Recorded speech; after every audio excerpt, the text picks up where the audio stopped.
In a quiet tavern, whispers circulate about a fearless mercenary storming through countless battlefields without hesitation. Soldiers and commoners alike discuss the man rumored to seek death rather than victory. They speak of one who returns from every fight as if reborn, driven not by coin but by revenge. Curiosity grows when someone reveals his identity. Yuri Betrayal, the disgraced third prince of a ruined kingdom. Far from that hushed conversation, Yuri rides through blood-stained snow, relentless in combat. His enemies recognize him mid-battle, naming him with both fear and disdain. Once known as the Shame of Betrayal, he now inspires dread on the front lines.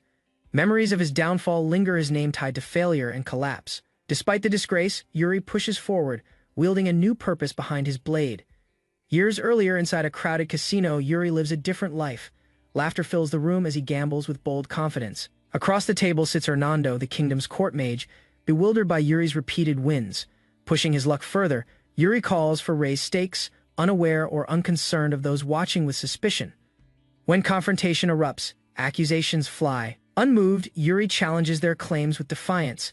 The situation escalates, and with a fierce display, he flips the table, sending fear into those who dared question him. With unwavering confidence, Yuri revealed his identity before a group of hostile gamblers. Declaring himself the third prince of Betrayal, he stepped forward fearless in the face of their growing aggression. Though clearly outnumbered, he maintained a cold smile, promising to rebirth his challengers through force. The confrontation escalated violently, blood was spilled, and his threats proved real. Elsewhere that evening, a secret conversation unfolded between two nobles under the moonlight. Princess Yekaterina of the Empire pleaded for forgiveness, having ignored a request from her father. Yuri remained cold and distant, pressing her with pointed questions and emotional accusations. He reminded her of the responsibility tied to the gift she had once given him, an item meant only for someone she could trust. Frustrated by her excuses, Yuri severed communication, telling her not to contact him again. As she stood stunned, he turned away, hiding the conflict in his heart. Watching her leave, he knew reconciliation would not come easily this time. In the shadows, an unseen observer listened silently, eyes glowing with menace. The fallout from their encounter had wider consequences. Tensions between Betrayal and the Empire collapsed completely. What was once cold diplomacy turned into open warfare. And then came the breaking point. An all-out invasion engulfed Betrayal in flames. As flames engulfed the city, panic spread through the streets. Civilians scrambled to escape while soldiers shouted orders.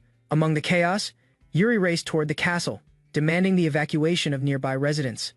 Fire consumed the royal grounds as the war against the Empire officially erupted, and the battlefield soon turned into a sea of fire and smoke.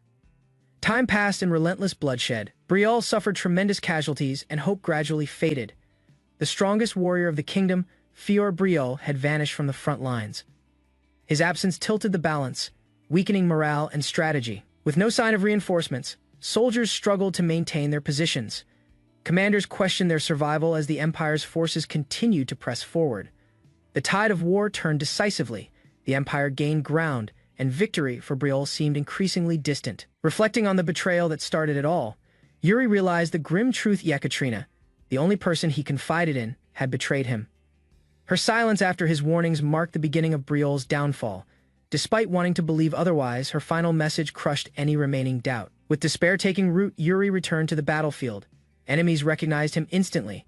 Knowing his death could shatter Betrayal's last hope, Imperial soldiers launched an all-out assault to finish him. Surrounded by flames and soldiers, Yuri fought with every ounce of strength he had left. Wounded and outnumbered, he forced his way through the chaos, cutting down those who threatened him. Blood stained his armor, and exhaustion crept into his body. But retreat wasn't an option, not yet. The battlefield offered no mercy. One by one, more Imperial soldiers arrived to block his path. Still, he endured, determined to survive even as his legs trembled beneath him. When defeat felt certain, a loyal warrior intervened. Blades clashed violently, and for a moment Yuri's death was delayed. Laurent, a trusted knight, appeared at the last second, shielding Yuri from a fatal blow. Even while gravely wounded, he urged his prince to escape. His final breath was spent defending the future of Betrayal.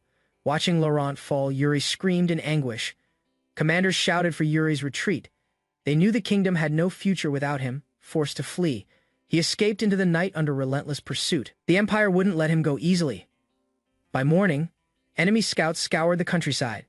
Hidden in a wooden shed, Yuri struggled to steady his thoughts. He knew the war wasn't over.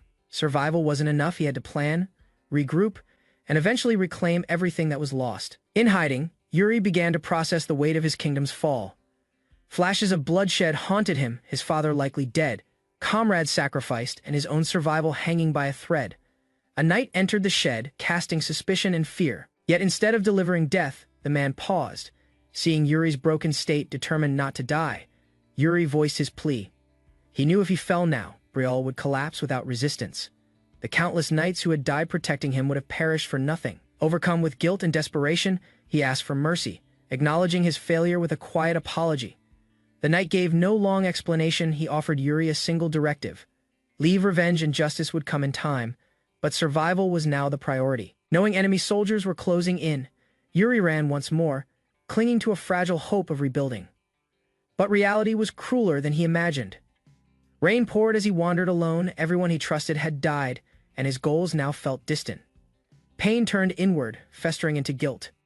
He waited for someone to end it. Now on the battlefield, Yuri recklessly rushed danger. Others saw through it. One armored figure confronted him. Recognizing who he truly was, Yuri Betrayal, the last hope of a ruined kingdom. Accusations of guilt echoed in Yuri's mind as his enemy blamed him for Betrayal's fall. Visions of Laurent's death intensified his despair. Overwhelmed, he lashed out, refusing to accept that all blame was his to bear. Amidst combat, his pendant activated, releasing a radiant light. Time itself twisted. In a blinding flash, the battlefield vanished. Moments later, Yuri awoke, gasping in bed. Though disoriented, he realized the impossible. He had returned to the past before everything collapsed. Yuri awoke after 3 days of unconsciousness, his body still weak. Confusion spread across his face as he spotted the man beside his bed, his father, who had died in the past timeline. The impossibility of the situation left him speechless. Memories of war and loss swirled in his mind. Yet here his father stood, alive and seemingly unaware of the contradiction. Unable to contain his thoughts, Yuri assumed he had descended into hell, reunited with the man whose life had once defined duty and honor. Despite that, he couldn't resist mocking his father's hypocrisy, recalling the luxuries enjoyed behind closed doors. His sarcasm quickly earned a familiar strike across the face, reigniting old resentment. Still dazed, Yuri grumbled that even hell hadn't corrected his father's violence. Glimpsing the scenery beyond the window, Yuri searched for signs of destruction, but saw none. The garden remained undisturbed. The maid strolled about normally. The empire hadn't fallen, at least not yet. Realization dawned. The memories of fire, screams, and betrayal had not vanished. Instead, time itself had reversed. Everything unfolded exactly as he remembered. This wasn't a dream. He had returned to the moment before it all collapsed. Yuri Betrayal, 13 again, was given a second chance. Spring had returned along with Yuri's 13-year-old body. The once fallen kingdom stood untouched, blooming beneath the sunlight. With full awareness of the future, he was certain this second chance was real. A maid's voice gently called him from sleep, reminding him of the routine he once took for granted. Thou groggy, Yuri responded quickly. The urgency to not waste time overwhelmed him. He leapt from bed and scrambled to prepare for sword training, flustered by his renewed youth. Enna, his loyal maid, intervened calmly, guiding him to sit and wash, handling his panic with practiced ease. Memories of fire and betrayal haunted him. Silent flashes of the ruined palace lingered in his thoughts. Determined to confirm his reality, he made an unusual request, asking Enna to slap him. She hesitated, confused by the command, but he insisted. The resulting blow hurt more than he expected. The slap left a red mark across his cheek, yet no one mentioned it. Neither Enna nor passing nobles showed concern. Even his strict instructor, Bernard, remained silent. Training resumed like any other day. The indifference served as a sharp reminder. The world had reset, but only Yuri retained the scars of the past now. He had to act differently. Yuri resumed sword training under Bernard's guidance, but frustration built quickly. Bernard offered no corrections, only relentless sparring. Movements lacked precision, yet instruction never came. Doubts emerged about the method until Yuri overheard Bernard criticizing his past laziness. That careless reputation had cost him proper instruction before, and the consequences had followed. In the previous timeline, Yuri had never realized Bernard's disappointment. Now, understanding where it all began, he decided to change. Recognizing his own failure to commit, he stopped the session and directly asked Bernard to teach him properly. No longer passive, he sought to improve with intention. Declaring his resolve, Yuri promised to give his full effort. Bernard, initially taken aback, saw something different in the prince. The moment marked a turning point. With understanding in his eyes, Bernard accepted the challenge. Energy surged. From that moment, real training began. Bernard shed all hesitation and unleashed his true strength, his form sharpened, aura flaring with overwhelming power. Yuri struggled to follow each. Strike came with terrifying speed. The training had shifted into a test of survival. Only then did Yuri remember the instructor's former title, a warrior once known as the Sword Demon before arriving in Betrayal. Now the true lesson had begun. Bernard's unrelenting strikes forced Yuri to push his body beyond exhaustion. Despite collapsing breathless on the floor, he remained determined, without his past experience. The training would have ended him instantly. Encouraged by visible improvement, he began to see a future shaped by discipline. Before the session could continue, Enna appeared in a hurry. She brought urgent news. The king had summoned him.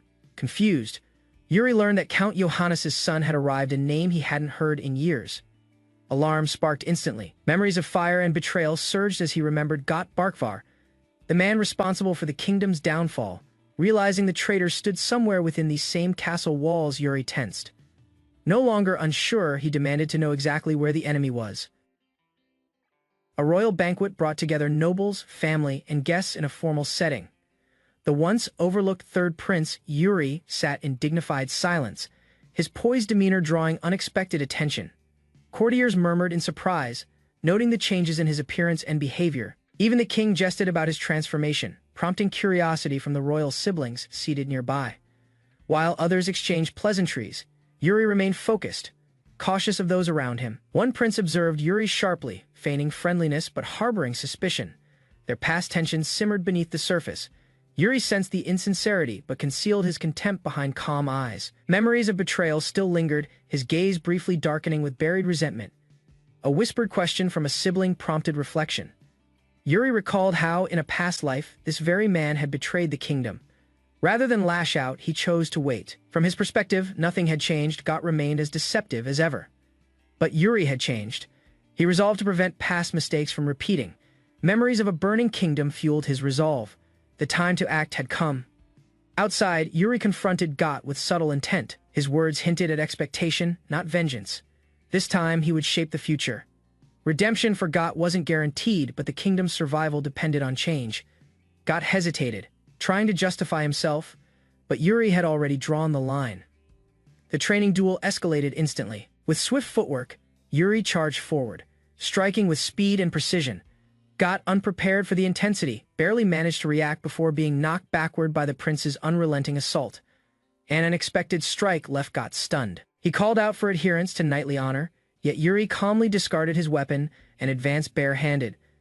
The attack that followed was fierce but controlled, sending Got sprawling onto the ground. Yuri stood firm. Unaffected by the pleas, he confronted Got directly, exposing a painful truth from their past life. The betrayal that once doomed the kingdom had started with a lapse in judgment, one Got's family name couldn't excuse. Yuri's words carried weight, not malice. He questioned Got's understanding of his lineage and the responsibility it entailed, rather than punish him. Yuri offered clarity. He explained the kingdom's future would no longer tolerate complacency or betrayal, not even from nobility. Power, in his view, came with duty, not privilege. Got, shaken but reflective, accepted the lesson. The exchange ended not with defeat but with awakening nearby. Yuri's companion looked on, impressed by both the prince's strength and the message behind it. Yuri's words carried unexpected weight even among his peers. Once known as a gambler and slacker, he now distanced himself from that reckless past. With a firm tone, he urged his companion to do the same. Confusion followed, but Yuri remained steadfast in his new path, unconcerned by disbelief. As the sun dipped below the horizon, training continued. Sweat and effort marked the end of the day as Yuri completed another demanding session. The instructor, satisfied, praised his progress, but rather than rest, he introduced a new challenge. It was time for Yuri to learn a mana method. Hopeful, Yuri asked if he could be taught the master's own technique. The reply was firm, it wouldn't suit him. Instead, he was directed to the Betrayal method, known for its balance and high efficiency. Though familiar, Yuri hesitated. He had once mastered it in a former life and reached its limits. Still pondering, he requested a tutor from the royal guard, someone raw but full of potential. The instructor quickly recommended Jared. Yuri's thoughts raced as he recalled meeting Jared at the war's end. Back then, Jared's skills were barely passable, yet he had survived. Now, Yuri wondered, could this underdog unlock something greater this time?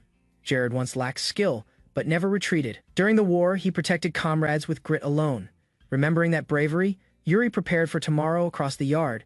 Jared approached, unaware he'd soon be tested and reshaped by the prince's guidance. Yuri descended to the training grounds just as dusk painted the sky.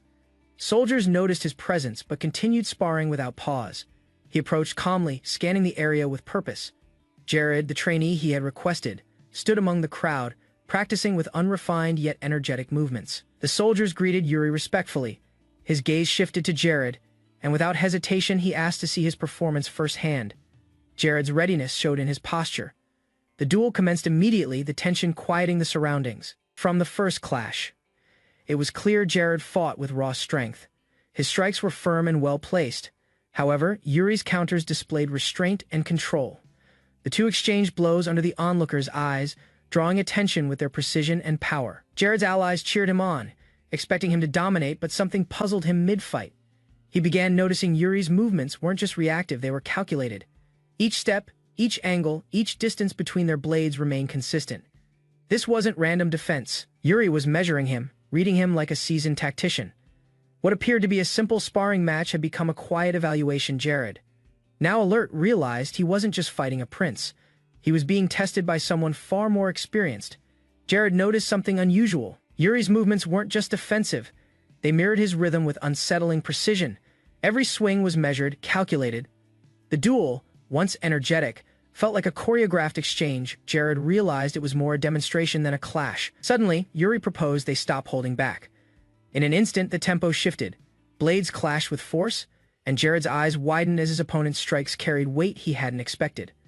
Forced to respond in earnest, he began adjusting his pace. Despite Jared's strength, Yuri matched him blow for blow.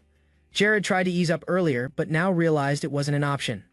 Yuri, though younger and less experienced in this life, attacked with intention.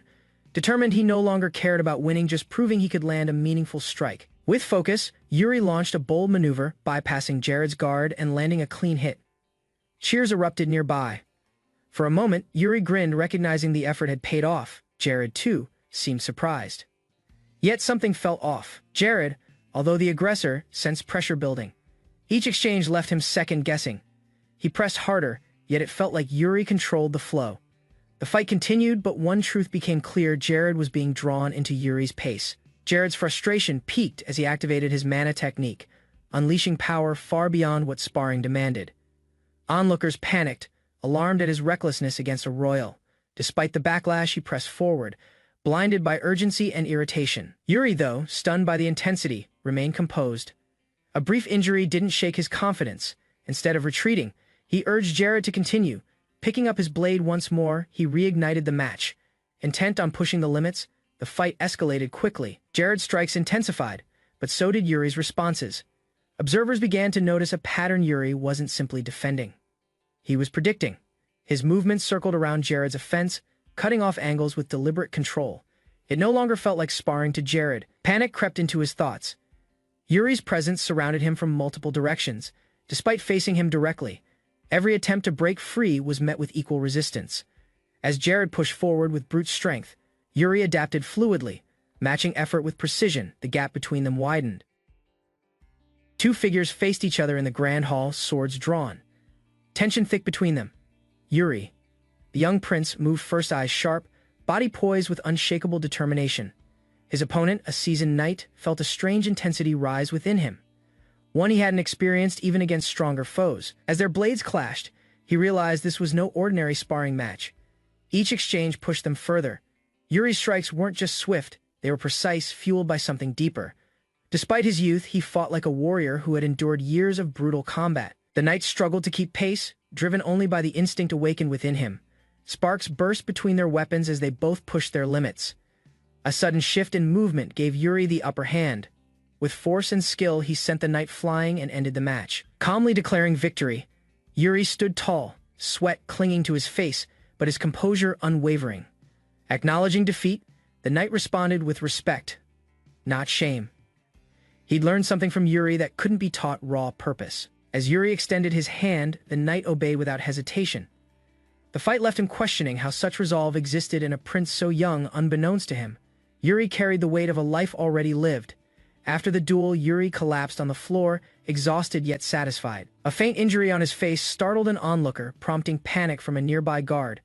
As someone rushed to check on him, Yuri remained flat on his back, breathing steadily, unaware of the commotion his bleeding had caused. Despite the intense match, the young prince appeared to be dozing off, unfazed by the attention. A voice shouted praise from across the hall, startling Yuri awake. The admiration from fellow trainees didn't faze him, but it did draw the attention of a higher-ranking officer. Captain Sanet of Betrayal's royal guard had arrived silently and observed the aftermath. He seemed impressed, yet contemplative as he watched Yuri lying there battle-worn but calm. A few days passed. The palace basked under a clear sky while Yuri resumed his routine. Along the courtyard path, he encountered a familiar knight. Their exchange was brief but respectful. Yuri, now dressed formally, appeared more composed than before. Without warning, he instructed the knight to follow, hinting at a new task though hesitant. The knight complied. Yuri had regained his mental clarity and his confidence was unmistakable. As they walked, he teased a surprise companion for their destination. Moments before, a new figure emerged, signaling that another development was about to unfold. Yuri called out to Hernando, Betrayal's eccentric court mage, catching him just as he tried to leave. Without delay, Yuri requested his assistance on an urgent matter. Though initially reluctant, Hernando hesitated when Yuri offered to settle his gambling debt. That unexpected offer shifted the mage's priorities immediately. Despite his excuses, Yuri's persistence left no room for refusal. Reluctantly convinced, Hernando confirmed Yuri's promise, with a mix of skepticism and curiosity. The prince, wearing a confident smile, assured him of his intentions and even teased about past debts. Though wary, Hernando followed, unwilling to miss the opportunity. Jared watched the scene unfold, pulled into the agreement as a witness. Despite the awkwardness, he complied. To formalize the arrangement, Hernando presented a contract, making Yuri momentarily regret the cost of persuasion. Still, he moved forward. With Jared's reluctant guarantee, the mage finally agreed and the group was set. Hernando's mood lightened, revealing his amusement at Yuri's determination. Soon after, Jared questioned the mission's purpose. His concern grew as Yuri revealed the destination, Sword Mountain. The real objective, however, was far more audacious. Yuri aimed to loot the legendary ancestor's dungeon with no time for hesitation. Both knight and mage prepared to follow the prince into unknown territory, unaware of what awaited ahead. Yuri led the group down a hidden passage beneath the palace, a tunnel unknown to even the royal guard. The air was damp and the walls bore signs of age and secrecy. While Hernando and Jared followed, curiosity grew as the path stretched further. Jared questioned the destination, and Yuri confirmed it led directly to Sword Mountain, home to the legend of the progenitor. The journey wasn't spontaneous. In the past, Yuri had discovered information pointing to the mountain's connection with the ancestor's dungeon. He spent nights studying forbidden records, piecing together history others ignored. His research revealed a sealed path once used as an escape route. Guided by these findings, Yuri now sought confirmation with his own eyes. After emerging from the tunnel, the group stepped into a dense forest. A concealed stairway brought them to the surface, greeted by bright sunlight and overgrowth. Hernando asked about the mysterious key, and Yuri replied it had been hidden in his study since his previous life.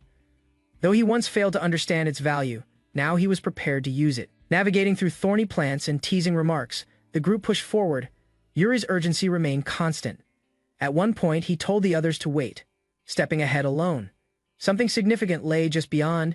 Yuri halted as a group of direwolves emerged from the foliage ahead. Their numbers weren't overwhelming, but they moved in coordinated packs. Crouching low, he observed their behavior, calculating risks and escape routes. The wolves hadn't noticed them yet. Using knowledge from prior readings, Yuri identified their formation and advised the group to move silently past them. Stepping cautiously, the group attempted to slip by. Suddenly, a loud snap echoed. One of Hernando's missteps cracked a branch underfoot. The noise broke their cover.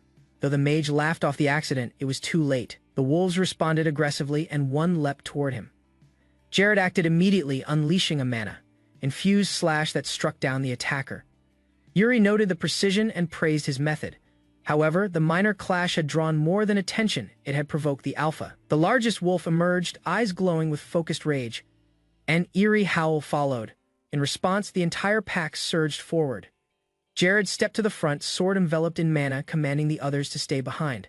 He engaged the beast directly, slashing with swift, powerful movements. His control impressed Yuri and Hernando. Still, the onslaught grew fiercer.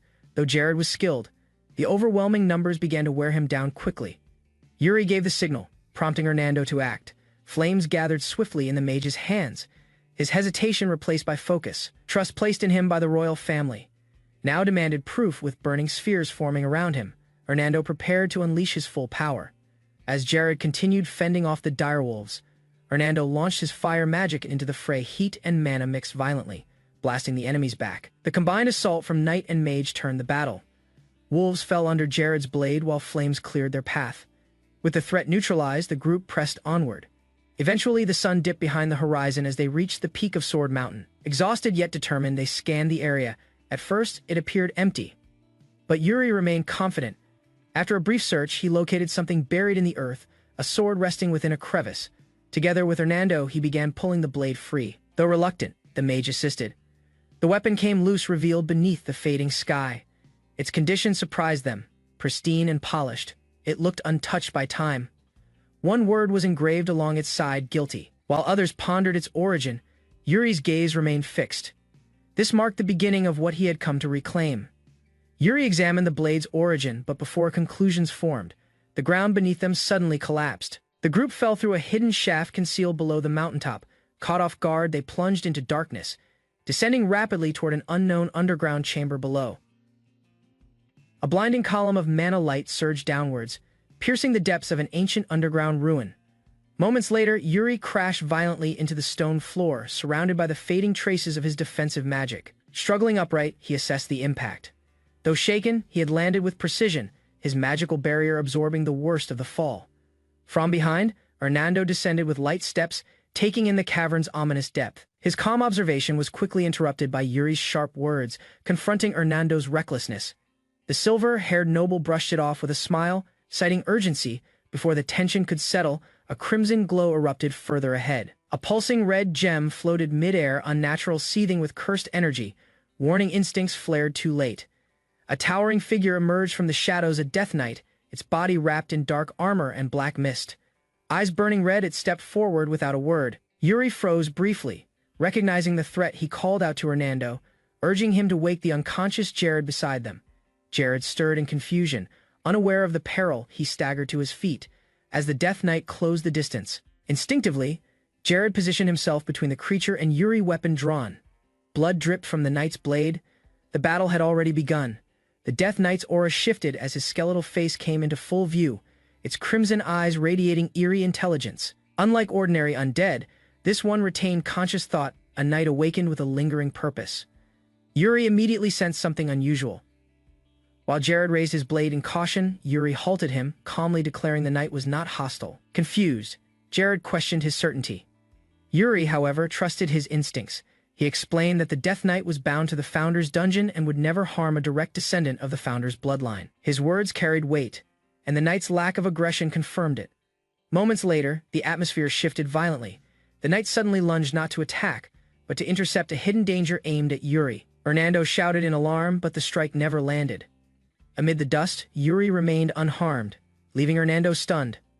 The revelation followed swiftly. The knight identified himself as Eric Betrayal, the first king and founder of Betrayal, known to every citizen as a legendary hero.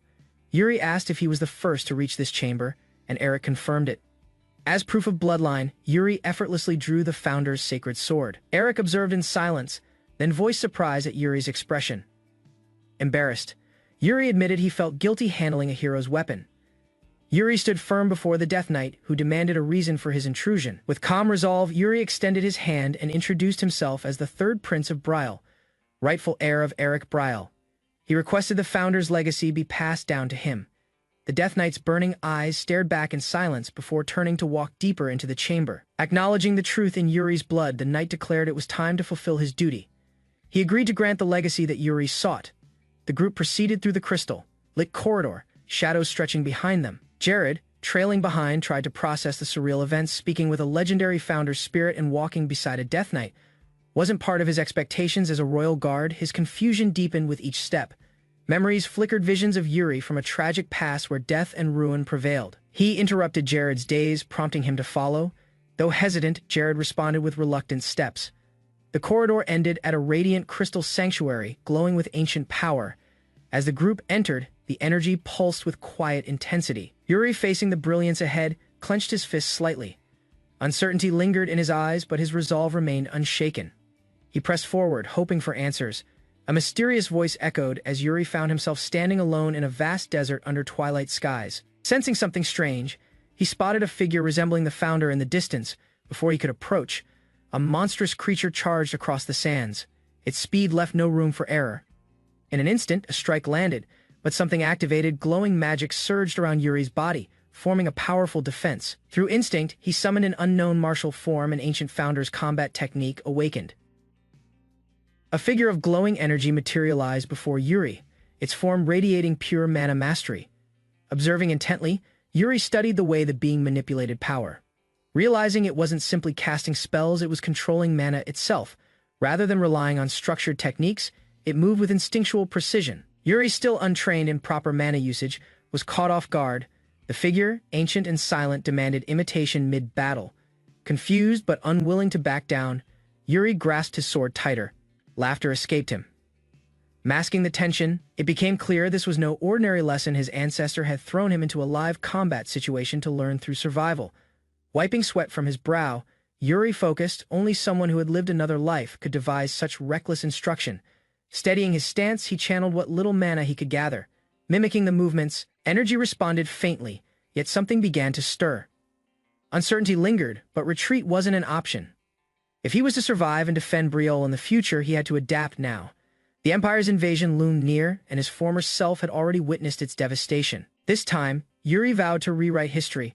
As enemy energy surged toward him, he faced it head on, ready to absorb and overcome every strike. Jared awoke in a dimly lit chamber, unfamiliar surroundings stretching out before him. The setting resembled the royal training grounds, but something felt subtly distorted. Rising to his feet, he looked around in confusion, uncertain how he had arrived.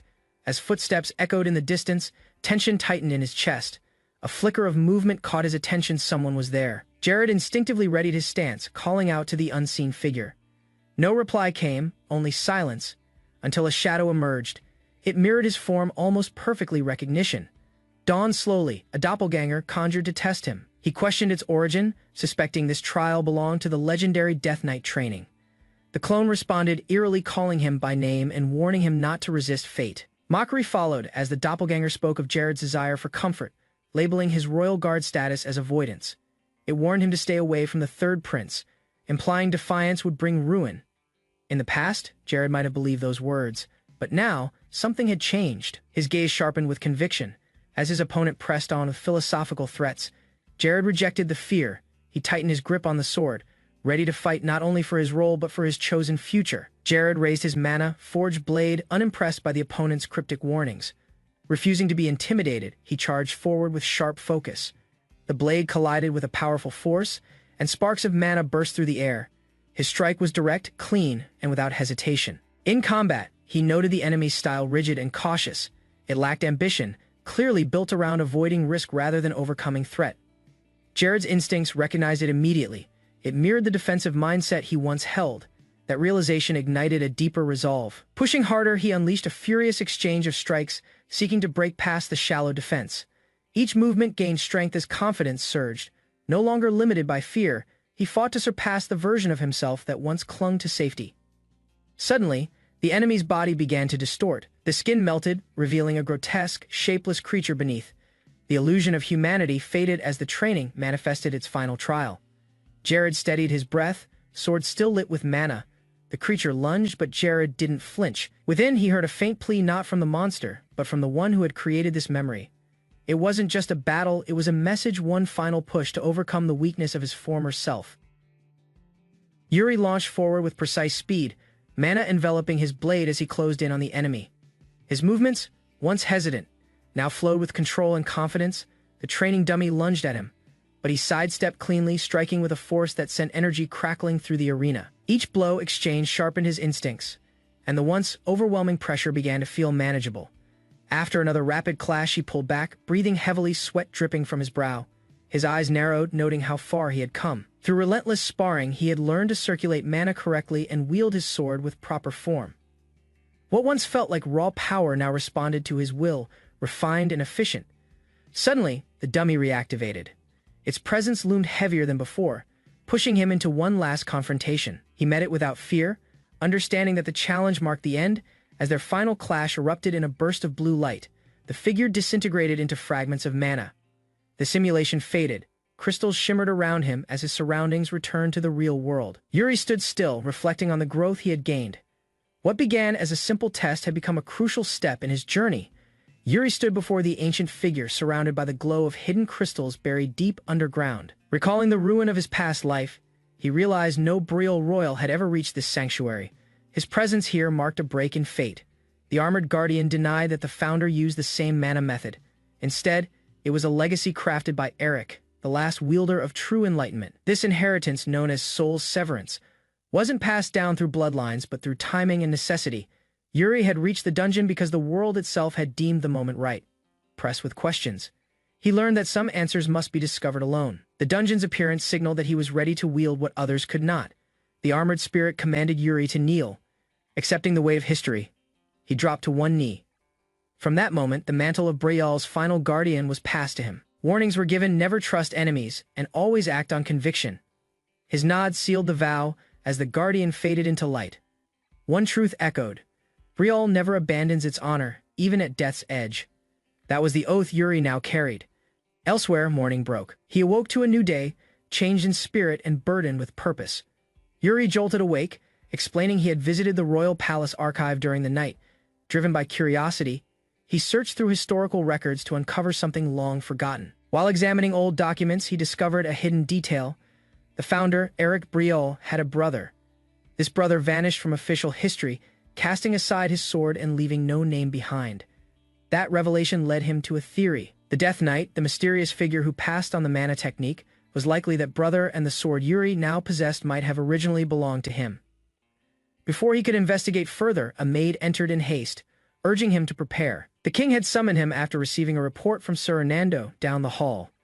Yuri crossed paths with Hernando, who confirmed he intended to report everything that happened in the hidden dungeon. Yuri didn't object but felt unsettled by how quickly news traveled. Soon after, he stood before his father, the king, in the grand hall. The king, informed by Hernando, questioned Yuri's sudden transformation. Observing that even close aides had noticed the change, he demanded to know the reason. Caught off guard, Yuri braced himself, uncertain how much of the truth he could reveal. Yuri hesitated, his hand tightening around the hilt of his sword as he stood before the king. Though asked directly, he struggled to form an answer, clearly shaken by the weight of his experience. His father's sharp eyes noticed the clenched fist and growing tension. Under pressure, Yuri finally responded, revealing that his transformation stemmed from a vivid dream. In that vision, he witnessed himself committing a grave sin, one so severe it left a lasting impact even after waking. The admission left the king silent for a moment. Standing tall, the king demanded to know the nature of this crime. Yuri met his father's gaze, no longer wavering, as he prepared to speak the truth from his former life. Yuri stood before the Supreme Commander, haunted by the memory of a devastating future. In that vision, his greatest failure was clear: he could not protect Betrayal. The kingdom collapsed under an unknown invading force, leaving its people slaughtered and its land scorched. Despite desperate efforts to resist, Yuri had fallen without achieving redemption. Upon awakening, he noticed the absence of his mother's necklace, a treasured item once thought irreplaceable. Its disappearance led him to believe the dream might not be mere illusion. Perhaps it was a warning, one tied to his mother's will. This suspicion deepened when the commander questioned the cause of the downfall. Although the threat remained unclear, Yuri hesitated to mention the Empire, unsure if its invasion was still fated. Uncertainty weighed heavily. While attempting to change history, he couldn't confirm if the same enemy would return. The vision showed an unfamiliar army, one he could not identify.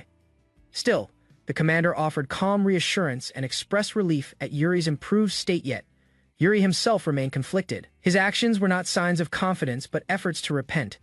The memory of his fall lingered like a shadow. Before leaving, the commander issued a firm order: Yuri was to bring his sword. Another trial awaited. Yuri stepped into the royal training hall for the first time, quietly observing its grand design. The space felt foreign, yet significant.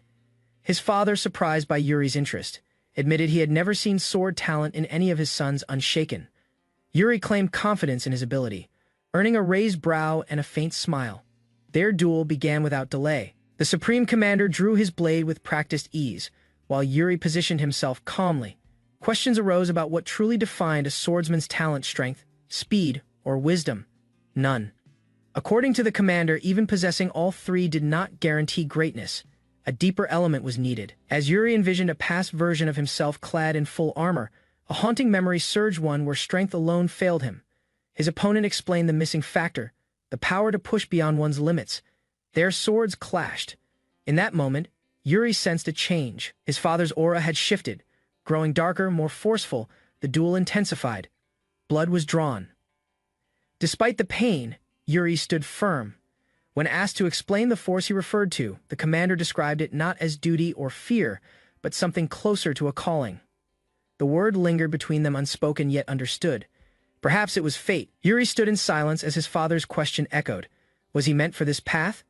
The answer remained elusive. With sword in hand, he recalled that in his former life, fate had never guided him toward the blade.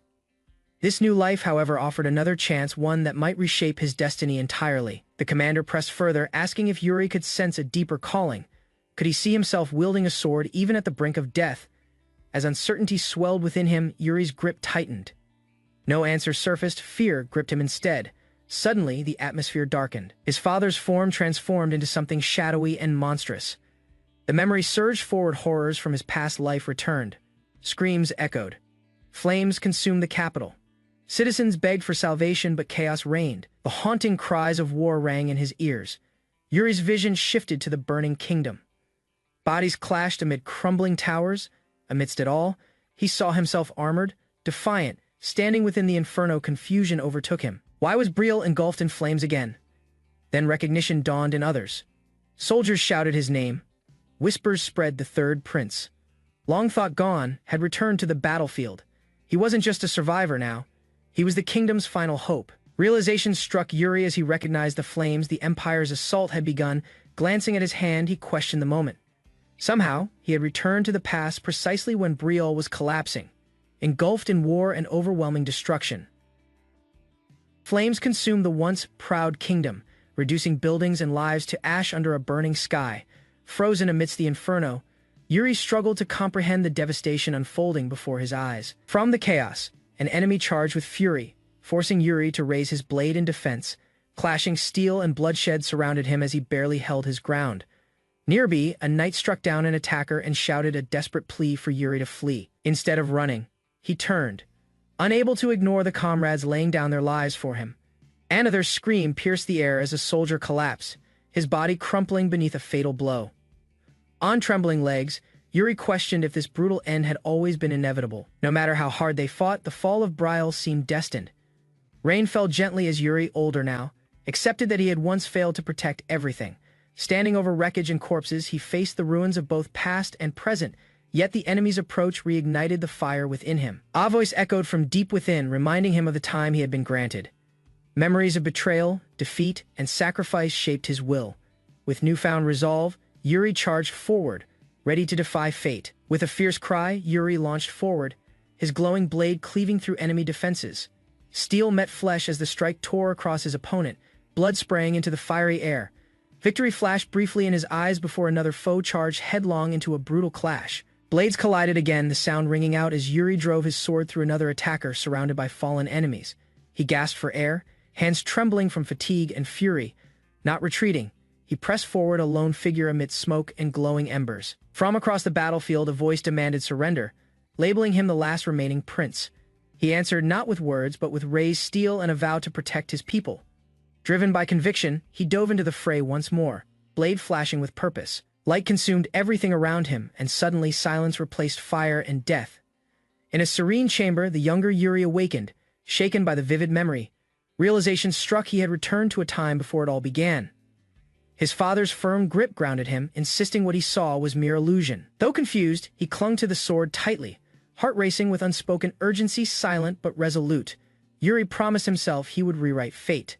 Silence lingered between Yuri and his father before a subtle nod acknowledged the boy's resolve. Unexpectedly, the seasoned king admitted his mistake, recognizing Yuri's strength in choosing the path of the sword. Moved by his son's growth, he gave his blessing with a solemn look and heavy tone. Yuri responded with certainty, his voice unwavering as he affirmed the decision to walk a warrior's path. His father studied him closely, confusion surfacing at the sight of Yuri's confident expression. Though the young prince tried to lighten the mood, pride filled his chest as he declared his genius, flashing a wide grin without hesitation. That cocky display earned a swift reaction. His father hurled him skyward without warning. Screaming midair, Yuri soared above the palace grounds in a sudden comedic twist. Back in the courtyard, training dummies stood ready as the sky cleared overhead. Bernard turned at the sound of footsteps, surprised to see the prince approaching again. Without explanation, Yuri confirmed his earlier injuries came from royal sparring, not battlefield scars. Assuredly, Yuri acknowledged the hardship, already prepared to continue with training. Reflecting quietly, he realized Bernard remained in Brielle because of loyalty to his father. Looking Bernard in the eyes, Yuri posed a question: would he stay even without a duel? Bernard immediately refused Yuri's request, showing no hesitation or sympathy toward the prince's plea. Despite his denial, he hinted that Yuri could convince him by proving his strength directly. "To stay," Bernard demanded Yuri, demonstrate the legendary swordsmanship of his ancestor, Eric Betrayal. Yuri stood before Bernard requesting to learn the legendary sword technique of the founding king. The older man raised an eyebrow, clearly intrigued by the unexpected interest. Though impressed, Yuri admitted he couldn't pass it on, aware of its limitations. Instead of mastery, his refusal stemmed from the technique's lack of usefulness to others. He unsheathed his weapon, revealing a sword glowing with mana as proof, fused entirely with a unique mana method. The technique wasn't just physical, it was spiritual. Teaching it would mean offering only fragments, not the full potential of its form. Bernard silently analyzed the explanation, his expression turning contemplative. Choosing conviction over hesitation, he offered to remain in Brielle to learn what he could. Confidence radiated from Bernard as he insisted partial knowledge was still valuable. A smirk tugged at Yuri's lips, surprised by the man's resolve. He agreed to the terms training would begin, but Bernard must stay. Without delay, Bernard asked for a demonstration of the mysterious technique. Power surged as Yuri prepared his stance, mana circling his glowing blade. With a grin, he confessed he never planned to leave Brielle in the first place. Bernard waited for Yuri to strike, but the young prince remained still and silent. Taking initiative, Bernard lunged forward, his sword glowing fiercely with mana. Irritation flared in Yuri's eyes as he realized Bernard hadn't warned him before attacking. Evening settled over Brielle as Yuri lay in bed, unable to quiet his thoughts. Then he sensed the timeline was shifting, no longer following the path that led to ruin. Bernard's decision to remain proved that change was already taking root. Crushed by the weight of responsibility, Yuri still clung to his mission. Stopping the Empire became his silent resolve, a promise to his past self. Whatever happened, he would alter the future no matter what it demanded of him.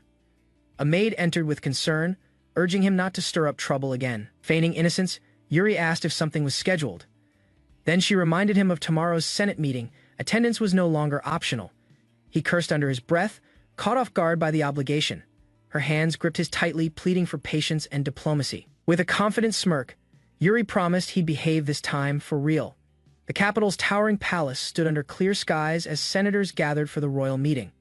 Inside, the grand hall fell silent when Duke Gerard forcefully slammed his fist in protest. From across the room, Yuri observed calmly while the Duke denounced his use of mana techniques. Among the seated officials, some exchanged uneasy glances while others silently sided with Gerard. Rather than constructive debate, the assembly devolved into subtle resistance against the crown's authority. This shift made Yuri realize why the king held disdain for these political discussions. Debate shifted to questioning whether the technique truly belonged to the founding king. Feigning concern, Gerard disguised his challenge as worry for Yuri's well-being. Despite the tension, Yuri responded coolly, recalling the Duke's past betrayal during Brielle's downfall. Attention turned to Captain Sane, whose opinion carried weight in the room. He withheld judgment, noting each mana method impacted users differently. Seizing the moment, Gerard twisted Sane's neutrality into evidence of danger. Gerard pushed harder, labeling the technique too unpredictable to trust. Another noble corrected him, emphasizing Sane's point about method variation. Still, concerns echoed masked as protection, but driven by fear of change. Yuri silently watched as nobles began voicing agreement with Gerard's stance, one after another. He recognized the tide turning, aware that political momentum had shifted away from him. Though changing mana methods was possible, Yuri couldn't abandon one deeply rooted in his core. Conflicted, he realized he lacked a clear explanation to defend his path. Just as uncertainty took hold, someone unexpectedly requested to speak before the court. Calmly entering the discussion, Khalud Francia questioned the sincerity of those opposing the prince. The nobles paused their conversation as a man in red entered the chamber without invitation. Curious and wary, several turned to observe the unfamiliar figure approaching the central table. With a confident tone, he identified himself as Calcio Arancia, a free baron. The room stirred when someone questioned a baron's presence at such a prestigious assembly. Rather than defend himself, Calcio shifted responsibility, stating Count Sidor had summoned him. Yuri's expression changed slightly at the mention of that renowned frontier lord. Long ago, Count Sidor had commanded the border, earning fame through unmatched battlefield prowess. Unlike other nobles, he avoided politics entirely, focusing solely on war and defense. Now his unexpected decision to send a delegate raised quiet suspicion across the table. Calcio argued that on the battlefield the method of mana mattered less than the wielder. Yuri supported the view, vowing to master the founder's technique regardless of noble opinions. His calm declaration reaffirmed his direction and silenced lingering doubt around the chamber. Questioning the critics, Calcio mocked those inexperienced in real combat. One elder rebuked him, calling the remark inappropriate for a formal setting.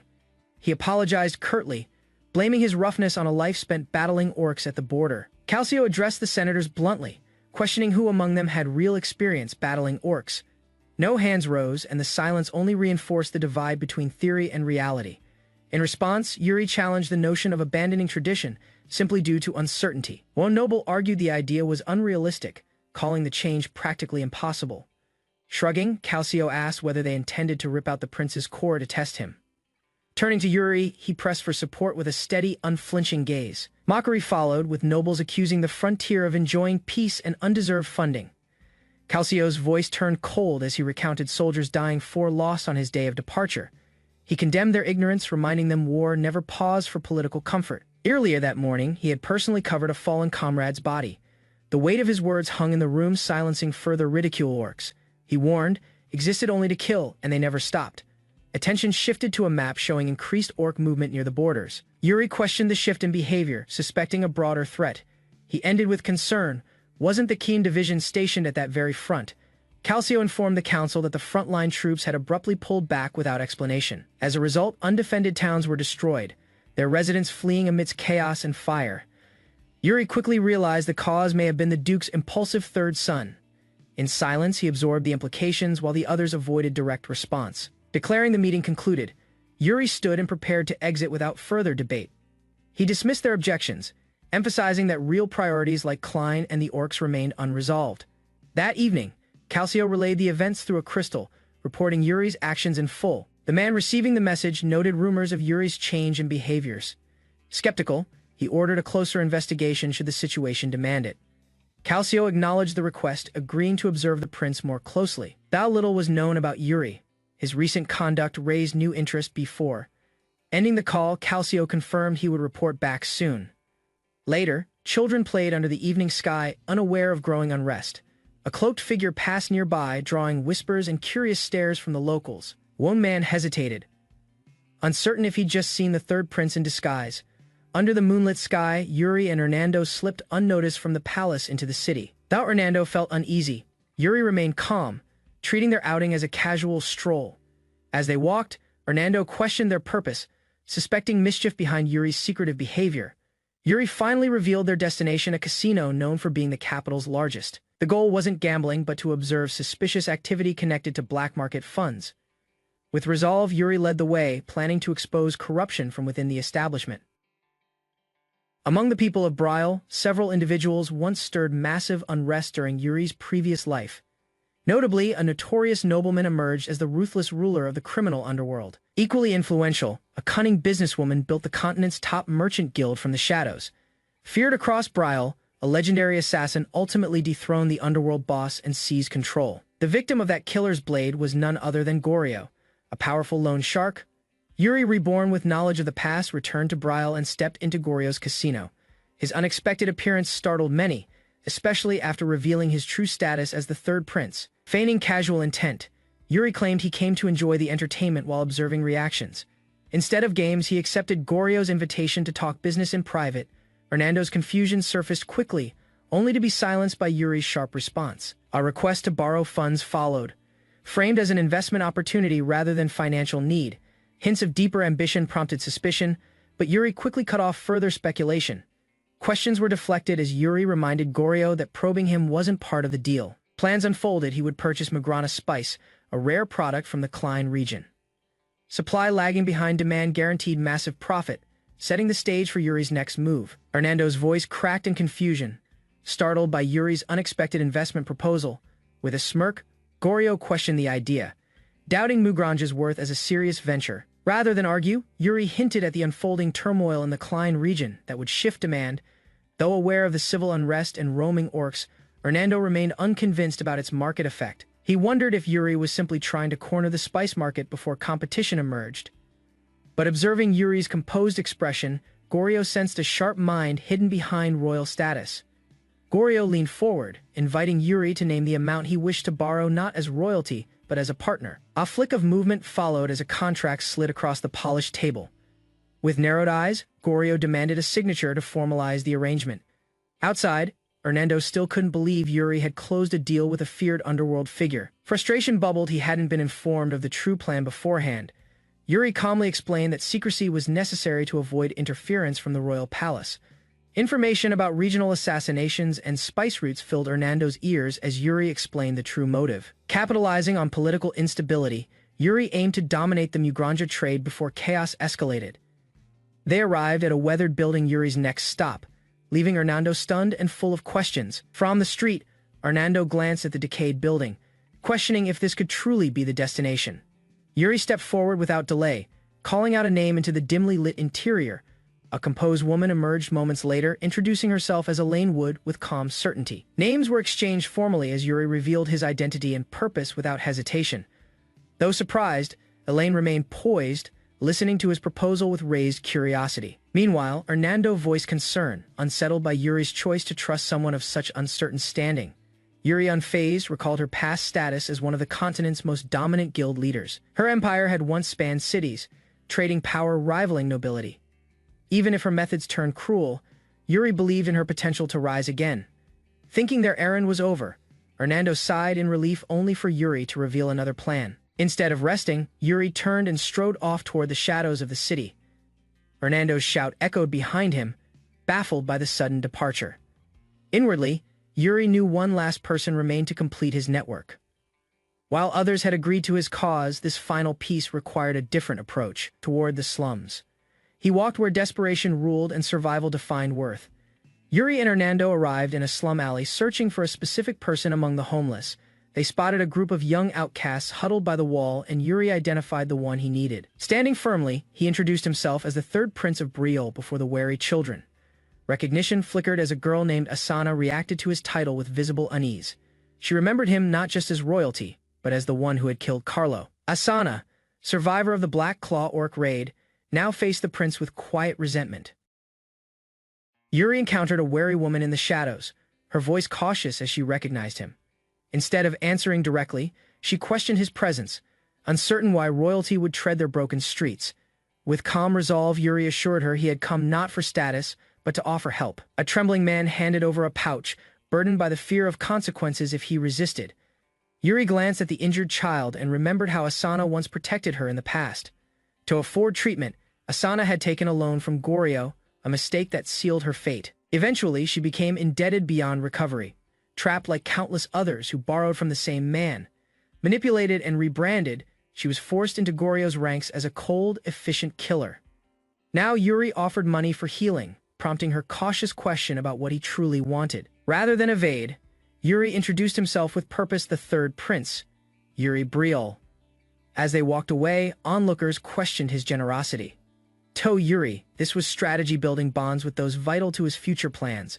His mission neared its next stage. Only one more person remained on his list. Turning to Raniad, Yuri posed a vital question about the founding king's tomb. With a grin, Raniad replied cryptically the answer he saw was simply gambling. Raniad's response stunned Yuri. He had once gambled with his life at a casino, rather than disapprove. Yuri responded with amusement, acknowledging the risk as strangely appropriate. Before they parted, Yuri asked him to keep the events of that night entirely confidential. Sunlight poured over the royal palace as Hernando stepped into the throne room. He stood before the king, acknowledging that he had accompanied Yuri outside the day before. Curious, the monarch asked Hernando to recount exactly what had happened during their outing. Hernando admitted it was Yuri who persuaded him to leave the palace walls. Together, they approached the largest casino in the capital, its towering presence unforgettable. Confirming the suspicion, Hernando revealed that Yuri did, in fact, gamble inside. The king expressed surprise, having believed Yuri was skilled at cards. Yet he lost everything. Hernando recounted how Yuri redirected borrowed funds to an aging merchant guild afterward. Soon after, he handed the remaining money to a struggling orphan girl. Their walk continued through the city, observing how commoners lived without royal privilege. Yuri's attention lingered on everyday struggles, genuinely invested in the lives beneath his rank. Eventually, they returned. Hernando ended his report with a calm confirmation that was all. The king sat in thought, absorbing Hernando's unusual report in heavy silence. Without raising his voice, he asked Hernando if he intended to appear at the royal ball. To the king's surprise, Hernando agreed, explaining it had simply been a long time since he danced. Elsewhere, Yuri climbed toward the training grounds under the morning sun. Already exhausted, he arrived to find Bernard waiting with sword in hand. Amused, Bernard teased Yuri about his popularity. Noting how the maids had been watching, brushing it off, Bernard claimed he wasn't interested in such things. Shifting topics, he acknowledged Yuri's correction the sword technique lacked a true finishing move. Unable to grasp the fluid style, Bernard requested to see Yuri fight again. Under real conditions, praise followed as Bernard noted Yuri's quick improvement and control of mana. Yuri admitted he felt odd, as if his past life's instincts carried over too naturally. Concerned, Bernard warned him not to push too far progress. That's too fast can be risky. Though Yuri had already achieved much, his body was still developing. Smiling, he promised to pace himself and maintain balance going forward. Without hesitation, the two resumed sparring, blades clashing under a clear blue sky. Yuri gripped his sword tightly and proposed sparring with real blades to accelerate his growth. He challenged Bernard to a bet involving the royal ball, though Bernard declined the offer. Despite rejecting the bet, Bernard predicted his victory and accused Yuri of planning to void it. As the match began, mana flared around Yuri's blade, signaling a serious duel. He dashed forward with all his strength, aiming directly at Bernard's defense. Despite the effort, Yuri failed to land a hit, and the result was clear. Elsewhere, preparations for the grand ball continued with high nobles arriving under moonlight. Among the guests, Hernando stood out, exuding confidence as his entrance was announced. Meanwhile, a noble girl named Yekaterina eagerly awaited Yuri's appearance, hoping he would attend. A grand tower gleamed under the moonlight as Yuri was asked for his opinion. With arms crossed, he took in the scene, quietly weighing the overall presentation. Rather than praise, he criticized the decor as overly flashy, though others seemed to approve. Enna was caught off guard when Yuri extended his hand, suggesting they dance. He explained his need to practice, lacking any suitable partner besides her. Suspicious, she questioned his motives, but Yuri calmly reassured her of his sincerity. Together, they stepped into rhythm, with Enna nervously trying to follow his lead. Uncertain of her movements, she asked if he was making fun of her attempts. Their awkward steps drew mistakes, with Enna accidentally stepping on his foot more than once. Music filled the grand hall as guests mingled beneath golden chandeliers and soft melodies. From the throne, the king observed quietly while noble families enjoyed the event. Yuri entered unnoticed, blending into the crowd while keeping a watchful eye. Count Sidor's presence startled him. He hadn't expected the man to appear here. A subtle glance revealed Yuri's unease as he recognized faces not present before. Gaedrog's teasing comment about his eyesight earned a casual deflection, though Yuri remained distracted. A ceremonial horn rang through the hall, capturing everyone's attention at once. From the entrance, Cedric appeared with poise, walking confidently across the golden carpet. He met the king with a handshake, exchanging formal greetings in full view of the crowd. While speaking, Cedric mentioned his sister's presence at the event. Hearing that, Yuri instinctively turned, catching sight of someone unexpected. Yekaterina stepped forward elegantly, offering her respects to the king without hesitation. Shock crossed Yuri's face as he recognized her name. Thoughts swirled he hadn't anticipated crossing paths with Yekaterina here. They stood apart in the crowd, aware of each other's presence but saying nothing. On the dance floor, Cedric moved gracefully, drawing admiration from nearby guests. Manny praised his respectful manner, calling him a noble worth following. Yuri, watching silently, felt a quiet sting of inadequacy in comparison. Turning away, Yuri clenched his fists, frustration building beneath his calm exterior. He couldn't understand why her presence affected him so much. Nearby, Enna carried food trays with a gentle smile, unnoticed by most but seen by him. Enna brushed off concern, saying this work was easy compared to what she'd done before. Yuri replied casually, asking for cookies and offering a quick farewell. Left alone again, he exhaled while scanning the ballroom, then noticed someone approaching. Standing in front of him was Georg Tiarnagranzayan, the second prince of the empire in Yuri's memory. This was the man who led soldiers and destroyed Betrayal on the battlefield. Though rage surged inside, Yuri kept his expression calm to avoid drawing suspicion. Georg addressed Yuri, his gaze sharp and tone laced with recognition. As tension rose, an ominous vision of Georg's power flashed through Yuri's mind. Paralyzed by unease, Yuri could only stand still beneath the weight of the man's presence. A mocking smile formed as Georg recalled Yuri's age and noted his strength with interest. To others, Georg's praise might seem flattering, but Yuri saw it as provocation. Balling his fists, he seethed silently, resenting both Georg and the king who allowed this. Blood on the floor revealed Georg's act of trampling a kingdom emblem without care, shaken. Aina rushed to clean the mess, kneeling in apology for the disrespect. Amused, Georg simply smirked, while another noble labeled Yuri this child with a dismissive tone. Yuri clenched his fist, restraining his anger while his eyes stayed fixed on Georg. Georg towered over Aina, accusing her of a grave mistake in front of the crowd. According to strict court rules, her offense demanded death, but Yuri sensed it was deliberate provocation. A glittering chandelier illuminated the hall, casting an oppressive silence over the tense gathering below. Near the center, Georg towered over Aina, whose trembling form betrayed fear as judgment neared. Without hesitation, he invoked imperial law, coldly declaring that execution was a suitable penalty. Instead of compassion, Georg challenged Yuri's presence, questioning the purpose of his interference. With a firm stance, he insisted Briel's matters be handled within their own borders. Though composed, Yuri reminded him of past respect once shared between Briel and the Empire. Tension surged as Georg recalled the execution of an imperial knight by Briel's hands. His blade moved swiftly, framing his act as one of justified retribution and balance. Georg stood resolute, declaring this a measure to preserve dignity and prevent further conflict. Briel's leader, weary and cornered, muttered his reluctance to let matters worsen. He grasped Georg's intent. This confrontation was no longer personal but political. Yuri realized intervening now risked war, yet silence would stain his nation's honor. Memories of Briel's sacred vows surged. Honor must not be abandoned. Power surged behind his eyes as he remembered their unbreakable oath. He stepped forward and claimed Aina as his own, halting the blade without fear. Rather than allow Aina to suffer alone, Briel's king took full responsibility for her actions. He reminded them of his own title, asking Georg to recognize his position as prince. Yuri, stepping forward with resolve, offered himself as a substitute through an official duel. A burst of laughter erupted from Georg, filling the grand hall with disdain. Above them, the chandelier flickered while Yuri stood motionless, unfazed by mockery. Georg's tone shifted as he confirmed Yuri's name, intrigued by the boy's boldness. With confidence, Yuri granted permission, meeting Georg's gaze without flinching. Acknowledging the suggestion, Georg addressed the king and declared his intent to proceed. After brief silence, Briel's monarch agreed, valuing compromise over escalation. To ensure fairness, Georg selected the youngest member of his guard to face Yuri. Grateful but composed, Yuri thanked him while Georg departed. He immediately knelt beside Aina, urging her gently to rise. Tears welled in her eyes as she clung to his sleeve. He reassured her softly, instructing her to rest and trust him.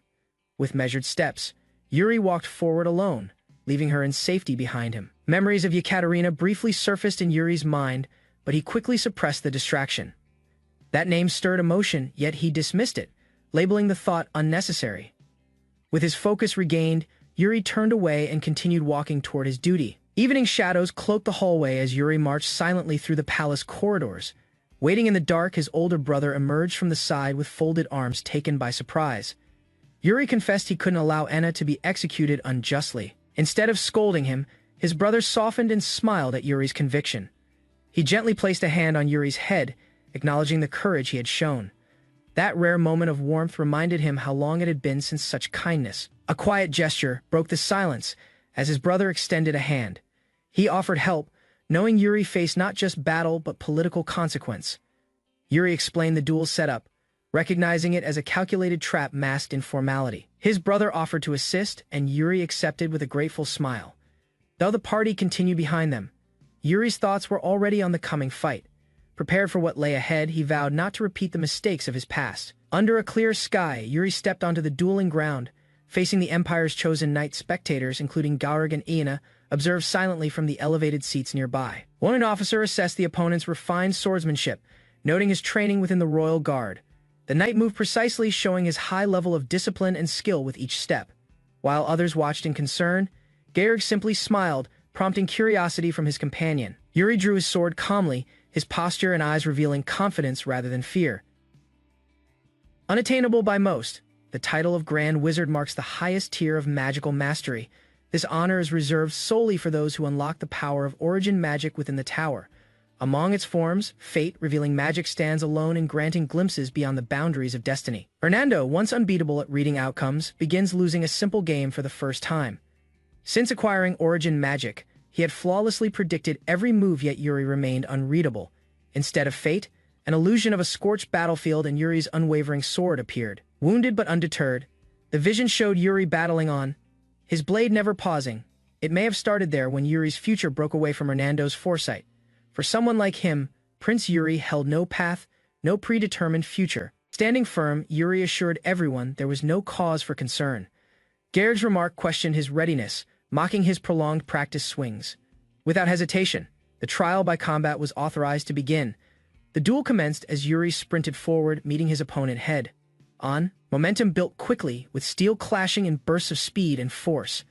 Though the fight raged on, Yuri's controlled technique kept him one step ahead. With a decisive blow, Yuri's sword landed squarely against his opponent, sending him staggering backward. Gripping his blade, he kept his stance composed, showing no sign of fatigue or hesitation. At the same time, the king addressed Hernando, prompting an immediate and respectful response. A question followed. What did Hernando foresee as the outcome of this fierce contest? For once, hesitation clouded Hernando's gaze. Visions of certainty refused to form.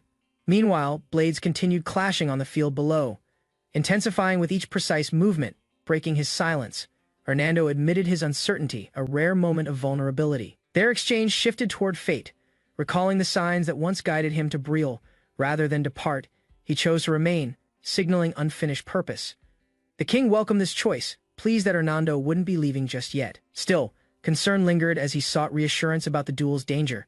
Softly, Hernando named Yuri's opponent as the more powerful warrior. That quiet answer revealed even Hernando's unease about the result. He recalled how divine signs once led him here, toward someone destined to change everything. Despite the prophecy, the sword meant to alter fate had yet to be drawn. The king assumed the duel had reached its end, yet the battlefield proved otherwise. Though Yuri's body trembled, his feet held firm, refusing to collapse under pressure. Raising his glowing sword, he muttered that his time to fall hadn't come just yet. A sudden surge of energy propelled Yuri forward with blinding speed and focused strength. Shouting his resolve, he declared the duel would end with this final strike. Even his opponent recognized the change. Yuri had become too fast to follow. For the first time, fear broke across the opponent's face as Yuri closed in panic consumed him. He believed death was inevitable in that very moment. Spectators gasped, stunned by the unfolding outcome and the dramatic display of skill. Hernando, watching silently, admitted he hadn't expected to witness such a pivotal moment today. Yuri's opponent, breathless and defeated, acknowledged the loss without shame. Cheers erupted as the trial ended, the crowd celebrating Yuri's unlikely victory. Observers stood in awe. Yuri had reversed what seemed certain, turning fate itself. To Hernando, it became clear this young man wasn't bound by destiny's rules. Smiling with hope, Yuri looked ahead, ready to shape the future on his own terms. Time has passed. 5 years later, the royal estate remains peaceful beneath a clear sky. In the corridor, Ina steps cautiously, unsure how she ended up wandering off her assigned path. A sharp voice calls out, startling her. The man, stern-faced, asks if she's newly assigned. Trained to stay calm, Ina scrambles to explain her reason for being in that wing. She mentions orders from another maid, but her vague answer only deepens his suspicion. With narrowed eyes, he presses again, ignoring her discomfort and demanding a clearer response. Frustrated, he declares he'll correct such insolence himself, raising the tension in the hallway. Just then, Yuri appears and casually greets him, instantly easing the charged atmosphere. As they talk, Yuri recalls someone mentioning a maid matching Enne's description. Later, Yuri relaxes outdoors, snacking on something Enne gave him earlier. The memory of the confrontation amuses him, though he wonders if his brother overreacted. A chibi scolding follows, but Enne expresses her thanks with a shy smile. Reflecting quietly, Yuri notes how unexpectedly good the food had been. He tests his hand, sensing mana flow that stabilizes even while armed.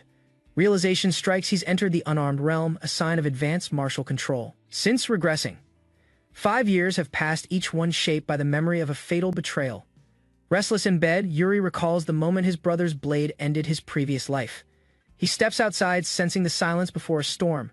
Shadows are already moving behind palace walls. Frustrated voices echo nearby. But Yuri's focus lies beyond petty arguments and rising tempers. Observing the guard's distraction, he identifies a perfect moment to slip into the restricted chamber. Rather than wait, he bursts in using brute force, startling everyone mid-conference. Gasps fill the room, but Yuri casually explains he knocked just louder the second time. With confidence, he expresses his intent to join the meeting, ignoring protocol entirely. Permission is granted without resistance. The king's silence signals acceptance. Discussions grow tense as one noble insists there are no troops left to spare. A rival reacts sharply, accusing him of disregarding the empire's urgent request. Yuri watches, remembering this debate as the moment everything began to fall apart. A letter from the empire had summoned allied nations to launch an eastern offensive. That operation ended in failure, triggering an orc onslaught that devastated border regions. Amid the chaos, only the empire remained untouched, clear proof it had manipulated the outcome. Tensions rise as nobles reflect on the empire's manipulation and the alliances it fractured. Lord Flandre argues decisively, refusing to dispatch soldiers and insisting resources stay within the kingdom. Breaking the deadlock, Yuri rises from his seat and calmly announces his intent to participate. His declaration to join the allied forces leaves the council momentarily stunned into silence. Calling for noble responsibility, he urges them to preserve Briel's name through action, not words. The king, analyzing his son's resolve, understands the deeper motive behind Yuri's bold offer. Outside, preparations begin. Yuri walks toward the training grounds as others continue sparring nearby. A brother confronts him with concern, questioning the need to volunteer for such danger. Rather than argue, Yuri affirms his decision. It's what royalty must do in troubled times. Respectfully, his brother agrees to defend the palace while Yuri takes on the front lines. They exchange a brief farewell behind the smiles. Both understand the risk ahead. Another companion, feeling overlooked, seeks acknowledgement, but Yuri remains focused. He speaks with calm certainty despite knowing monstrous orcs await across enemy borders. Massive and well-armed, these beasts march under blood-red flags toward destruction. Still, Yuri faces forward confident in his strategy, undaunted by what lies ahead. Yuri hears his name called urgently as a maid rushes toward him with important news. Panting from haste, Enna informs him that a guest has arrived with something he requested. Without hesitation, Yuri assures his companion he has a plan, one he claims is uniquely prepared. Bathed in early morning light, Yuri slowly stirred from sleep in his grand chamber. Outside the door, polished footsteps echoed as Guillermo entered the room with composed formality. Without delay, Yuri asked about Elaine. She was still out managing the mission personally. Guillermo responded with a smile, placing a decorative box carefully on the table. Inside lay a set of exquisite daggers, elementarian, long sought after by Yuri. Though plain at first glance, he confirmed their immense worth with quiet satisfaction. With a subtle gesture, Yuri activated the weapon's hidden power, causing blue energy to swirl. Guillermo recoiled in surprise as one dagger moved on its own, hovering unnaturally. Grinning, Yuri reassured him it was safe and hinted at his rigorous magical training. A brief moment of tension passed as Yuri noticed something and quickly masked his expression. Once Guillermo exited, he addressed the unseen presence lurking nearby. From the shadows, Asana emerged, awaiting further commands. Yuri questioned her about Gorcio's situation, eager for an update. Calmly, Asana reported delivering the warning, a note placed ominously near Gorcio's sleeping head. Asked about his next move, Yuri confirmed he would indeed join the Union Army. Asana urged caution, her voice laced with concern, but Yuri remained unfazed by the warning. Standing beside him, she seemed surprised when he revealed she would be accompanying him. Accepting the task without hesitation, she smiled. Anywhere was preferable to where she'd once been. Days later, a red banner fluttered in the wind on the morning of Yuri's deployment. Clad in armor, Yuri met with an old friend who offered parting words of concern. With a confident grin, he dismissed the worry, promising to restore the Briel's honor. A lighthearted memory surfaced as Yuri was reminded to care for his eyes when studying. They exchanged a firm embrace, each silently hoping for the other's safety. Before parting, Yuri smiled gently and promised he would return. A commanding officer announced the beginning of the ceremony before Yuri stepped up the platform. He stood tall as his superior assessed his readiness for the mission ahead. Without doubt, Yuri declared he felt no fear. Unaware of the next surprise, the officer gestured behind him. Ranks of soldiers filled the square.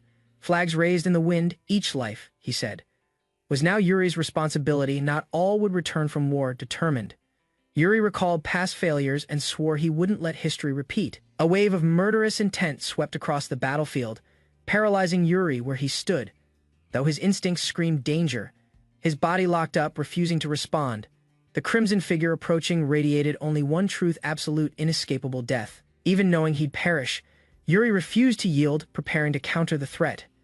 Power surged into his hand as elemental energy burst forth in glowing arcs. He launched forward with all his might, meeting the monstrous figurehead. The clash ended abruptly, leaving Yuri breathless as his father praised his reaction. Still processing what happened, Yuri realized the ambush had replaced his departure letter before parting. His father spoke plainly, "Return alive." That was all he asked. A signal horn rang through the air, marking the beginning of their march. Yuri stood tall before the troops, declaring his name and purpose with confidence. At his command, the soldiers roared back, ready to follow him into battle far away. In a dim prison corridor, a hand gripped steel bars tightly. A prisoner stood alert, staring out as if anticipating someone long unseen. With a grim voice, the man acknowledged the return of Briel's third prince. Golden light filtered through the trees as the group paused under the fading sunset. Near the forest ruins, Yuri rested with the knights while Sir Raymond checked their position. With a glance at the map, Raymond confirmed their approach to Cedar and the route beyond. Discussion of their pace brought calm agreement, yet Yuri's gaze shifted, his thoughts growing tense. Laurent Flandre appeared ahead, his presence stirring memories of betrayal and death from Yuri's past life. Unaware of Yuri's turmoil, the blonde knight stood composed, speaking with confidence to the others. Offering a formal greeting, Laurent lowered himself respectfully before Yuri. Caught off guard, Yuri responded briefly, his suspicions carefully hidden behind a neutral expression. Without hesitation, Laurent mentioned he had long awaited this moment to speak openly. Admiration poured from Laurent as he praised Yuri's past bravery. He recalled stories of how the prince once stood against injustice to protect a servant. To him, Yuri represented an ideal knight, courageous, loyal, and unwavering. Though unsure of Laurent's sincerity, Yuri maintained a polite composure. Raymond called for departure, advising caution regarding the unfriendly Count Cedar. Their journey resumed beneath moonlight, the distant fortress awaiting with uncertain intentions. Flags bearing Yuri's title hung high as the fortress prepared for his arrival. Beneath them, rows of armored soldiers stood firm, awaiting the prince's entrance. From horseback, he watched as Margrave Hemi Cider stepped forward to greet him. Yuri expressed gratitude, noting the rarity of his age among frontline commanders. Cider's tone sharpened as he asked if Yuri had ever battled orcs directly. Though lacking combat experience, the prince replied that he had studied their tactics extensively. Impressed by the response, Cider gave a rare nod of approval. He then extended an offer, a gift, as he called it with measured politeness. Soon after, heavy doors opened, leading Yuri into the fortress's depths. A torch lit the darkened passage, casting flickering shadows along the walls. Without a word, the group descended further, footsteps echoing with each step. Faint light ahead signaled the end of the corridor, but not of the tension. A knight questioned the strange setting, clearly uneasy. Yuri stayed silent as Sidor approached the flames, offering no clear answers. With a calm expression, the Margrave assured them there was no reason to fear. Yuri narrowed his eyes, sensing unease as the group arrived before a dimly lit cage. Gasps echoed among the knights inside the cell. Sat a restrained orc, snarling from the shadows. Rather than answer directly, Cider called the creature a captive, meant for observation and study. He explained that the orc was a resource, its behaviors analyzed to gain strategic advantage. Yuri questioned if this was truly the gift, prompting Cider to confirm without hesitation. Though Yuri thanked him aloud, inwardly he noted how far Cedar had gone for knowledge. A knight named Simon introduced himself as the son of Baron Bolf. In hushed tones, the group quietly debated whether keeping an orc captive crossed a line. Yuri acknowledged their doubts but gave an order to open one of the cages. Calling Simon forward, Yuri confirmed his name and tasked him with the fight. The gate burst open and the orc charged forward, unchained and roaring. Surrounded by tense knights, Simon stood frozen, his hand trembling around the hilt. Chaos erupted as the orc lunged, striking down the first guard in a flash. Simon hesitated, paralyzed by fear, unable to raise his sword. With red eyes gleaming, the beast closed and ready to kill without mercy. Simon screamed in pain as the orc's claws tore across his face during the ambush. While knights panicked, Cider calmly stated the creature had already been weakened for safety. Yuri stood silent as Cedar reminded him, despite injuries and restraints, this was still an orc. A savage orc restrains a knight while chaos erupts among the soldiers, urging immediate rescue. Unshaken, Yuri remarks that the orc's tendons are already half severed. Death isn't a concern yet. The creature drags its captive backward as the group hesitates, uncertain how to act. From the shadows, a hooded interpreter named Corey steps forward to communicate with the orc. Through growls, the threat becomes clear: lower weapons or the knight's bones will be crushed. Pain-filled cries erupt as the orc tightens its grip, forcing urgency into the situation. Magic gathers in the hands of a blonde mage, signaling that it's Yuri's chance to move. He darts forward, swift and calculated, using the distraction to close the gap. One clean strike forces the orc to release its hostage in a bloodied stumble. A monstrous orc bursts in, radiating far more menace than the last. Veterans recognize it instantly. It once devoured a knight alive before being subdued. Despite warnings, a soldier prepares to strike, declaring he'll kill it regardless of the hostage. Yuri intervenes, urging restraint and pointing out the greater threat lurking behind. He reminds them this isn't about one kill more deadly foes wait beyond. This, he declares, is training. They must learn how to survive and how to slay orcs. Blades of blue energy launch forward, piercing through the orcs' defenses without hesitation. A fiery blast erupts moments later, engulfing the corridor in searing light and heat. Taking advantage of the chaos, Yuri rushes in alongside the knight to strike. The orc collapses, its blood spreading across the stone floor. Standing nearby, a knight averts his gaze, silently reflecting on the brutal encounter. Without warning, another enemy lunges but is swiftly dispatched before it lands a blow. Breathing heavily, the knight steadies himself after the final attack. Yuri nods with approval, offering a simple acknowledgement of his effort. Hemi comments that while the opponent was weak, the experience remains valuable. According to Hemi, chivalry holds no value against such enemies. He gestures ahead, stating there's something else they need to witness. Deeper inside, he warns even more horrific sights await. The group enters a chamber filled with disturbing figures. Recognition spreads as they see pale-skinned, malformed creatures huddled in chains. Half-orcs, unnatural offspring of violence, stand trembling, their presence more numerous than expected. According to Hemi, the half-orcs are the result of humans being used for the orcs' twisted pleasures. Disgusted, one knight covers his mouth, unable to process the grim revelation. When asked directly, Hemi admits without hesitation that he despises orcs with all his being. Some quietly speculate that orcs are the reason Hemi bears such deep pain. They recall hearing that he recovered his son's corpse from an orc village. Even now, the weight of that day lingers behind his unwavering resolve. Before departure, Hemi instructs them to bring along the hooded interpreter. Yuri recognizes him immediately and confirms his name, Kori, the orc tongue speaker. Though Kori attempts to speak, Yuri casually silences him with a hand gesture. Hemi cuts in, claiming he's already aware of what needs to be said. Kori then presents a mysterious object, calling it a symbol of cooperation.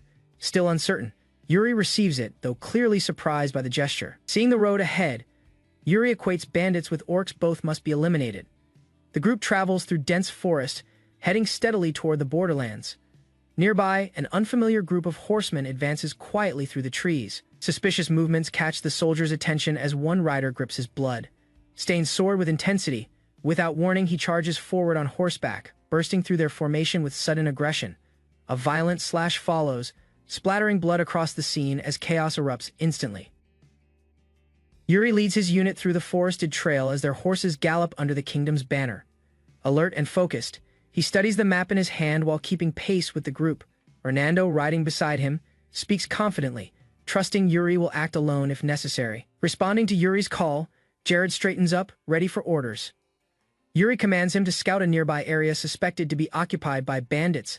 Though hesitant, Jared questions the danger, but Yuri insists the bandits must be dealt with. Teased for his hesitation, Jared admits his anxiety and doubts as an inexperienced prince. Despite the pressure, Yuri encourages him, pushing him to act with conviction. Jared rides off with determination while Yuri calmly remarks on his companion's spirit. Curious, Yuri turns to Bernard and prepares to ask something unusual. He poses a direct question why Bernard chooses to keep fighting.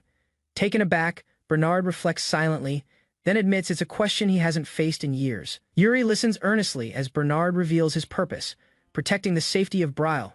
Impressed by the sincerity of the answer, Yuri quietly approves. Without further comment, he increases his horse's pace, riding ahead to check the rear lines. Hidden by foliage, Yuri observes the enemy encampment nestled deep in the forest. Suddenly, a captured scout stumbles out, tightly bound and gasping in fear. Remaining calm, Yuri interrogates him while Jared reports discovering the enemy's base. Jared confirms the location with certainty, pointing toward the tents below. Pleased, Yuri commends him before turning his attention back to the prisoner. Cornered, the scout admits he was sent alone, overwhelmed by Yuri's questioning.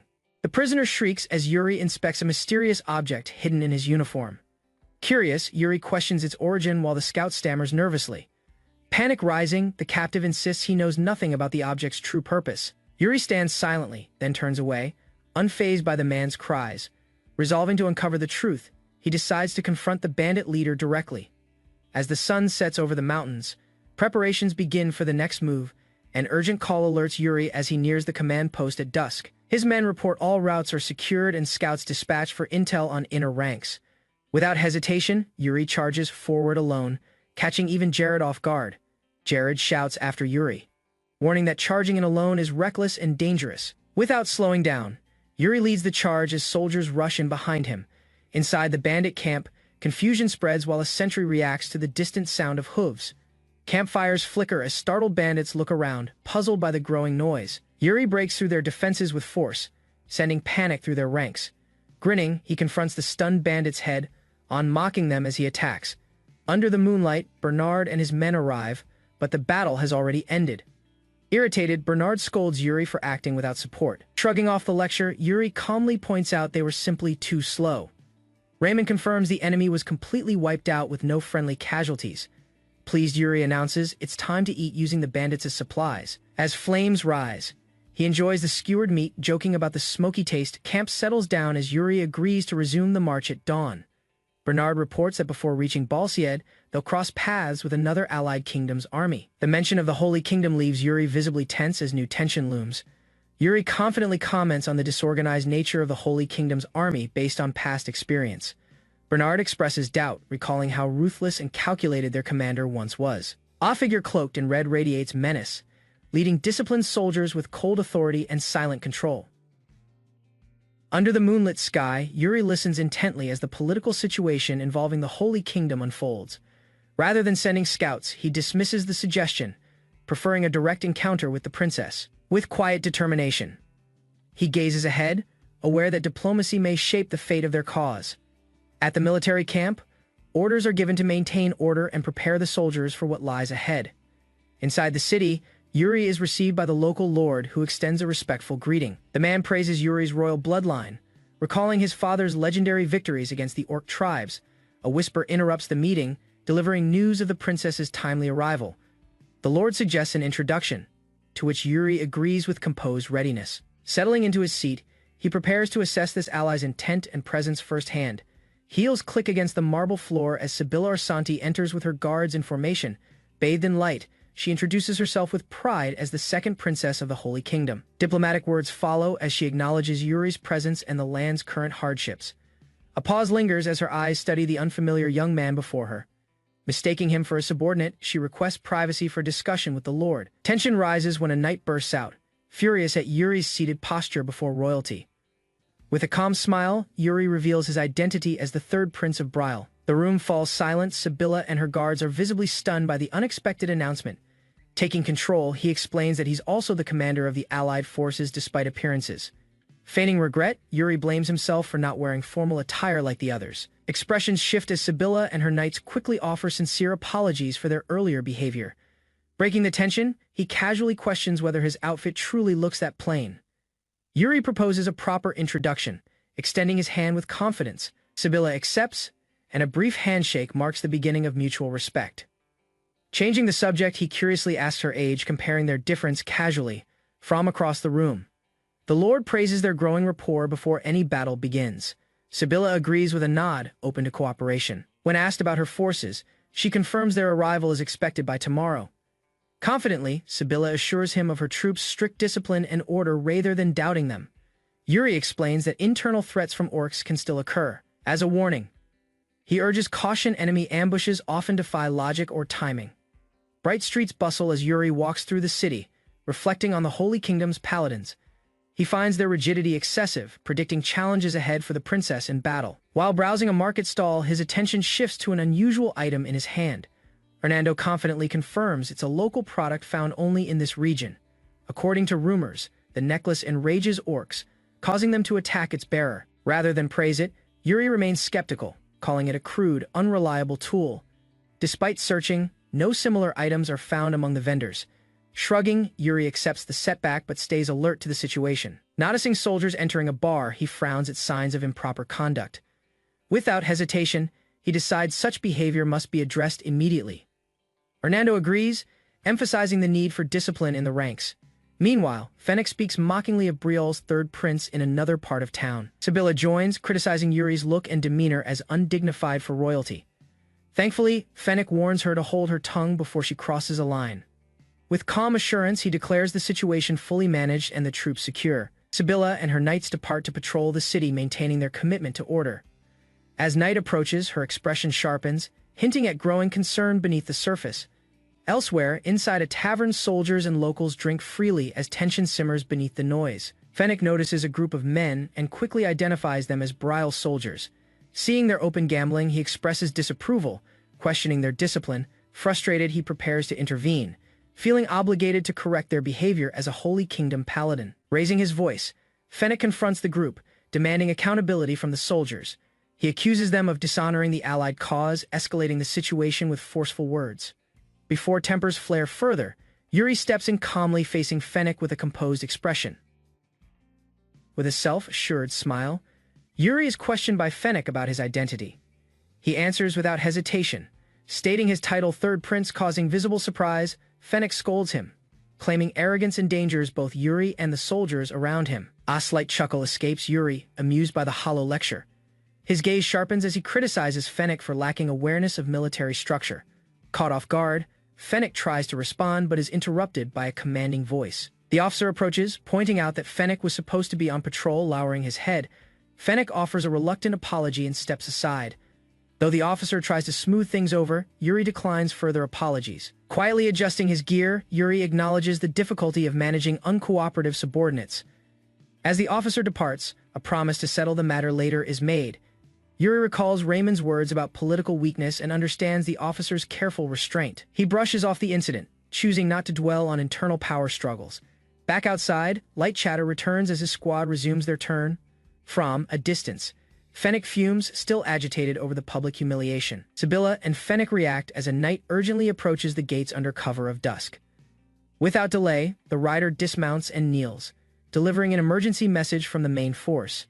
News spreads fast. Orc forces have launched an attack against the Central Army's position. Elsewhere, an armored woman prepares to ride, tightening her grip as she listens carefully.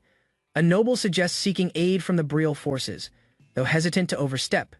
She pauses, silently considering the political weight of his suggestion. His reasoning continues, urging cooperation to reduce Allied losses. She rejects the idea firmly, viewing it as an insult to their strength. Despite her refusal, she acknowledges his concern before commanding her unit to advance. Left behind, the nobleman discusses the Holy Kingdom's stubborn leadership with a nearby officer. He gives new orders: contact Betrayal's Third Prince for possible support. Time is short and swift coordination is now crucial. Under the moonlit sky, Yuri reads the message aloud to his gathered troops. The report confirms the orc ambush and requests assistance from nearby allies. Confusion arises as the request comes from Gid, not the Holy Kingdom directly. Yuri recalls Fennec's earlier arrogance, recognizing now isn't the time for personal grudges. Without delay, he instructs Sir Raymond to prepare the troops for departure. A new soldier introduces himself as Roy and is assigned a critical messenger task. Roy receives specific instructions to gather knights from the bar near Talisman Market. As Roy sprints off, Yuri folds the letter and looks up at the quiet sky. With a subtle smile, he sets out ready to move under moonlight's cover. The group rides swiftly through the night, the hooves beating in steady rhythm. Yuri jokes about the others looking tipsy, lightening the tense atmosphere. Spotting Jared's pale face, he checks in, masking concern with humor. Laurent rides up and expresses admiration for Yuri's decision to aid former opponents. He praises Yuri's restraint and vision, touched by the prince's forgiving leadership.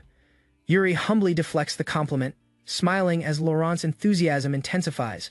Internally, Yuri wonders if Laurent's loyalty stems from the influence of his past life. Their ride is abruptly interrupted by a shout. Movement is spotted ahead.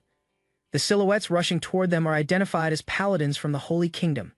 Yuri leads the charge, declaring this battle their first direct clash with the orcs. Blue energy surrounds him as he vows to lead and remain until the final moment. He rides ahead, commanding the troops with conviction, urging everyone to return unharmed. Moments earlier, the Holy Kingdom's paladins gathered under the moonlight, unaware of the looming ambush. One knight admitted fault, realizing too late that the main formation had already come under attack. Inside the stronghold, Yuri mentioned the orcs' unpredictable incursions within their territory, highlighting their failure in vigilance. From a distance, soldiers spotted the flag still raised while the front lines fought desperately against monsters. An enraged orc swung violently as paladins held their position amid the chaos of the battlefield. Orders were issued for a direct strike at the enemy commander, prompting a cavalry charge. A knight commanded the riders to align and break through with force. Determined to lead, he whispered a prayer and urged his mount forward. His horse galloped ahead as the pace of the unit accelerated. Suddenly, a cursed totem glowed ominously in their path, emitting dark magical energy. Purple light expanded outward, halting the charge mid-movement. Shards erupted from the ground, and enemy trap lay in wait. Riders were thrown violently as the ground split open beneath them.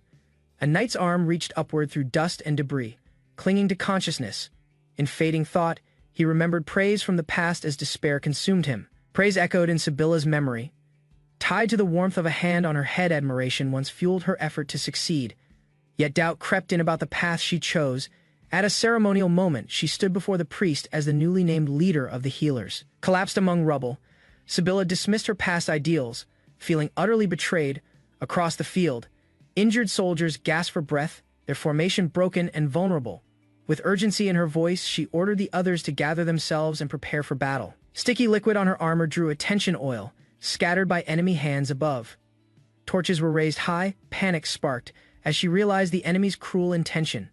Fear halted her steps while she faced the cliff, unsure how to respond. Flames threatened to engulf them, and Sibylla's despair deepened under pressure. A distant voice pierced her thoughts, calling her name gently through the smoke. Shame filled her chest. She had struggled alone when help had always been near. Yuri emerged through glowing light, extending his hand without hesitation.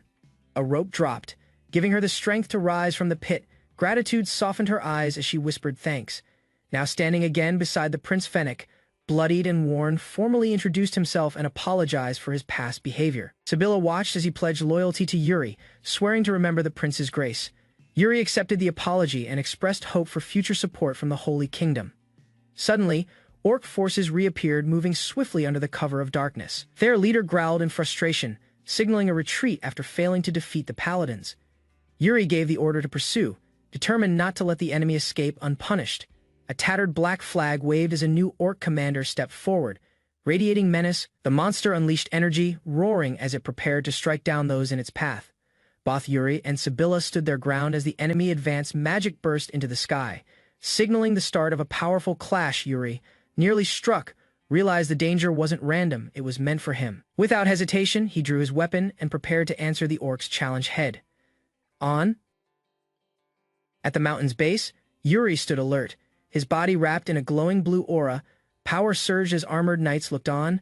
The atmosphere tensed under Yuri's rising magical pressure. Without hesitation, he gave a final word, then sprinted forward, ignoring Sibylla's remark behind him. A massive ogre charged, lifting its weapon with a roar that shook the air. Dodging swiftly, Yuri narrowed the distance, his movement fluid and timed to the monster's strike. Focused entirely on his target, he accelerated, closing in before the enemy could react again. Memories surfaced. Bernard's voice echoed from 5 years ago, instructing him on soul severance. Training had emphasized instinct over logic, urging the body to react faster than thought. Move first, understand later. That core principle burned into Yuri through years of relentless drilling, reacting on reflex. Yuri countered before the next blow could land, his blade flashing outward. The sword spun like a streak of light, detonating on impact with explosive force. As dust settled, he regained footing, eyes sharp and posture poised for the next wave. He darted through enemy lines, cutting a path between confused soldiers with unmatched precision. Twin ogres lunged, both fell instantly, victims of a clean, seamless arc of steel. Breathing steady, Yuri pressed onward, undistracted by the chaos collapsing behind him. 3 ogres advanced, laughter rumbling from their throats as they spotted Yuri standing alone. Engaging them directly wasn't an option. Their sheer size and numbers tipped the balance. Still, Yuri welcomed the risk. After so long away from war, this was his moment. Patterns in their movement caught his eye. One exposed a critical opening in its stance from all directions. Glowing threads of magic surged, weaving a deadly net across the terrain. Limbs tore and blood spilled as the beasts were shredded by Yuri's precise trap. One final slash ended the skirmish. The last ogre fell without a sound.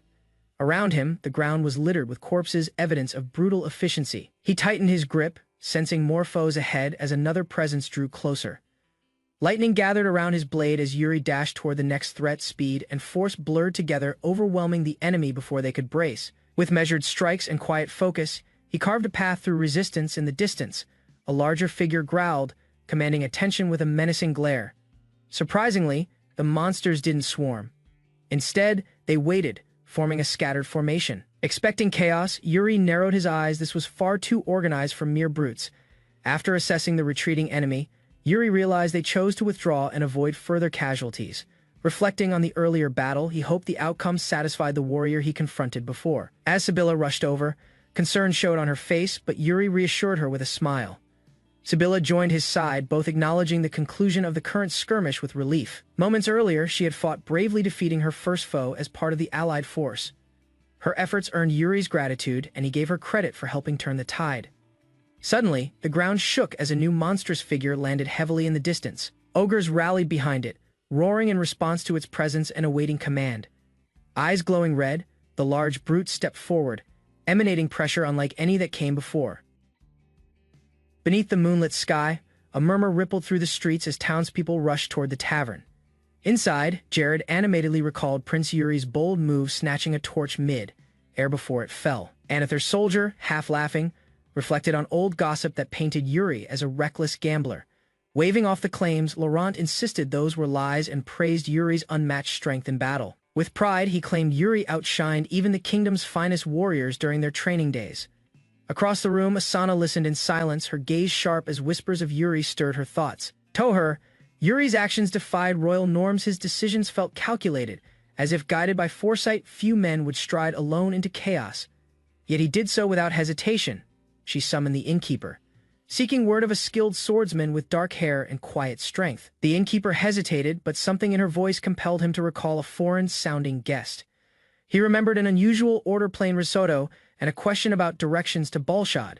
With narrowed eyes, Asana gave a nod, confident she was now on the right trail. Offering a coin, she thanked him, prompting the innkeeper's wide-eyed gratitude.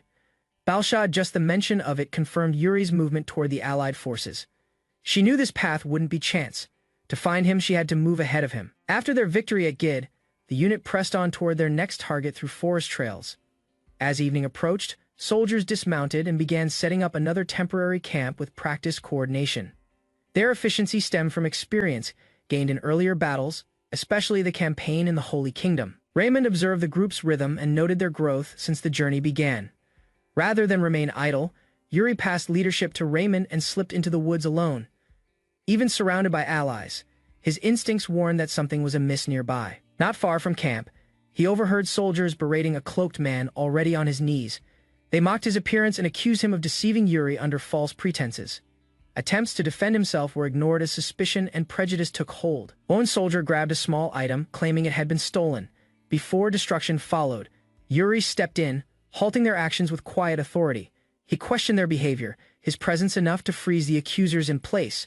Without raising his voice, Yuri ordered them to leave at once. Shaken, the soldiers apologized and scattered, aware they had crossed a line. He turned calmly to the man, checking if he had been hurt. Grateful but worn, the cloaked man nodded, his voice trembling as he thanked Yuri for the rescue. Instead of moving on, Yuri sat beside him, calmly asking if he needed anything. Rather than complain, the man accepted his suffering, saying prejudice was a result of being different. He revealed a quiet dream to live openly among people. Once he earned their acceptance, Yuri, struck by the honesty, offered a surprising idea that caught the man off guard. He suggested seeking out a mage, proposing that learning magic might help realize that dream. As night settled over the forest, the camp quieted under the soft glow of lanterns. Within the command tent, officers reviewed preparations. Yuri reminded them that vigilance mattered more than ever, especially when traveling through the dark lands. He warned that the enemy might repeat their past tactic, fire magic used in the Holy Kingdom. Before plans could shift, a soldier burst in, breathless with urgent news of an orc ambush. Chaos erupted immediately as soldiers sprinted from tents, blades drawn toward the direction of the threat. A wave of flame burst across the horizon, confirming Yuri's earlier fears. The attack was brutal. Orc forces surged through with dark magic and brute strength. As purple mana flared in Yuri's grasp, his enemies realized this was no ordinary response. Surrounded by unstable energy, the officers hesitated while assessing the unfamiliar magic spreading across the battlefield. Yuri issued orders to Jared and Raymond, assigning them command of their respective squads. With blue flames igniting beneath him, he advanced alone to uncover the truth behind the magical storm. Guided by his allies' direction, Yuri pinpoints the source of the incoming magical disturbance. With no time to lose, he dashes forward, glowing energy pulsing beneath his feet. His eyes sharpen as a figure wielding a massive blade emerges ahead in the darkness. Recognizing the armored beast as Orkval, Yuri prepares for a brutal confrontation. He lunges, blade aimed directly at the foe, demanding answers through sheer force. Their weapons collide, sending shockwaves that ripple through the air around them. Catching his breath, Yuri reassesses. This opponent surpasses expectations in power and presence. The creature's wild strikes lack control, but each swing carries lethal potential. In the blur of steel, Yuri narrowly avoids a crushing blow, retaliating swiftly. A precise counter lands cleanly, momentarily disrupting Orkval's assault. Unlike previous enemies, this one shows calculated restraint behind the fury. With tension mounting, Yuri steadies himself, fully aware of what's at stake. Summoning his full strength, Yuri braces for the decisive exchange. Their blades crash again, neither side yielding as sparks scatter violently.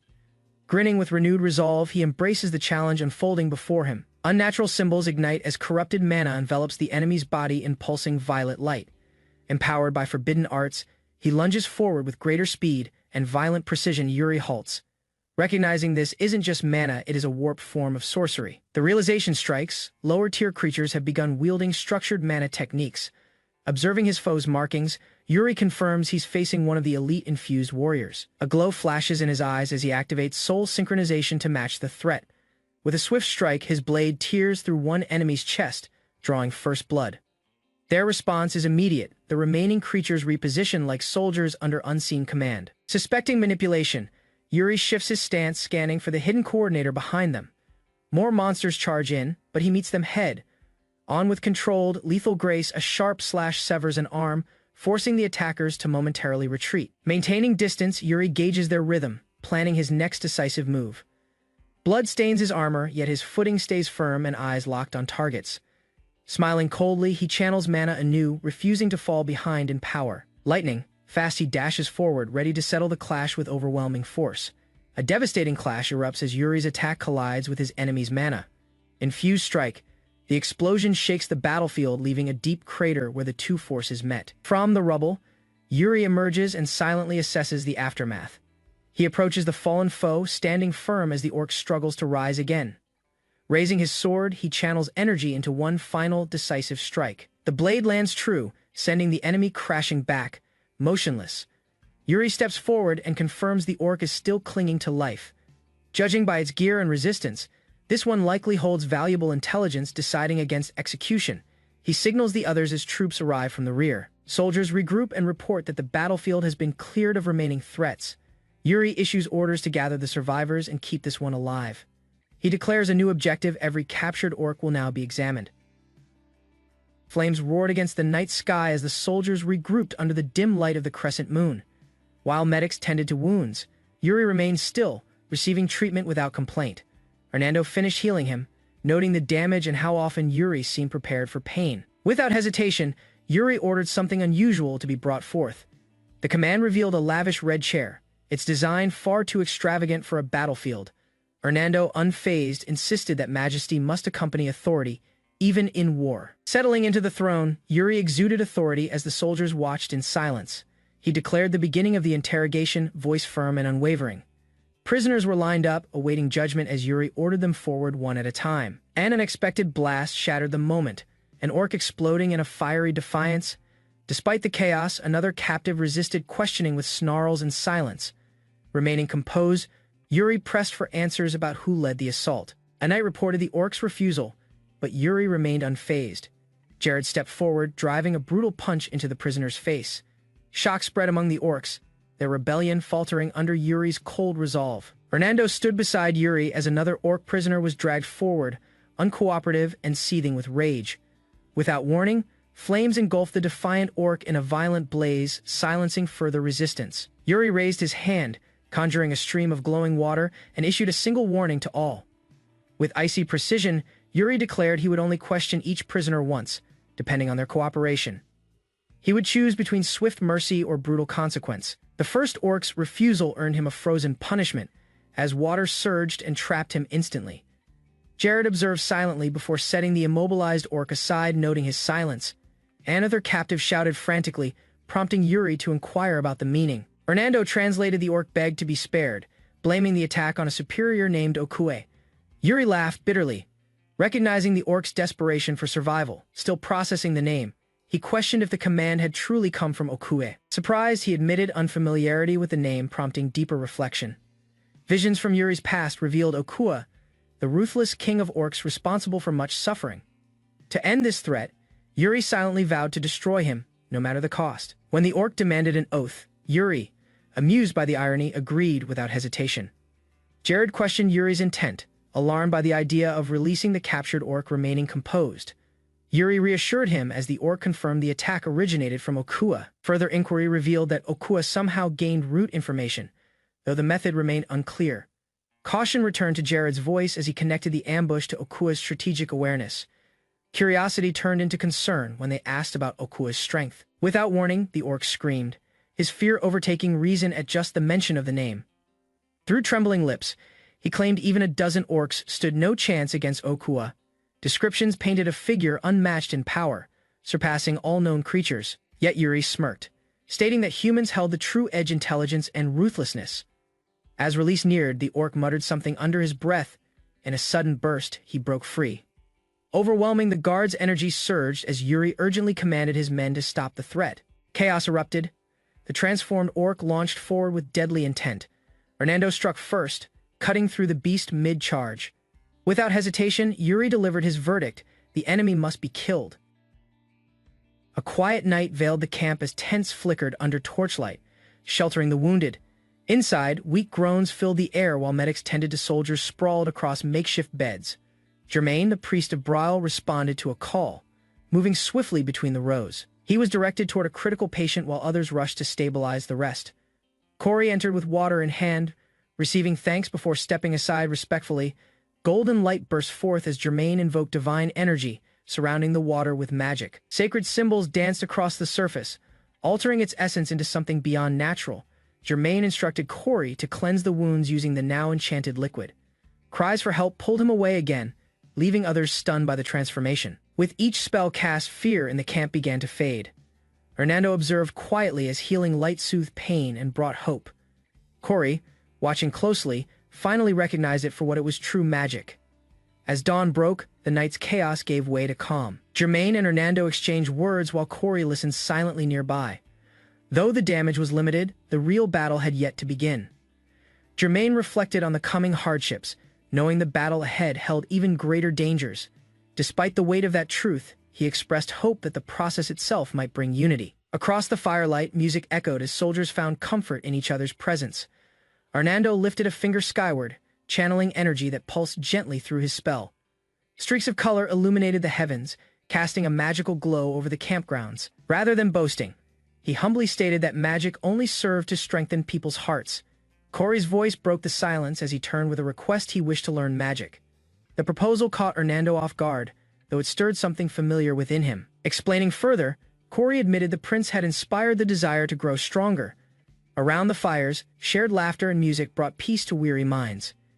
Corey watched with quiet longing, moved by the warmth magic had created. Hernando's encouragement lit a spark of confidence behind Corey's solemn eyes. Morning came clear and calm as soldiers prepared for what lay ahead. A messenger approached urgently, announcing a surprise visit from the Empire's knights. Noticing Balshad among them, Yuri agreed meeting them was unavoidable. Yuri issued the order to bring the visitors forward, ready to hear the Empire's message. Without delay, Rapio Artem introduced himself as the second son of Count Enox. He explained their presence in advance unit reporting orc sightings around Balshad to nearby allies. Curiosity rising, Yuri asked about the unfamiliar knight standing behind Rapio. Knight stepped forward, apologizing for not introducing himself sooner. With humility, he admitted his current disgrace, lacking the honor of his former title. The young prince stared, recalling the man's identity from a painful past encounter. His name was Graham Hartle, once a knight of the Empire, now stripped of rank. Despite his fall, Graham offered a formal greeting, acknowledging Yuri with respect. Yuri remarked on Graham's earlier punishment, recognizing the harsh treatment he'd endured. Though embarrassed, Graham quietly accepted the truth of his situation. Rapio interjected, defending Graham and praising his unmatched skill and reputation. With sincerity, Rapio expressed admiration, calling Graham the famed Silver Flame. Other knights also stepped forward, offering warm greetings and recognition. Yuri smiled, welcoming Graham as an ally just as destiny had brought them together again. Extending his hand, Yuri invites Sir Graham to join the Brielle Kingdom's cause. Unlike others, Graham had once spared him an act that left a lasting impression on Yuri's past. During a moment of retreat, Yuri had seen the knight turn away instead of capturing him. With a confident smile, Yuri offers generous treatment if Graham chooses Brielle. The knight remains silent for a beat before declining with a respectful apology. Acknowledging the decision, Yuri nods and accepts it without disappointment. Having anticipated this answer, their group arrives at the gates of Betrayal, greeted by towering stone walls. Looking over the fortified city, Yuri notes its scale and position on the wide plains. Despite its grandeur, the city stirs memories of devastation from his former life. A knight advises caution, hinting that danger may lurk inside the city's walls. A sinister mage watches them with amusement, his expression unsettling. Yuri feels tension rising but chooses to wait before making judgments. Inside, a lavish hall opens to reveal an elegant red-haired woman, Mary-Rose Entre, Betrayal's ruler. Greets them with poise and grace. Yuri stands ready, knowing this encounter could shape Brielle's future. At banquet table, Mary-Rose identifies Yuri as the third prince of Brielle with casual interest. Rather than highlighting his royal status, he presents himself as the leader of Brielle's forces. Amused, she compliments his looks and inquires about his age without hesitation. Yuri replies with 18, prompting her to note she's only slightly older. Despite her warm demeanor, he remains wary, sensing manipulation behind her friendly charm. Past betrayals have made him cautious, especially toward those skilled in disarming appearances. Instead of deflecting, he emphasizes shared values over titles, age, or gender. Redirecting the conversation, Mary-Rose rises and commands the hall's attention with grace. She proudly introduces the Brielle Knights as allies in the coming war. With a smile, she proposes everyone make an effort to connect personally. The abrupt suggestion sparks murmurs of confusion among nearby guests. One onlooker casually assumes she simply enjoys making new friends. A whispered remark questions Brielle's significance. As a minor nation, Yuri calmly defends its strategic location and resilient spirit. Soon after, Commander Jonathan of Bruisen greets Yuri and offers a respectful toast.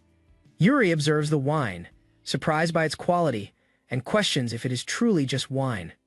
A smirk forms as he comments that such refined liquor feels out of place in Bruisen. Rather than taking offense, Commander Jonathan acknowledges the remark and praises Yuri's sharpness. One Bruisen knight, clearly agitated, misinterprets the comment as mockery toward rural origins. His partner restrains him while Jonathan, maintaining composure, seeks clarification from Yuri. Leaning back calmly, Yuri responds with a challenge, curious what Jonathan might do in return. While tensions rise, Jonathan dismisses the need for apologies and remains diplomatic. He speculates aloud either Yuri fits the rumors of unruliness, or this is a test. The knight beside him grows more irritated, eager to prove themselves against Yuri. Yuri points out the risk of unreliable allies during war, raising doubts. Jonathan accepts the challenge with confidence, declaring that a knight's value lies in his sword. Mary-Rose, intrigued, offers to escort them to the training arena for a proper duel. Outside, sunlight floods the Colosseum, where both parties prepare to settle the matter. Watching from above, Yuri and Mary-Rose observe the fighters entering the ring. She teases him about provoking conflict while Yuri shrugs off the accusation with a dry remark. Yuri evaluates the duel's purpose, noting the importance of gauging Bruisen's strength firsthand. Below, Bruisen's knights line up, each bearing the discipline and reputation of their nation. Among them is one destined to become a commander of the Empire's elite, one of the 10 strongest. Two knights, Proin and Lorient, introduce themselves before stepping into combat positions. Though Lorient acts cordial, he makes it clear the duel won't be lighthearted. From the sidelines, Yuri observes closely, eager to study their abilities through the clash ahead. Legends speak of 10 supreme individuals whose presence alone shapes the balance of the continent.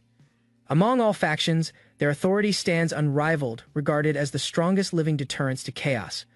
While others move pieces in the shadows, Yuri quietly takes interest in the world's shifting powers. Within the arena, tension tightens as armored warriors face off beneath the midday sun. Proin, flaunting his title and past victories, addresses his opponent with smug confidence. Disregarding formality, he lunges forward, turning the ceremonial match into a show of brute force. Blades clash as Proin opens with a wild swing, aiming to overpower his opponent quickly. Roland, however, tracks every motion. Unmoved by the aggressive rhythm before him, believing victory is near, Proin presses harder, blind to the trap forming before his eyes. From the stands, Yuri narrows his gaze, analyzing each movement with growing interest. Roland's steady form subtly shifts, his poise unsettling the once confident challenger.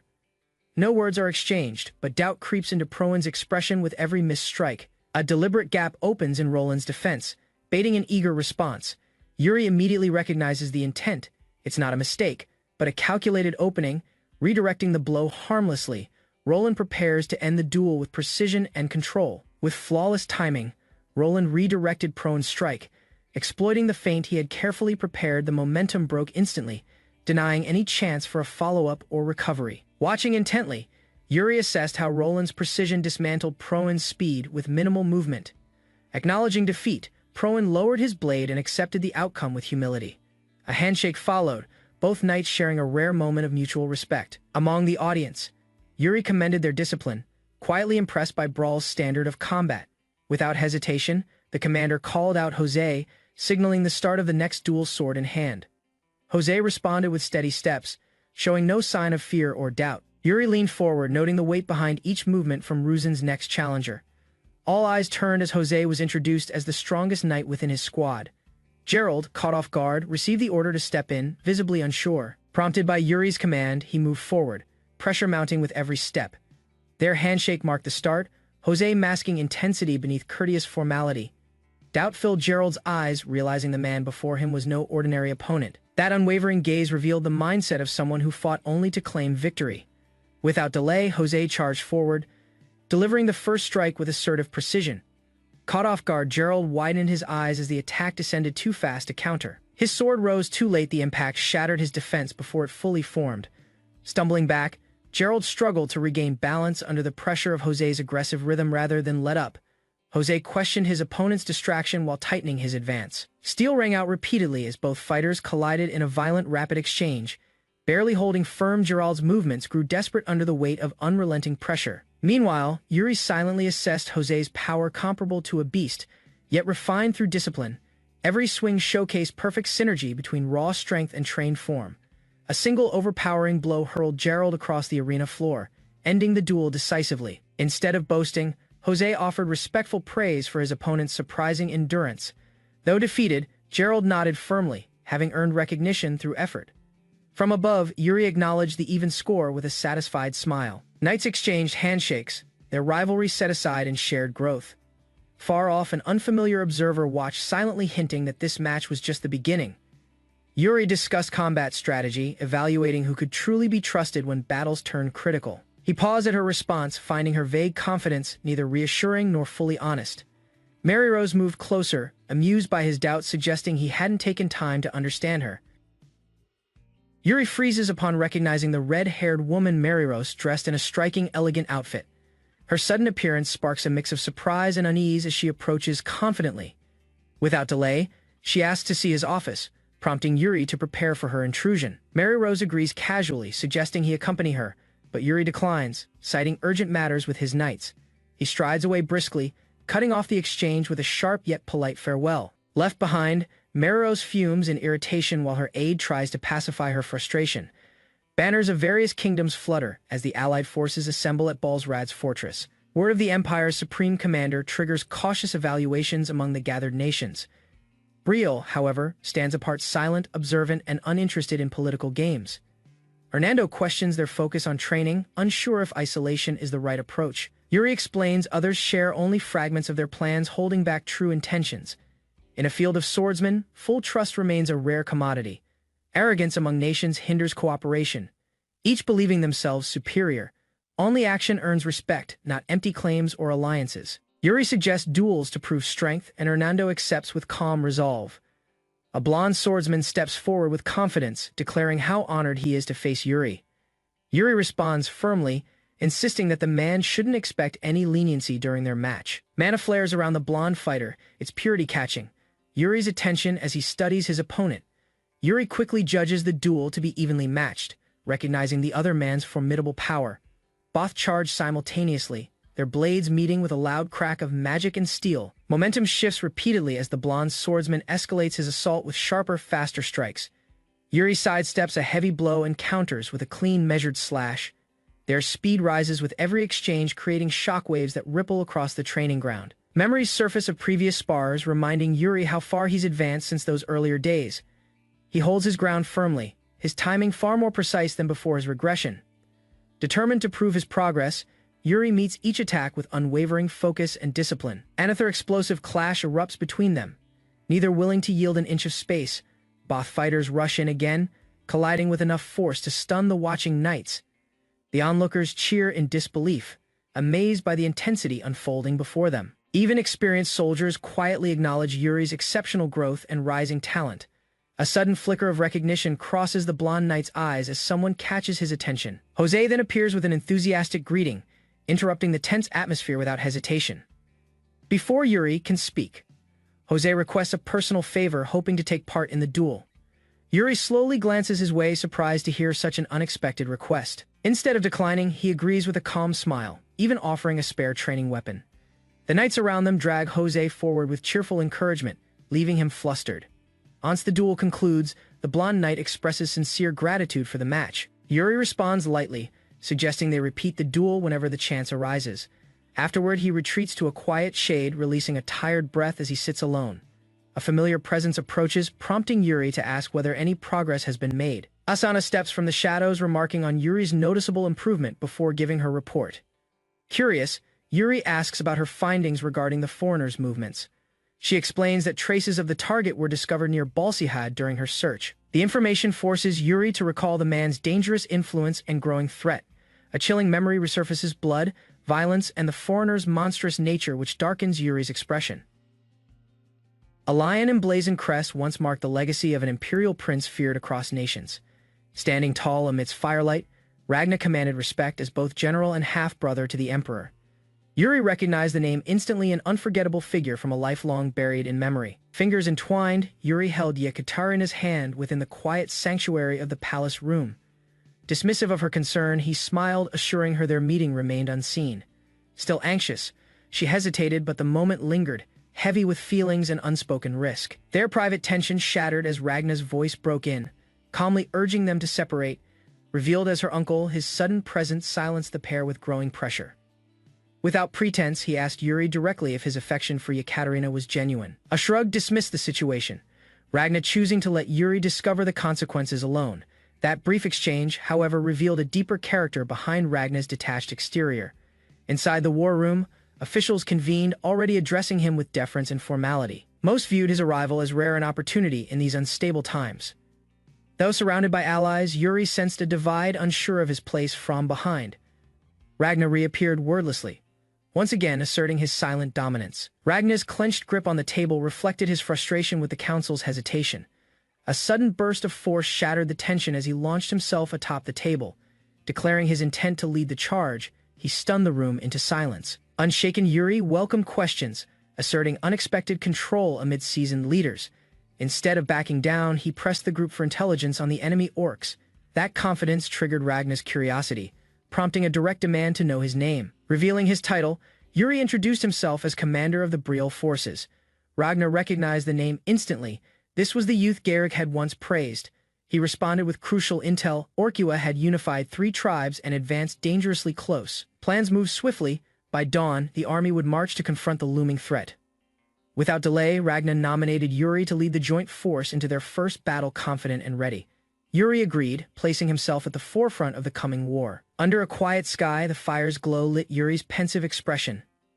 Mary Rose approached, breaking the silence with a calm curiosity about his thoughts. She acknowledged his bold move, claiming the very post others feared to hold. Streaks of light danced across the night sky as Mary studied Yuri's expression carefully. Streaks of light danced across the night sky as Mary studied Yuri's expression carefully. Though victorious in gaining command, his unease didn't escape her watchful gaze. With firm resolve, she reminded him of her people's stake in the coming battle. Mary Rose offered her assistance without hesitation, surprising Yuri with her sudden pledge. A burst of flame followed her declaration, her identity as an arcana reaffirmed. Embracing her power, she confidently claimed she'd be more useful than many soldiers. Yuri paused, weighed by the reality that lives would be lost under his command. He silently watched the camp, realizing the faces around him might not return. Each decision he made could separate comrades from life forever. He clenched his chestplate, determined to carry the burden of those consequences himself. Rather than hide his worry, Yuri admitted he simply wanted to bear it properly. Mary Rose responded with approval, moved by his sincerity and sense of responsibility. Though still displeased with his earlier distance, she chose to stand by him, declaring her full support. Marios pledged her strength as Balshad's arcana. Side by side, the two sealed their alliance with a grateful handshake. Several days later, the orc vanguards surged forward, initiating the first violent clash at the gorge. From the fortress walls, Ragna and Mariros observed the battlefield, their banners raised to rally the troops. Yuri stood at the forefront, issuing the command to unite all units as the operation commenced. Standing beneath the royal banner, the commander surveyed his troops with calm authority and silent expectation. He declared the time had come for the vanguard to advance and take the lead. From behind, Mariros appeared, stating she had come to settle a personal debt. Her words revealed the favor was owed to none other than a Prince of Betrayal. Meanwhile, knights across the ranks armed themselves, signaling readiness as orders echoed through the camp.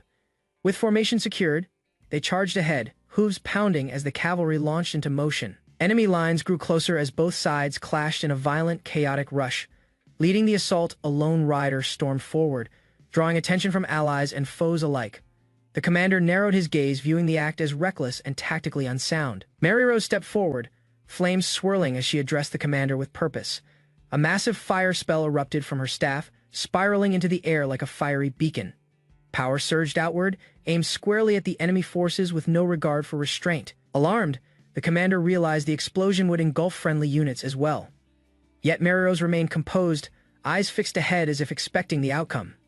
Amidst the chaos, a knight advanced, blade ready, locking eyes with the charging prince. The ground trembled as hooves struck, flames surging violently behind the mounted warrior.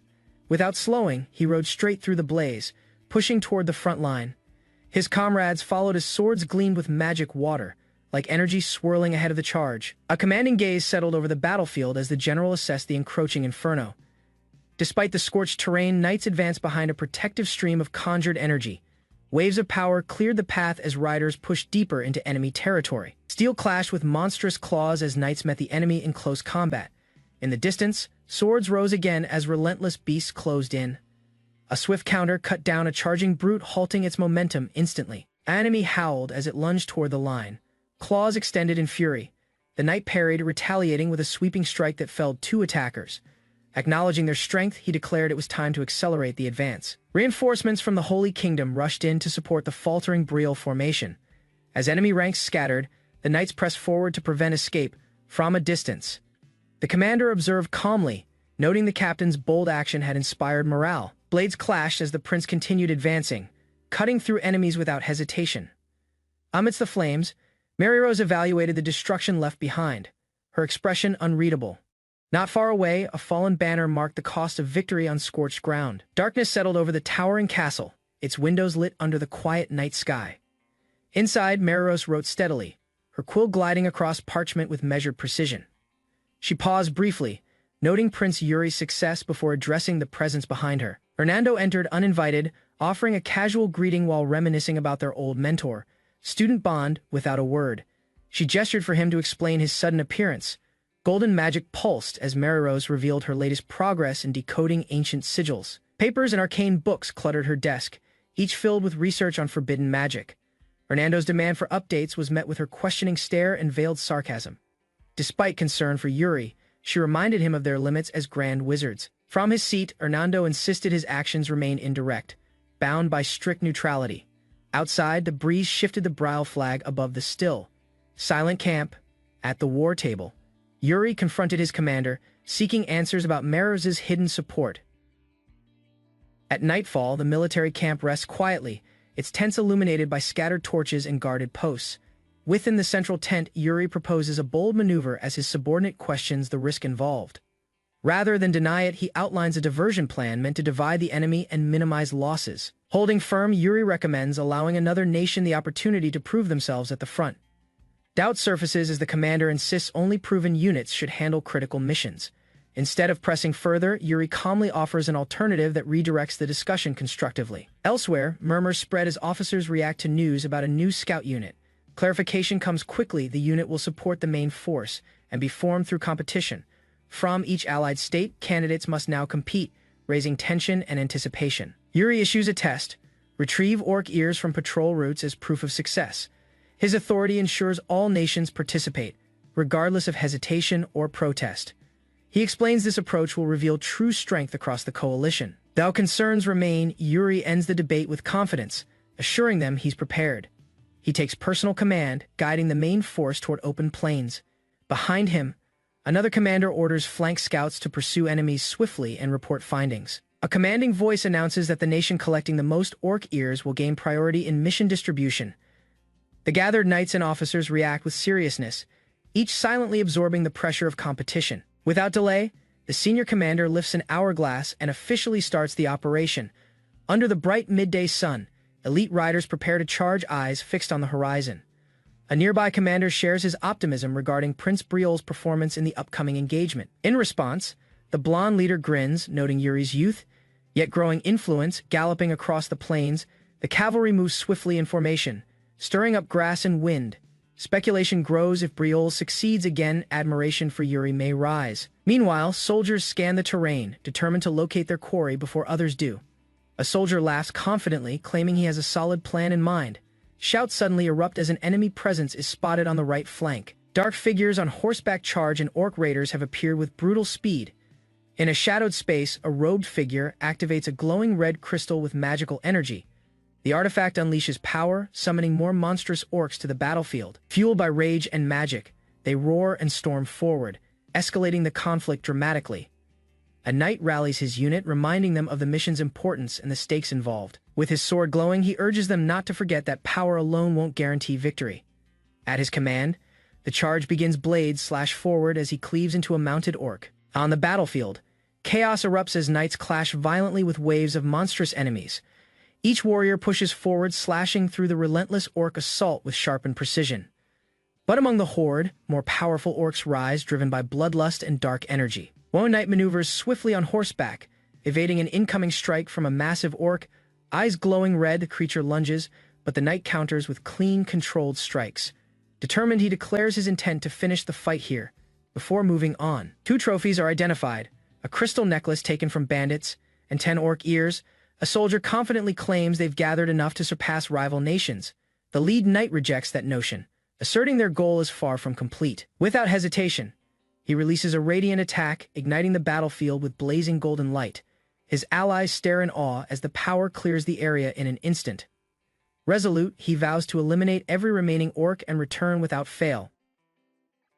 A mysterious technique known as Heart Soul / channels mana into any form the wielder desires. Through focused willpower, the user molds this energy into a deadly force beyond natural limits. Bursting with light, Yuri strikes forward, tearing through armored enemies without pause or mercy. Unbothered by resistance, a dark-haired knight declares a relentless mission to eliminate all threats. Mana flares around him as divine energy forms, reinforcing his body and purpose. Embers swirl as a fallen kingdom symbol marks the return of its long-lost prince. At sunset, a commander inspects bags from the front line, expecting signs of victory. Several soldiers fail, their sacks empty, proof of hesitation or complete failure in combat. Disgusted, he hurls them aside, declaring them unworthy of a place in his ranks. Bloodied trophies finally reach the table, drawing his attention and curiosity. A soldier from Grusson presents 6 heads, grim results of swift, efficient work. Despite the success, the commander warns that fortune won't favor them twice. 12 heads land next. Eclipsing the rest and silencing the crowd, Sibylla watches calmly, her sharp eyes hiding the effort behind the outcome. 1 bag remains, final proof that not all cards have been played. Odd dirt, covered sack thuds onto the table. This one is marked as coming from Betrayal. The onlookers stare in stunned silence, eyes locked on the unexpected sight inside. Yuri's quiet smile unsettles them. He simply claims they did their best and nothing more. Under moonlight, the camp moves with quiet urgency, supplies shifting between tents and crates. Orders echo across the grounds, soldiers repositioning gear while remaining alert for sudden danger. One knight grows curious after spotting suspicious movement among the shifting crowd. Near the tents, Yuri sits calmly by the fire while another soldier rushes toward him. He reports growing tension. Knights from other nations have been provoking Briol's men repeatedly. Despite rising hostility, Yuri remains composed, noting envy from others due to their earned merit.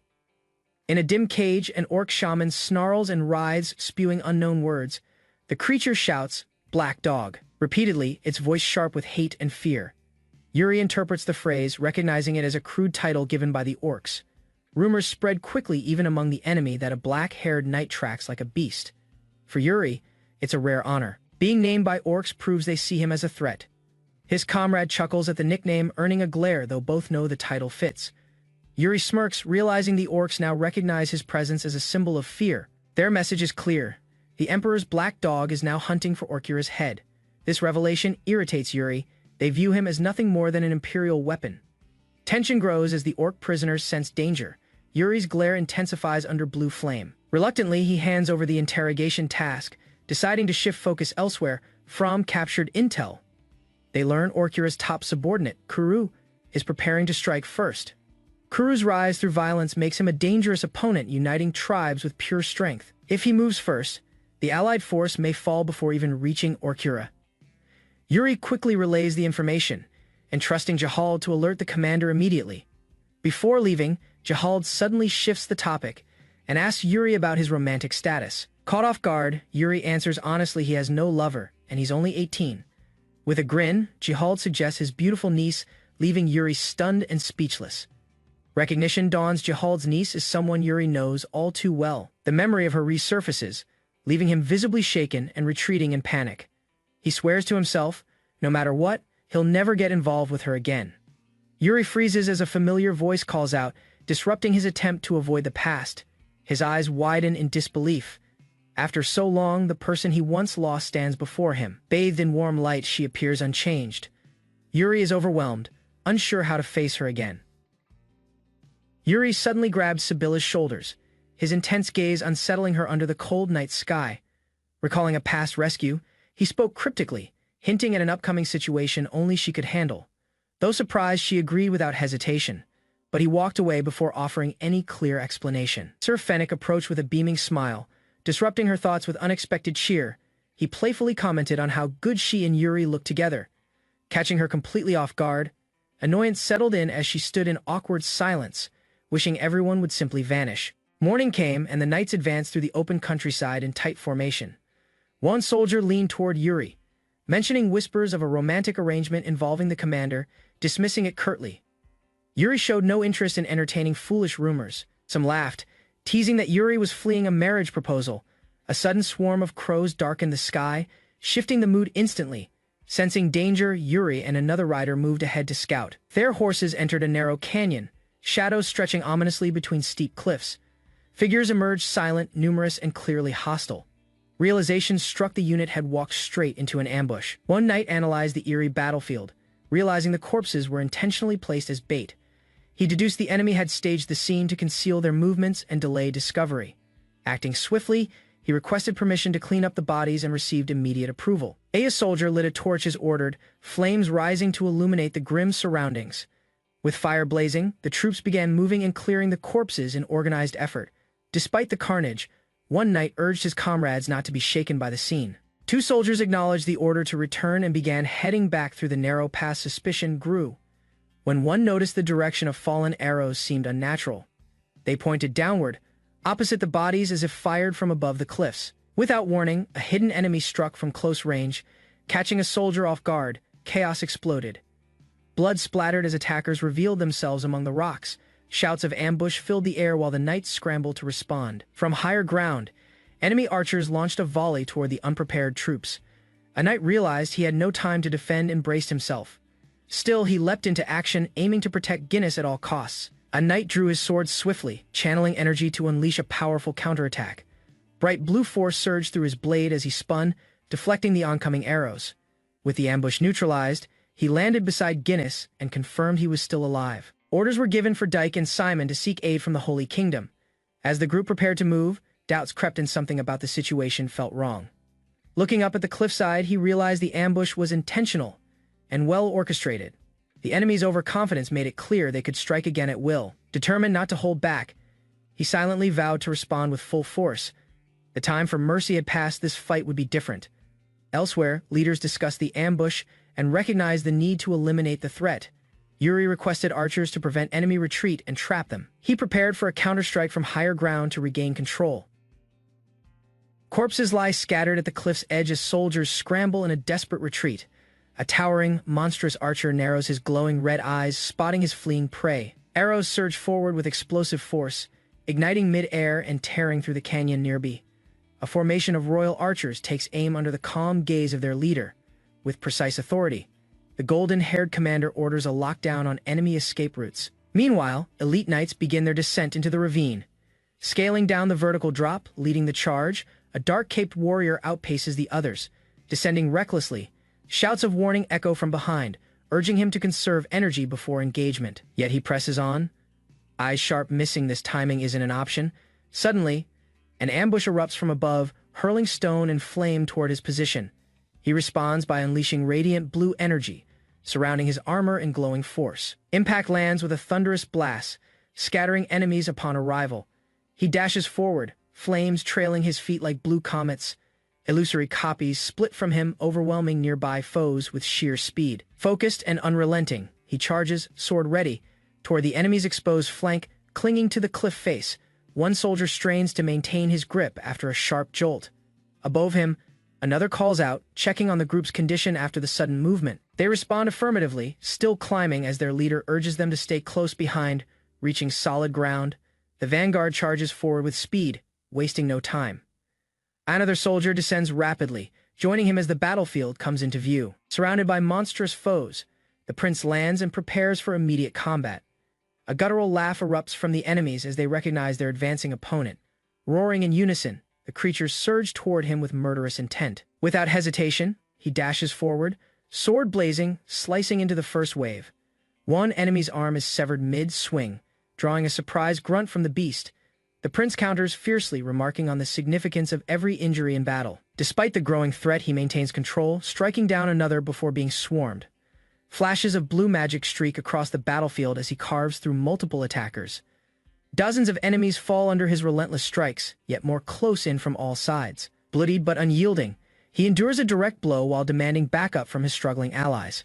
At last, the support squad arrives, announcing their presence as they leap onto the battlefield. Exhausted but determined, they crawl forward, taking in the brutal scene before them. With weapons raised, they charge through waves of enemies, joining Yuri's fight without hesitation. Amid the chaos, one soldier calls out for others to regroup and press the attack. Several knights roar in unison, rallying behind their comrade and engaging the monstrous horde. From a distance, the blonde commander watches the battle unfold with a calculating expression. Night falls over the camp as flames flicker and strategy maps spread across the table. Reports confirm that the ambush squad was successfully eliminated before causing major damage. Now positioned before Kurl, the commanders discuss the next advance with sharp focus. Talk shifts briefly as Yuri hears news from the Holy Kingdom's Knight Commander. A messenger relays a cryptic comment from Sivia, hinting at hidden intentions. Suspicion rises, but Yuri keeps a composed front, brushing off assumptions with a firm denial. Silence falls until a hooded scout named Asana appears from the shadows. She calmly announces she's located an outsider within their territory. Pointing directly on the map, she reveals the target's position. Alarm sets into Yuri's eyes. Yuri listens as Asana reports the outsider's confirmed position, marked visibly on the campaign map. With measured tone, she explains the intruder's movements and warns of potential disruption to their plans. Far underground, the target trains in isolation. His identity remains unclear, but his power feels dangerous. Yuri examines a strategic map, realizing an outsider has infiltrated the enemy and gained influence. Asana offers to sneak in, but Yuri declines. He intends to confront the outsider directly. Yuri learns the outsider targets the orc chief and plans to use that shared goal for negotiation. He instructs Asana to observe the outsider during tomorrow's battle until he arrives. Worried, Asana steps forward and insists on accompanying Yuri to protect him from danger. Yuri firmly reminds her that he did not recruit her for protection and can defend himself. Asana, silently acknowledging his resolve, lowers her hood and accepts his command. Before she leaves, Yuri offers her some snacks, trying to lighten the tense atmosphere. Asana vanishes into shadows without responding, leaving Yuri alone with uneaten food. Around a campfire, knights share stories. One brags about saving Yuri from a death knight. Others cheer, but Yuri quietly recalls the truth: he had to rescue the frightened knight himself. The exaggerated tale entertains the group while Yuri keeps his thoughts to himself. A curious knight asks Yuri if the tale is true.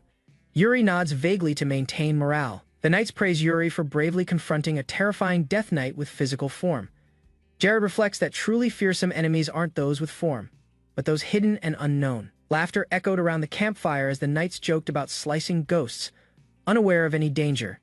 Yuri's sharp gaze caught a figure in tattered robes silently moving beyond the firelight. Emerging from the dark, a red-eyed creature locked eyes with him, its presence undeniable. With urgency, Yuri ordered everyone to arm themselves, instantly shifting the mood to alertness. A surge of blue mana exploded as he instinctively unleashed power without conscious thought. Strange patterns appeared on his arm, leaving him puzzled by the unfamiliar magic response. After the encounter, suspicions arose about the enemy's puppet-like body and its unnatural durability. Yuri considered spiritual manipulation as the possible force controlling the creature from the shadows. Inside the command tent, a nobleman speculated that forbidden magic was likely involved. He explained the attack succeeded only because the spellcaster was nearby, amplifying its strength. Black magic, combined with dark rituals, hinted at something far more sinister at play. Taking responsibility, Yuri promised to dispel the enchantment before further harm could occur. Yuri addressed Hernando sternly, permitting the gambling on one condition next time: include him. Flashing an ace of spades, he silenced the room before knights burst into cheers. Their laughter filled the tent, offering a brief return to lightheartedness amid looming threats. A full moon hangs over a grim landscape as skeletal figures rise beneath circling crows. Inside the stronghold, siege preparations begin under the enemy's command, signaling a large-scale assault. Grotesque orcs, bearing glowing red eyes, march forward as their war chief leads from behind. A dark priest begins chanting, releasing waves of corrupted energy into the gathered warriors. The twisted magic spreads rapidly, mutating orcs and amplifying their aggression through sheer pain. Eyes bloodshot and bodies pulsating. The horde roars violently, transformed into berserk killing machines. At dawn the next day, the Kurigi camp stood prepared, unaware of the imminent assault. Without warning, enemy forces advanced. Soldiers armed themselves swiftly as the battlefield roared to life. Yuri, leading the charge, gave the command. The Knights of Betrayal stormed forward on horseback. Their cavalry rushed across the plains, but the enemy defenses were already in position. Archers emerged atop the walls, unleashing a wave of arrows toward the charging soldiers. Realizing the risk of a direct approach, Yuri shouted for the riders to change course. Despite evasive maneuvers, many knights were struck down by the deadly rain of arrows. Yuri assessed the battlefield quickly, noticing the gate defenders lowering their guard. Seizing the opportunity, he ordered an immediate charge to break the enemy's formation. With immense force, a battering ram struck the gate, finally forcing it open. The troops surged forward, victory felt within reach as soldiers poured into the stronghold. Meanwhile, another unit observed from afar, awaiting confirmation that the gate was breached. Sir Jose was informed the main gate was open and suggested a flanking assault. Yuri agreed, but noted the rear walls lacked defenses, unlike the reinforced front. Confident, Yuri invoked his power, preparing a devastating magical strike to clear their path. Jose approached the enemy's rear gate alone, ready to exploit its weaker structure. Yuri observed confidently, recognizing the immense surge of mana flowing through his body. With a powerful swing, he released a wave of magic, flooding the area with energy. The blast obliterated the rear wall, scattering debris across the battlefield in a blinding burst. As the smoke cleared, enemy soldiers were caught off guard, their defenses completely broken. Jose advanced swiftly through the breach, eliminating foes as chaos erupted within enemy ranks. Hearing the signal, Yuri rallied the Knights of Betrayal and led the charge without hesitation. Their cavalry stormed ahead, cutting through the path that Jose had cleared moments before. He declared this moment as proof of the alliance's strength, aiming to demoralize the enemy. Enemy warriors regrouped with rage, shouting against the approaching cavalry's overwhelming force. Yuri's blade glowed, slicing through incoming attacks with precision and clearing the battlefield. As shouts echoed behind him, the knights advanced further, determined to reclaim victory for Betrayal. One knight warned Yuri not to push too far without orders, but Yuri remained focused. Ignoring hesitation, Yuri pressed on, unwilling to waste the momentum they had achieved. Ahead, monstrous enemies surged forward, signaling that the bloodiest phase of the battle had begun. Steel met flesh as the knights clashed fiercely with monstrous foes within the enemy stronghold. With precise strikes, they cut down enemies, rallying under the name of Prince Yuri. The sudden arrival of additional hostiles from both flanks forced them to widen their defense. From his position, Yuri observed that their numbers now surpassed the enemy's forces. Despite that advantage, something felt wrong, no trace of the main enemy unit. That doubt turned to alarm as a stampede of orcvoles burst forth, eyes glowing red. With savage blows, the orcvoles tore into the ranks.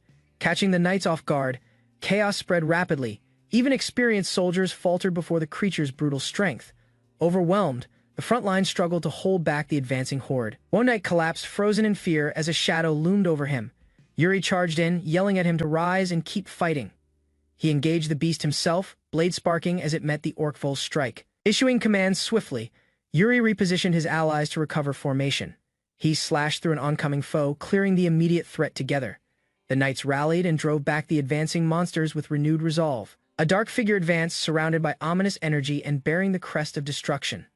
Yuri, sensing danger, paused his assault, realizing this threat was unlike the others they faced. Beneath the fortress, a new enemy emerged from the shadows, stronger, darker, and undead. On the front lines of a brutal siege, the soldiers of the fallen kingdom fought with everything they had. The enemy forces pressed hard, and the battlefield was in chaos. Yuri led the charge with unwavering force. Behind him rode Jared, both sensing something unnatural within the enemy's formation. The ground trembled faintly, a warning of something darker stirring. Yuri commanding a group of knights to secure the entrance. As he led his men forward, his instincts sharpened. The gate ahead hid a threat far greater than any soldier they'd faced. Without warning, a magical shockwave tore through the field. A red beam sliced across the path, striking soldiers and sending others flying. Yuri's eyes widened as he witnessed the destruction. It wasn't just magic, it was a concentrated attack from a dark power. Jared stood beside him, as skeletal warriors began to rise from the ruined soil. Among the undead, one warrior stood taller, bearing a black axe and crimson eyes. With unnatural speed, it charged forward, forcing the knights to reposition quickly. The undead crushed anyone in its path, cleaving armor and flesh with each swing. One knight fell instantly, his body split by the creature's heavy weapon. Yuri turned swiftly, watching the dark figure decimate his men with a ferocity unmatched by any living enemy. Despite the bloodshed, Yuri's composure held firm. The monster paused, blood dripped from its weapon. Its body radiated a cursed aura, and its presence silenced the battlefield. The undead warrior moved slowly toward Yuri. The prince stepped forward alone, signaling his men to fall back. Determination flickered in his eyes as he prepared to face the enemy head-on. Yuri gripped his sword tightly, acknowledging the risk. His strength was unstable. If unleashed fully, it could harm his own soldiers, but hesitation would only lead to more death. This was a burden he had to carry alone. With a single step, he crossed the blood-stained ground. Eyes fixed on the skeletal giant, silence settled. The confrontation between man and monster was inevitable. Behind the line, the soldiers watched anxiously. Jared called out, but others warned him that Yuri wouldn't listen. His decision was final, and no one could stop him now. Sir Jose stepped forward. He tightened his grip on his greatsword and stared ahead with resolve. The others questioned him, unsure of his intent. Without hesitation, Jose declared his loyalty. He would fight beside Yuri. No matter the odds, he refused to let the prince face death alone.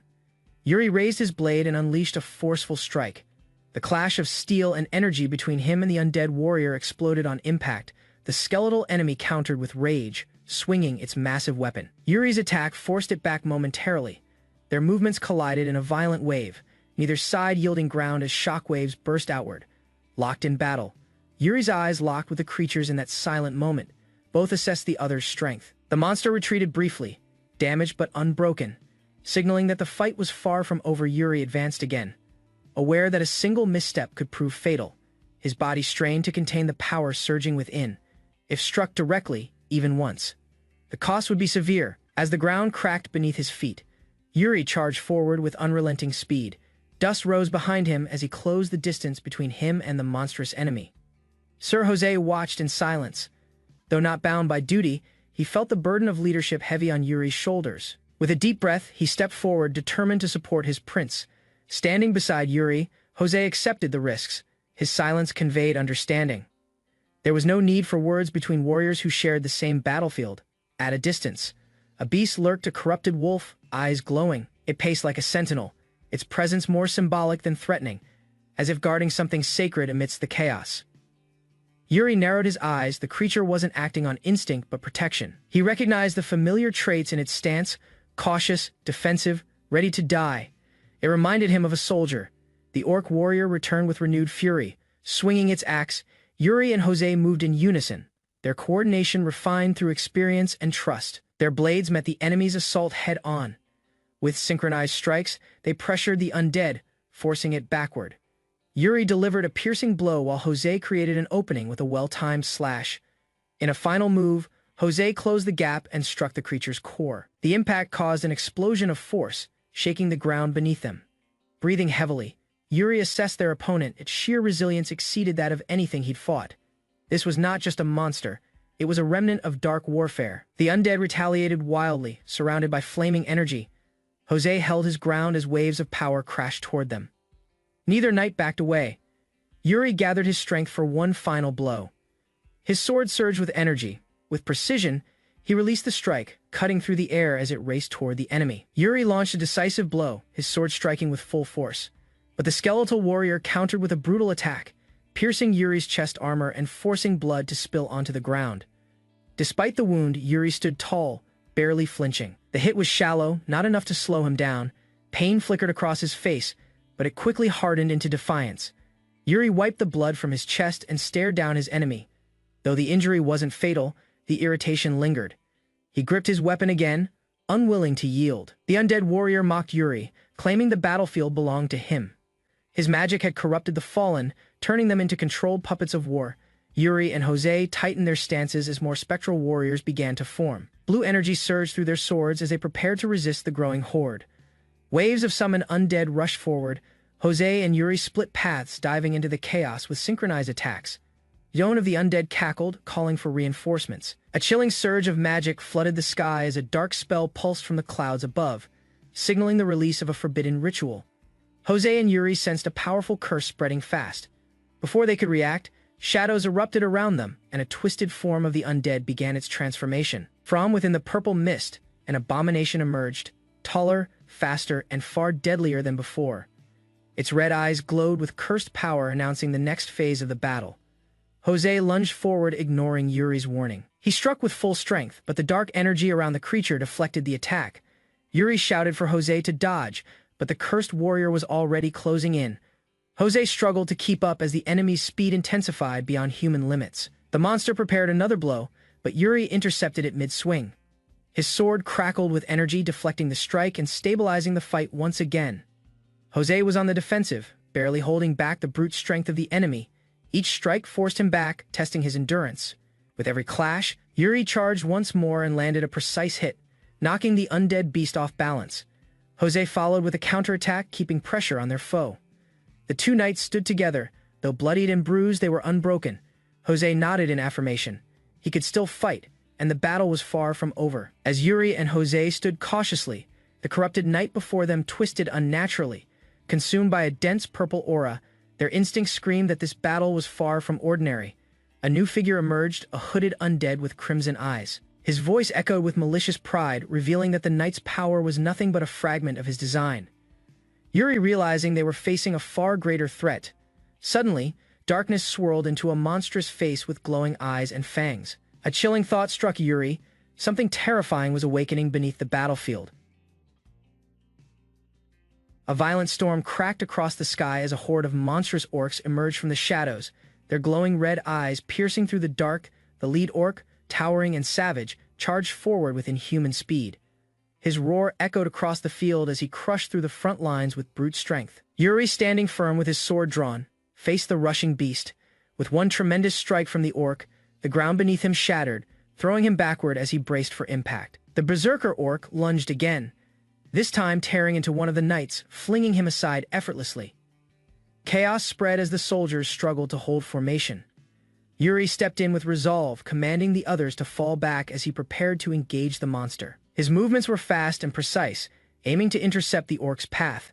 As the orc leapt toward Yuri with murderous intent, Sir Jose blocked the strike. The impact sent shockwaves through the room, but he held firm, deflecting the blow just in time. Yuri retaliated with a precise, glowing slash, cutting deep into the orc's chest and staggering him. His sword emitted a burst of energy as he followed through with unrelenting force. Despite taking damage, the orc's rage intensified, blood splattered, but he advanced again. Yuri's eyes narrowed as he delivered another blow, this time wounding the beast's shoulder. Suddenly, a massive presence awakened. Another orc, larger and darker than the rest, rose from the shadows.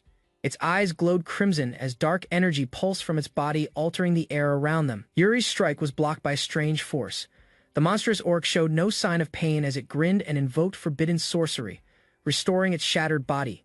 Dark tendrils of energy exploded from the orc's core, swirling violently as they reached out like claws. Yuri backed away, sensing unnatural power surrounding them. The dark energy lashed out, ensnaring Yuri. It began to wrap tightly around his body, restricting movement and dragging him toward the looming beast. His resistance was met with overwhelming force. A voice echoed in his mind, commanding him not to resist. A piercing red light stared into his soul, forcing visions of guilt and failure into his thoughts. Yuri was surrounded by apparitions of his fallen allies. They blamed him for the kingdom's fall, their eyes filled with betrayal and despair. Their pleas twisted into accusations. As the visions grew more intense, the voices of the dead condemned him. Yuri stood amidst the guilt, facing the weight of his past mistakes, struggling to hold on to reality. As Yuri stood surrounded by the darkness, ghostly hands of resentment gripped him. A phantom voice, filled with scorn, accused him of bringing disgrace to his name and abandoning his duty. More accusations echoed through the void, calling him unworthy of the Betrayal name. The overwhelming guilt and hatred of those he failed clawed at his mind as his eyes dimmed with despair. A sinister eye materialized before him, radiating dominance. It declared that Yuri was bound by fate, powerless to resist. But with clenched teeth, Yuri rejected the claim and unleashed a defiant surge of power. Yuri landed firmly, dispelling the lingering shadow. His thoughts rejected the idea of being shackled by fate, refusing to let despair define his path again. Drawing his blade, he remembered his vow that he would shape the future himself, not surrender it to some predetermined ruin. With resolve burning in his eyes, Yuri challenged the chains of prophecy. He positioned his sword with precision, ready to fight back against destiny. The shadows twisted again, threatening to engulf him. But Yuri's presence flared with radiant light, severing the grip of darkness. Channeling his strength, he burst forward with unmatched speed, his body streaking like a bolt of light across the battlefield. His armor glowed with energy as he charged through the enemy's barrier, launching straight at the orc overlord with his blade aimed for a decisive strike. The enemy howled, sensing Yuri's incoming assault. Darkness swirled in defense, but his momentum broke through it with overwhelming force. Yuri rotated mid-air, slashing downward and tearing through the orc's defense. His sword cut deep, cleaving armor and muscle alike. The attack sent the beast flying, crashing hard into the earth. Screams echoed around as the battlefield trembled under the impact. The orc shaman, cloaked and bloodied, staggered as he faced Yuri's calm but unwavering gaze. The air between them pulsed with tension. Despite his gruesome injuries, the shaman snarled and raised his staff, preparing to retaliate with one final spell. Yuri noticed the energy in the shaman's sword fading rapidly. Realizing this was his opening, he steeled himself for the finishing blow. Yuri sensed the enchantment weakening on his blade, with the magical energy fading.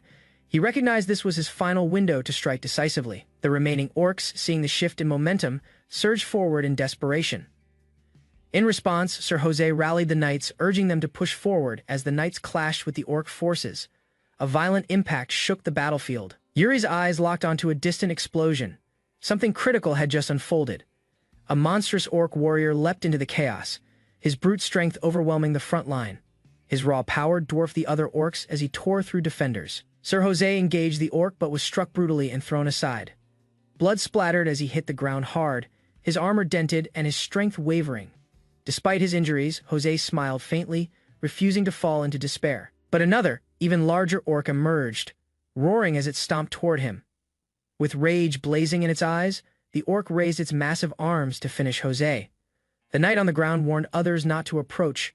Knowing the danger was too great, Yuri dashed forward to intercept the beast, determined to protect his ally. The orc recognized him mid-attack, twisting to meet his charge head-on. Their weapons clashed in a violent burst of force. Sparks and blood erupted as Yuri managed to block the blow and counter simultaneously. Yuri silently reaffirmed his resolve. He would not retreat in the face of death. He swore to carry the burden of every fallen soldier and fight until his final breath. His blade pierced through the air, drawing blood from the towering orc in front of him. The creature howled in pain as Yuri landed another deadly strike. The orc recoiled, now wounded and enraged. Its red eyes flared as dark energy poured from its chest, roaring one final time in defiance. Yuri stood tall, breathing heavily, sword still raised. A nearby warrior approached, observing him with admiration. With a grin of approval, the man praised Yuri's strength and bravery. He was clearly impressed by the prince's unshaken resolve in battle. As the wind swept across the battlefield, the warrior declared his respect for Yuri. In that moment, recognition, not just of skill, but of leadership, was earned. The foreigner, covered in blood, moved without hesitation, cutting down an orc with a swift, precise strike. His presence shifted the atmosphere on the battlefield. Without turning back, he calmly walked away from the fallen enemy, his blade still dripping. The surrounding soldiers were frozen by his ruthless efficiency. As a wounded orc let out a final cry, the foreigner grabbed it by the throat. He recalled the harsh past, revealing the orc had once been his captor, offering no food or mercy. Yuri observed him closely, analyzing his movement and posture. Everything about him indicated disciplined training and a hardened warrior's past. The foreigner demonstrated a fluid combat technique that incorporated both brute force and refined skill. His swordsmanship resembled elite Eastern styles rarely seen in the kingdom. Yuri, watching nearby, recognized the signs, the movements, the precision. This was not an ordinary fighter. Suspicion rose about the foreigner's true identity and background. With bodies scattered around him, the foreigner finally stopped. His aura exuded experience, and Yuri sensed he had finally found the person he'd been seeking. Yuri approached him cautiously as the foreigner stood tall, meeting his gaze without fear. Their standoff was charged with unspoken understanding and mutual recognition. He admitted he had followed Yuri deliberately, but was now in a difficult position. Still, he acknowledged being saved and showed rare gratitude for it. Yuri praised the foreigner's bravery in defeating the orc captain. Clearly impressed by his strength and leadership, the foreigner analyzed Yuri's appearance again, seeing both nobility and skill. He questioned Yuri's origin, suspecting he might be a member of the famed foreign warriors. The conversation turned toward greater stakes and deeper motives. Yuri revealed his understanding of the foreigner's purpose: to eventually bring down the Orc King Orcula. He offered him a chance to join the Allied effort in reaching that goal. With the death of Kuri, the Orc army lost morale, and their formation crumbled. Panic spread through the remaining forces as the tide shifted. The Allied forces seized the opportunity, initiating a merciless counterattack. The battlefield was soon drenched in orc blood as their lines collapsed. The foreigner raised Kuri's severed head on his spear as a symbol of victory. For the first time in this timeline, the Alliance had achieved a decisive triumph. Fate itself had been rewritten. After the victorious battle, Jared approached Yuri and commended him. The soldiers had begun assessing the damage, tending to wounds, and checking supplies. Yuri asked about the casualties. Jared reported minimal losses, but confirmed that some knights had suffered serious mental strain after infiltrating the orc camp. Yuri recalled the trauma within that place, a prison of suffering. Victims, barely human, begged for death. Their state was worse than any battlefield wound. Yuri instructed his men to monitor the soldiers' morale and ensure they weren't distracted or emotionally compromised after the horror they had seen. When Yuri asked about the foreigner, he was informed that the man's request had been granted without issue, just as ordered. The foreigner had asked for food, a bath, and a warm tent. His exaggerated gratitude and eccentric manner baffled the knights, leaving Yuri visibly annoyed at his behavior. Yuri decided to go check on the foreigner personally. Jared informed him that he had last been seen near the central campfires. Yuri found him calmly sitting by the fire, staring into the flames as the sun set behind him. He looked relaxed, as if untouched by the earlier battle, without rising. The foreigner greeted Yuri casually. When asked about the food, he responded with satisfaction, clearly pleased with the meal. Yuri stood beside him in silence for a moment before asking if he was ready to answer some questions. The foreigner interrupted, insisting his questions come first. Yuri grew serious as he asked about the shaman killed during the battle. He demanded to know exactly how the man had managed to defeat it. The man hesitated. He remembered what he had promised Yuri earlier. To answer anything with that in mind, he began to respond. Yuri admitted he didn't fully understand how it happened. He hadn't planned the kill. His mana simply reacted and his body moved on instinct. The foreigner listened intently. He seemed intrigued by Yuri's unusual reaction. He questioned whether it was truly instinct or something triggered by deeper forces. Though Yuri remained uncertain, the foreigner's curiosity only deepened. A silent understanding passed between them. The truth behind Yuri's power was just beginning to unravel. Yuri activated his mana method, summoning a wave of energy that coursed through his body. The glow reflected the unique power he had inherited from his bloodline. He recognized it clearly. This was the very mana method passed down by Betrayal, the ancestor whose legacy shaped the current royal lineage. The foreigner watched closely. He seemed to understand something greater at play and remarked on the connection between Yuri's cultivation and his ancestry. The foreigner then raised his hand in a traditional gesture of respect. He introduced himself as Moyang Chan, the last true disciple of the Qingsheng sect and its current leader.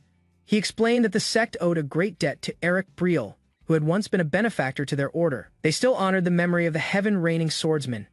Yuri was taken aback. He had only heard fragments of this old tale, but Moyang Chan confirmed that Eric had earned deep respect across distant lands. Moyang Chan revealed more. Eric had aided the Qingsheng sect in defeating the demon sect long ago. His sword had turned the tide of that dark conflict. Yuri processed the revelation slowly, realizing that the weight of his bloodline carried more than royal duty. It held ties to ancient wars and sacred alliances. Moyang-chan stated his own mission clearly, to destroy evil forces through exorcism. He had also come to eliminate the source of corruption in the East. Yuri silently pieced it together. Moyang-chan's path aligned with his own. The exorcist quest could be the very key to striking down the Orc King. Orcula, he thought to himself that such a man could not be allowed to walk alone. His strength and mission were too vital to ignore. Yuri proposed an alliance and offered Moyang-chan a role among his forces. Moyang-chan, surprised, asked for clarification. Yuri promised to grant him the title of Honorary Knight of Betrayal. With that, Moyang-chan could complete his exorcisms without interference. He added generous conditions: food, a personal tent, freedom of movement, and official recognition. Moyang-chan considered it carefully. Then, tempted by the mention of future wealth and status, Moyang-chan finally agreed. The alliance was sealed, and the campaign to change fate would now be fought together. Moyang-chan agreed to the alliance but raised one condition before sealing it. He pointed at Yuri and asked to address him by his real name, Moyang-chan, from now on as a sign of mutual respect. Surprised, Yuri hesitated, but Moyang-chan firmly declared him the lay disciple of the Qingcheng sect. Yuri's eyes widened for the first time. He was being called by a title that connected his past and future, leaving him momentarily speechless. Moyang boldly announces that Yuri will now serve as a lay disciple of the Jinchen sect. Yuri is stunned, having never expected such a declaration. Yuri's confusion is clear as Moyang insists on gratitude, while Ragna watches silently. The announcement leaves Yuri struggling to react appropriately. Frustrated by Yuri's lack of appreciation, Moyang impulsively suggests that Yuri should serve both him and Ragna. His outburst disrupts the tension, but draws suspicion from the others. Moyang continues to assert dominance, claiming he's a rare talent and Yuri should feel lucky. Yuri, though clearly annoyed, remains calm. Moyang abruptly shifts the topic, saying he needs to meet the leader of the allied forces. Yuri is caught off guard by the sudden demand.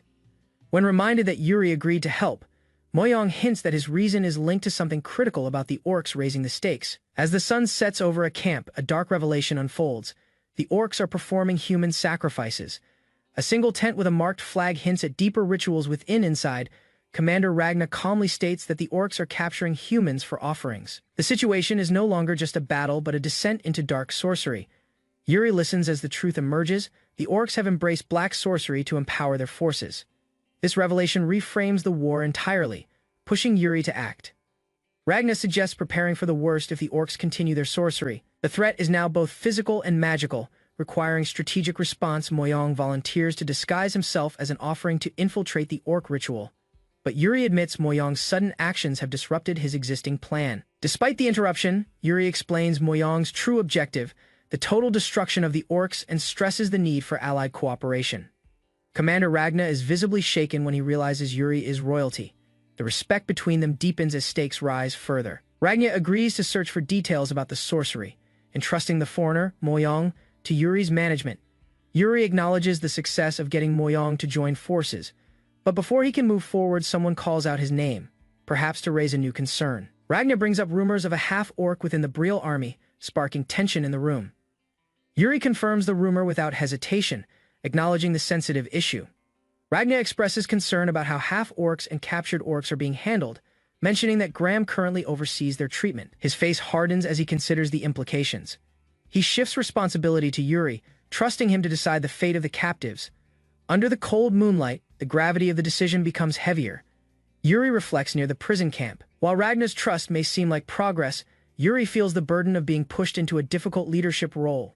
He walks past the orc prisoners, sensing unrest among the soldiers.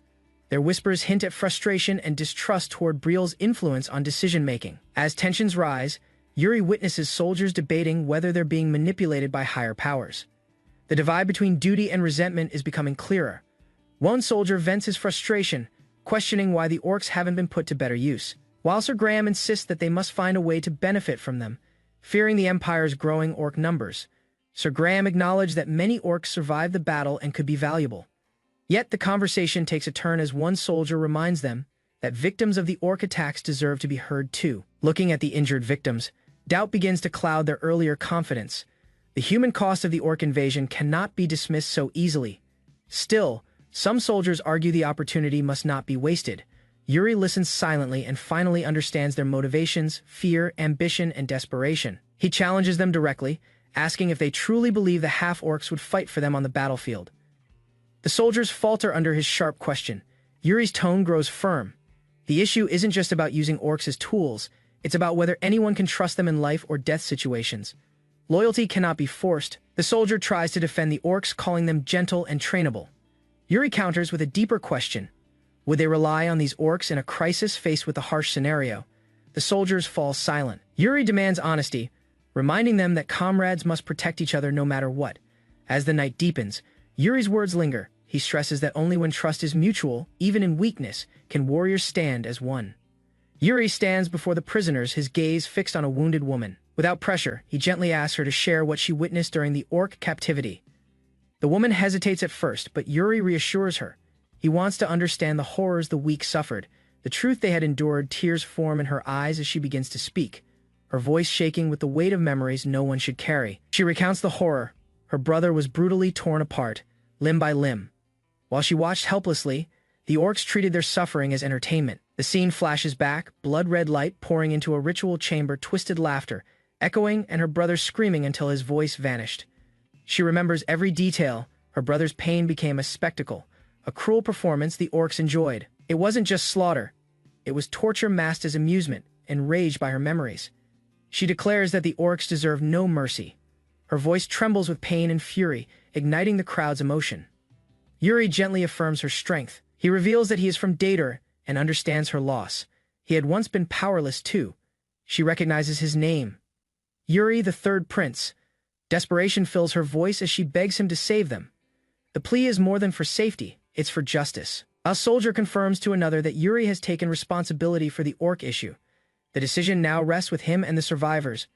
Yuri addresses the soldiers and survivors alike. He explains that the orcs' cruelty had no justification. Yet some half-orcs had surrendered. Others remained silent. Yuri's tone sharpens. He warns that if no one speaks, guilt will fall on all equally.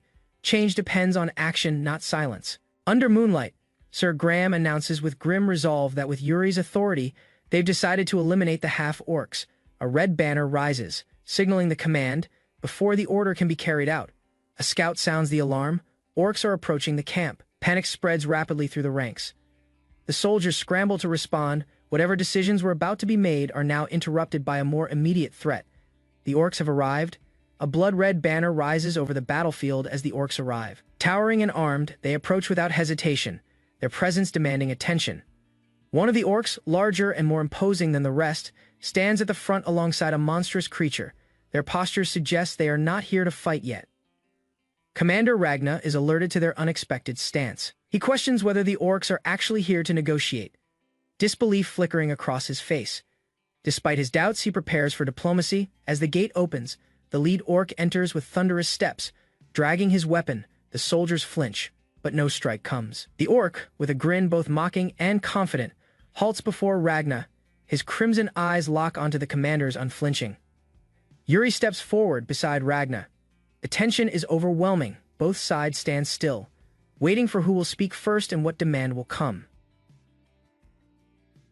Outside the fortress walls, monstrous soldiers stood ready under red banners, marking a grim presence near the Empire's stronghold. Their numbers suggested an impending assault, and their expressions were emotionless, as if driven purely by command. Yuri arrived at the meeting room where Ragna awaited him. Tension hung heavy in the air as the guards stepped aside, allowing Yuri to approach the table where decisions of war were unfolding. Yuri, calm but curious, stepped forward to question the king's sealed orders. Ragna, visibly fatigued, called his name, signaling that something more complicated lay beneath the surface. Ragna questioned Yuri's knowledge of the current command. He hinted that war experience alone wasn't enough to grasp what was unfolding. Yuri caught off guard by the implication that something beyond military matters was at play. Ragna made it clear he wasn't discussing battlefield strategy, but political manipulation. He acknowledged Yuri's unfamiliarity with such matters, but stressed the importance of understanding the hidden layers of leadership.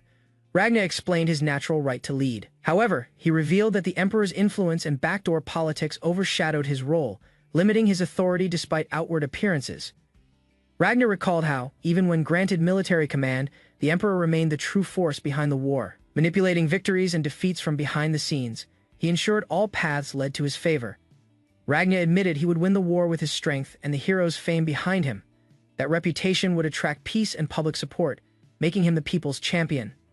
But that vision relied entirely on victory. Ragnar sighed heavily, knowing that if they lost, all glory would turn to ruin, and all plans would fall apart beneath the Emperor's silent hand. Yuri recalled his past life, when the Emperor had blamed the heroes for military failure and seized full control of the Empire. That memory warned him that history was about to repeat itself. Yuri voiced his suspicion of a trap. When Ragnar handed him a document, Yuri unfolded it and quickly realized the danger written on the page. The letter exposed the Emperor's secret dealings with Orkua. The Alliance's entire operation was based on a lie, and Yuri's hands trembled with the weight of betrayal. Yuri's expression darkened. Everything had been predetermined. The Allied forces were created to fail from the start, used as pawns in a larger scheme. Ragnar revealed that the letter came from a faction against Orkua, confirming Yuri's worst fears. The hope of survival never truly existed. Standing silently, Yuri looked at the letter once more. Words escaped him. The truth weighed heavier than the armor he wore. Yuri stepped forward with a suggestion. Ragnar, seated at the head of the war table, granted him permission without hesitation, curious to hear what Yuri had to offer. With fierce determination, Yuri crushed the sealed document underfoot, declaring that the contents, true or false, would not change their path. His declaration struck like steel through the room's unease. Yuri stood tall, silent for a moment, then turned to leave after acknowledging the harsh reality. The war had grown more complicated, but his conviction had solidified. Ragnar erupted into laughter. Yuri's unwavering belief had cut through doubt, reigniting something in the commander's spirit. Ragnar approached admitted no matter the deceit or political traps laid before them. None of it mattered if they couldn't win. The only path left was forward, and it was painted in blood. Yuri took responsibility without hesitation. Ragnar watched as the night turned, bearing the burden of silent vengeance with purpose. Outside the gates, the orc soldiers remained unaware of the storm approaching. They stood guard, complacent until the sudden arrival of a black-clad knight disrupted their calm. Yuri descended upon them without mercy, his blade flashing in arcs of cold precision. Fear gripped the enemies as their front lines fell in chaos. The once idle camp erupted into alarm.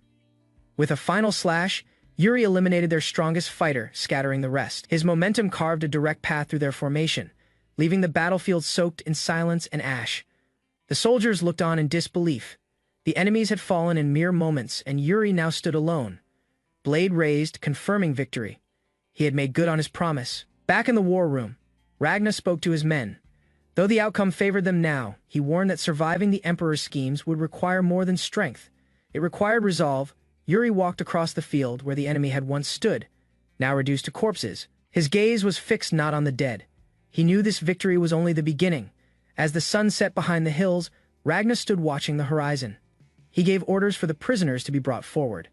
An old man, the imperial mage Ijin, stepped into view, dressed in dark robes and leaning on a staff. His presence alone silenced the men around him. This was Ijin, the imperial mage. Ragnar demanded answers. The involvement of black magic could no longer be denied. The next battle wouldn't just be fought with blades, but against the unseen forces lurking in the Empire's shadows. Ijin explained that the enemy was using a now rare black magic technique, previously believed to be lost. Ragnar mentioned the rumors of necromantic spells being used to revive the dead. Though most dismissed them as superstition, the recent battlefield events suggested otherwise. Ijin elaborated that while necromantic practices were rare, they were not extinct. Ragnar understood if such magic had returned, their foes had likely grown stronger in both numbers and ability. Ijin mused over a chilling possibility. The orcs might have discovered an ancient book that allowed them to replicate forbidden magic. Such relics were scattered and dangerous. Ijin began listing known high-level undead that could result from these spells, including the feared Death Knight, Girith. Ragnar, realizing how catastrophic such an opponent could be if summoned again to the battlefield. If Orkua truly aimed to revive legendary undead warriors, their motives had evolved far beyond simple conquest. A deeper war loomed, one layered with secrets and sorcery. Ijin admitted he didn't have definitive answers, but suspected the enemy's goal wasn't total war. It was delay. The appearance of black magic seemed intended to buy time for a larger scheme. Ragnar considered this. If their enemies were buying time, then something critical was underway. The use of black mages now pointed to a brewing catastrophe beyond the battlefield. As the two looked out toward the landscape, something caught their eye. Far below, deep within a cave, a glowing artifact pulsed ominously, a signal that the true threat had yet to rise. A distant horn echoed across the valley as a disciplined cavalry force advanced over cracked terrain under clear skies. Leading the charge was Yuri Briel, third prince of the Fallen Kingdom, mounted atop a black warhorse. A soldier approached Yuri and reported that Balshad's supply line had been severed. The troops, while steady, were visibly affected by the news.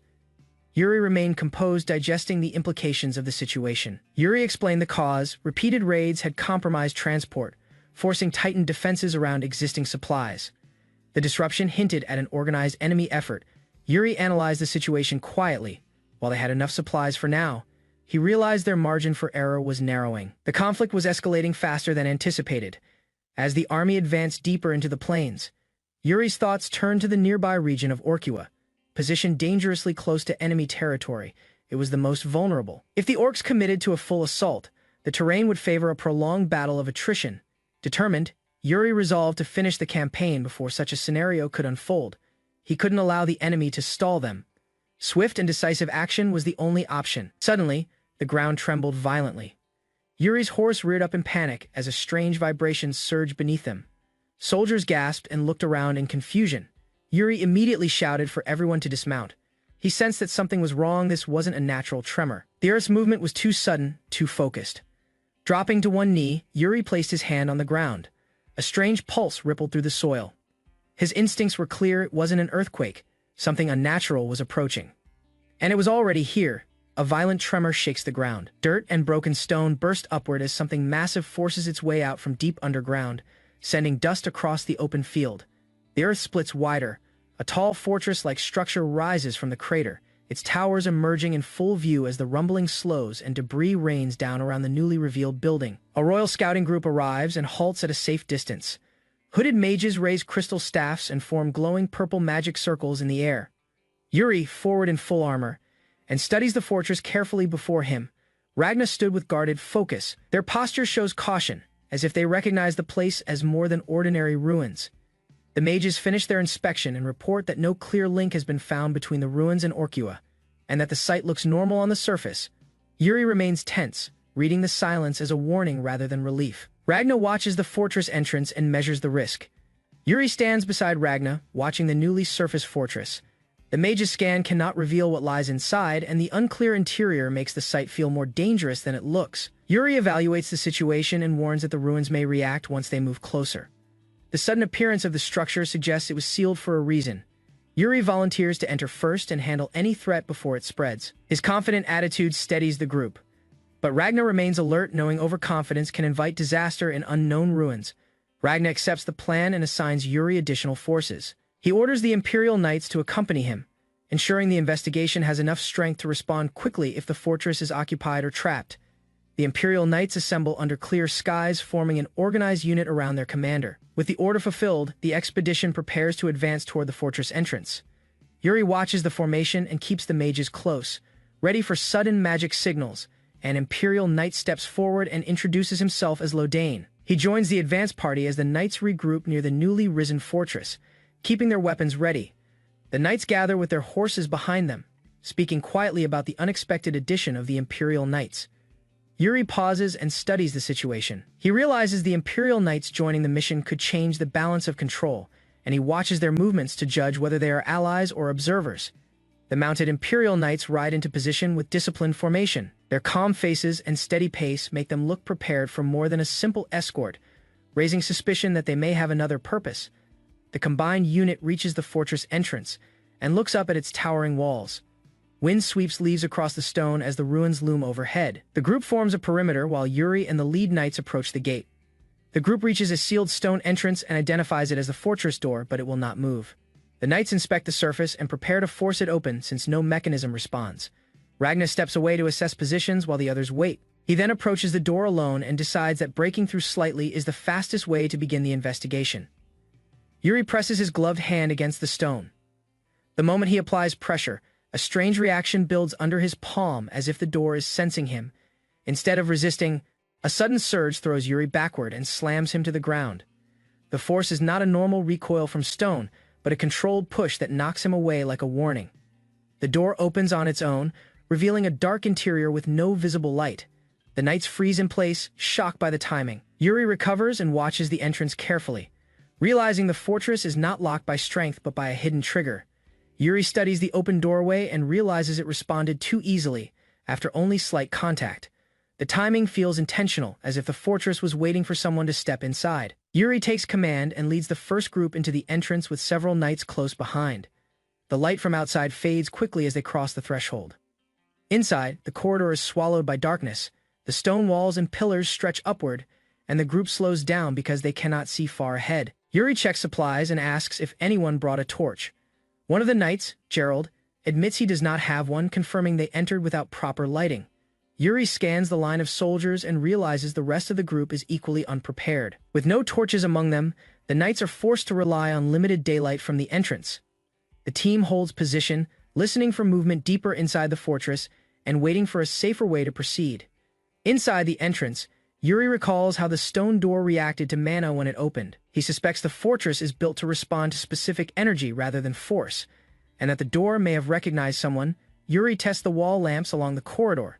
Guessing the interior follows the same mana-based design, he reaches for a mounted fixture, searching for a trigger. The lamp ignites instantly with pale flame. The sudden light confirms Yuri's theory and reveals the corridor's structure, proving the ruins are still active and maintained by hidden magic. With the passage lit, the knights look down a long hallway lined with torches and stairs. One knight questions Yuri's familiarity, surprised that he activated the system so easily. Yuri denies having been here before, but his actions show strong instinct. Yuri orders the squad to stay alert as they advance deeper into the fortress. The knights tighten formation around him, weapons ready. Yuri, the head knight, leads armored soldiers through a dark corridor as they press deeper into the ruined stronghold. He studies the shadows and listens for movement, keeping the group tight and alert. The squad reaches a collapsed hall littered with bones and broken weapons. A monstrous skull and scattered remains show that something slaughtered men here long ago.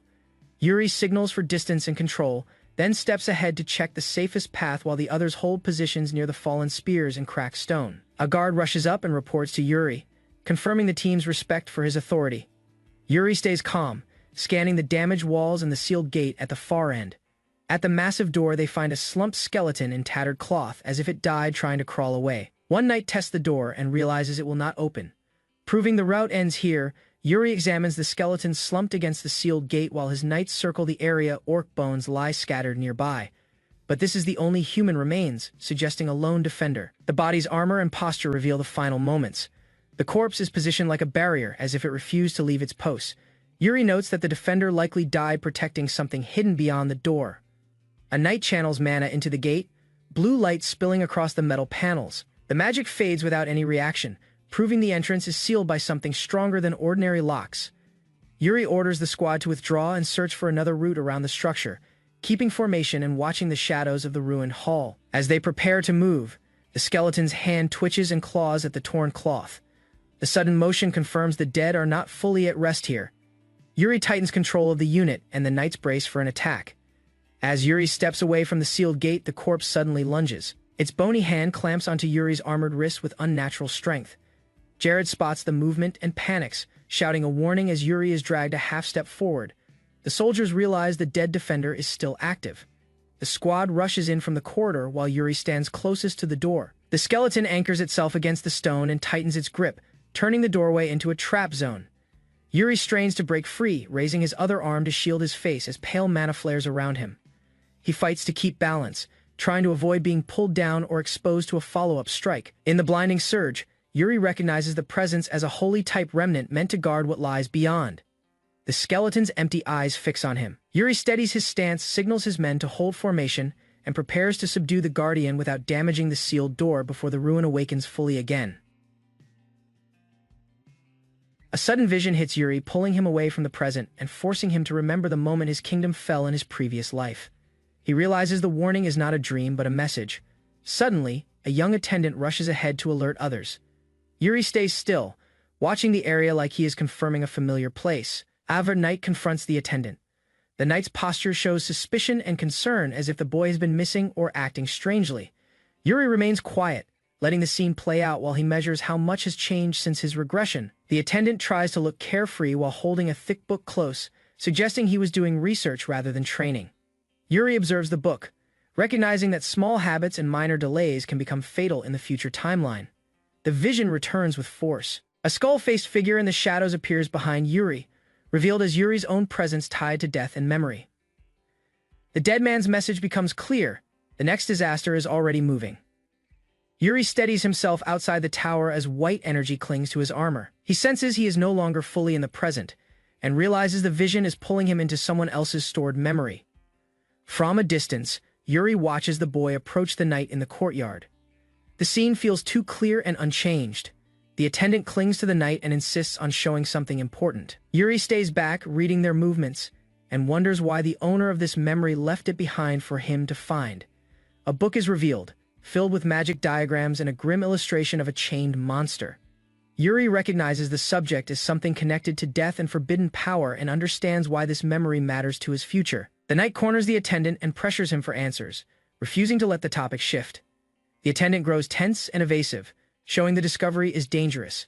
Yuri realizes the book is the trigger point that will lead to later disasters. The dead man's warning becomes sharper. The attendant admits that only studying all day feels empty, and his lack of discipline becomes obvious. The veteran hunter sees the weakness and pushes him. Yuri watches from nearby, feeling the scene's familiarity and calm. The moment reminds him of an old companion from his previous life, making him briefly miss the simpler days before the kingdom's fall. The hunter stops the argument and forces the attendant to focus.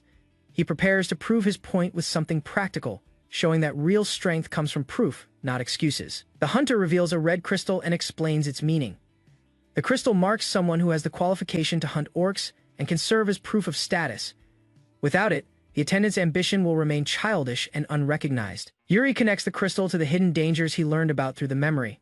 He realizes the kingdom system for hunters and monsters is tied to the disasters that will come later. The attendant grows serious and admits he does not understand why orcs must be killed. His hesitation shows he still sees hunting as a lesson, not a life or death duty. He suggests negotiation as an alternative, trying to sound brave and thoughtful. The veteran hunter reacts with silence, studying him as if deciding whether he is naive or genuinely searching for answers. The hunter's expression hardens, showing that the truth is not simple. He recognizes that the attendant is asking the kind of question that can change how someone fights, hesitates, or survives. The attendant is forced to listen. His posture shifts from confident to tense. Realizing he has touched a subject the hunter treats as dangerous knowledge. The hunter explains the truth. Orcs were once humans who became corrupted by black magic. Yuri watches in the background, linking this revelation to the forbidden book and the memory he inherited. Yuri understands that saving the kingdom will require finding the source of that corruption, not just defeating what it produces. Yuri reacts sharply to the explanation, realizing the hunts are not against natural monsters but against people who were changed. The hunter begins telling a hidden history about a noble obsessed with murder. The noble slaughtered his own people and hid behind excuses, turning his domain into a place of fear and blood. When royal law finally forbade murder, the noble's killing spree was blocked. In that moment of frustration, a black mage approached him, offering a way to continue violence without killing humans. The black mage reveals a loophole. The king banned killing humans, but the law said nothing about transforming humans into something else. The mage promises a method that would make victims count as monsters instead of people. The noble becomes thrilled by the idea and accepts it without hesitation. A ritual begins, gathering people and forcing black magic into them. The corruption creates creatures that can be legally hunted and butchered. Yuri understands that orcs were manufactured to bypass the law. The black mage begins the transformation ritual, focusing a red pulsing core of magic that stains the air with violent energy. The method is precise, proving the corruption was designed and repeatable. Victims who come into contact with the black magic begin to change. Their bodies distort, their minds break, and they lose their humanity. The process creates monsters driven by hostility toward humans. The story confirms the truth. The orcs people hunt are humans altered by black magic. The revelation frames the entire system of hunting as a cycle built on manufactured monsters. Yuri's shock deepens as he realizes the orcs he fought in his past life were tied to human origins. He understands that generations of killings may have been the end result of one crime spreading into an institution. The attendant, shaken by the history, asks whether the black mage was ever punished. The question hangs over the memory, suggesting the source of the corruption may still be alive, hidden, and shaping the kingdom's fate. The hunter answers that the black mage was never caught. By the time the noble's crimes were exposed, the mage had already vanished, leaving no trail and no way to stop the spread of corruption. The hunter adds that the kingdom tried and failed to reverse the transformation. With no cure, the court eventually abandoned the victims, treating them as lost causes rather than people. A harsh rule is established: hunters exist to end cursed lives so the rest of society can survive. The duty becomes a justification that turns tragedy into routine work. Yuri processes the story and connects it to what he saw in his previous life. He suspects black magic is linked to the powers used by orc shamans and to the human sacrifices once mentioned by outsiders. The memory shifts back to the present with a sudden disturbance. Yuri senses movement and snaps to attention, stepping forward as danger approaches. The calm lesson breaks, signaling that the truth he learned is not history alone. Yuri feels reality shift, and the timeline starts rewriting itself. The ruins look familiar, but the air carries a warning that the past is no longer fixed. Inside the ruined hall, dust drifts through broken stone and cracked arches. The place holds traces of an old battle, and something unseen moves through the silence. The ceiling's fractures suggest a violent history that never fully disappeared. Yuri in an unstable vision form. His presence triggers a memory surge, and the bearded man below becomes the link. Yuri begins receiving the hunter's past life memories as if they are being forced into the present. The young attendant reacts first, grabbing the hunter to stop him from stepping forward. The boy senses danger in the vision and fears the ruins are manipulating them. The hunter tries to push ahead, but the attendant holds him back and blocks his path. The struggle shows their bond and the boy's loyalty. Yuri's vision continues to spill the past into the moment, proving the ruins can expose hidden lives and change what comes next. The young attendant panics as the danger becomes real. He realizes the hunter plans to confront the enemy alone, and he fears this decision will lead straight to death.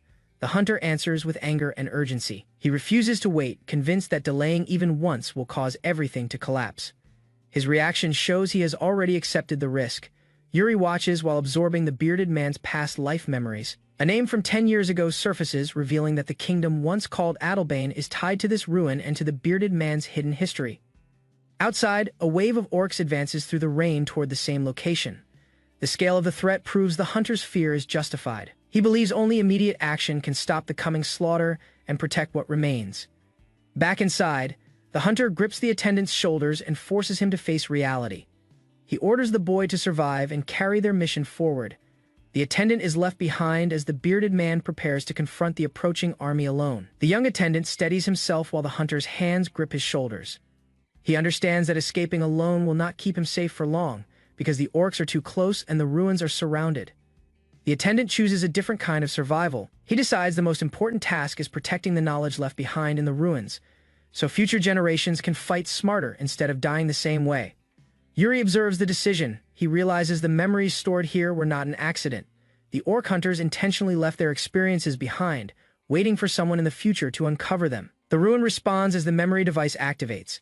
A sealed mechanism opens, and energy bursts upward, confirming the hunters prepared a method to record and pass down what they learned before they fell. Blue power surges around the attendant as he raises his staff and accepts the inheritance. The secrets of the orcs, their tactics, and the techniques of the strongest orc hunter begin transferring to him, turning him into the next carrier of their will. The hunter appears in a preserved memory, wounded and exhausted, admitting that his group died in these ruins. Even in defeat, he insists their sacrifice must still have meaning for whoever finds the record. The attendant continues receiving the stored will through the glowing staff. The message confirms the hunters believe the next generation would inherit their mission, and the staff acts as the container for their knowledge and resolve. The attendant collapses from the strain of the transfer, still clutching the staff. The final request from the memory presses into him, demanding that the future not waste the lives lost here. Yuri notices something unusual. The hunter's memory shifts as if reacting to Yuri's presence, and Yuri realizes the recorded soul may be aware of who is watching from the shadows. The attendant regains focus just long enough to receive one last warning from the memory. The message singles out a new threat, something called the Devil's Grimoire, marking it as the next danger tied to the ruins and the Orc War.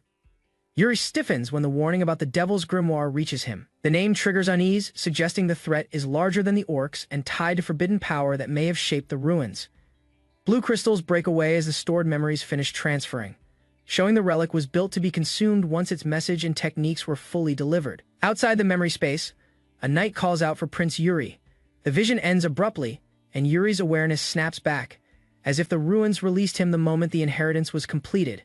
Yuri is found lying among broken stone inside the ruins, still disoriented. He tries to understand what happened while his men confirm their location and watch for threats in the dark corridors. Jared reports that the strange skeleton phenomenon lit up and vanished. Their relief shows they feared a trap or undead attack. Yuri steadies himself, knowing the ruins have already changed their course and revealed a hidden enemy. Yuri gathers himself after the vision and realizes the hunter's memories did not feel like a normal illusion. It felt like something buried inside him responded, as if the ruins awakened an older memory linked to Yuri himself. A knight points out the damaged entrance and asks if Yuri caused it while unconscious. Yuri downplays it, but the broken door proves something powerful was triggered during the memory transfer. Another knight asks what Yuri saw inside the ruins. Yuri admits it was more than simply seeing. The experience felt like being pulled into someone else's life. The staff's blue light glows deeper in the ruins, and the ground suddenly shakes. The knights brace themselves, thinking it is an earthquake, while the strange energy continues to pulse from the relic's location. Yuri senses the disturbance is different from natural collapse. He feels the force moving with intent, as if the ruins are reacting to the completed inheritance. The group prepares for a new threat, knowing the Devil's Grimoire may be connected to what is waking up. Orcs charge across the battlefield in a tight formation, their red eyes fixed on the target. Dust and shockwaves rise with every step. The attack begins suddenly, signaling the start of a brutal assault. In the rain-soaked darkness, one knight senses danger too early.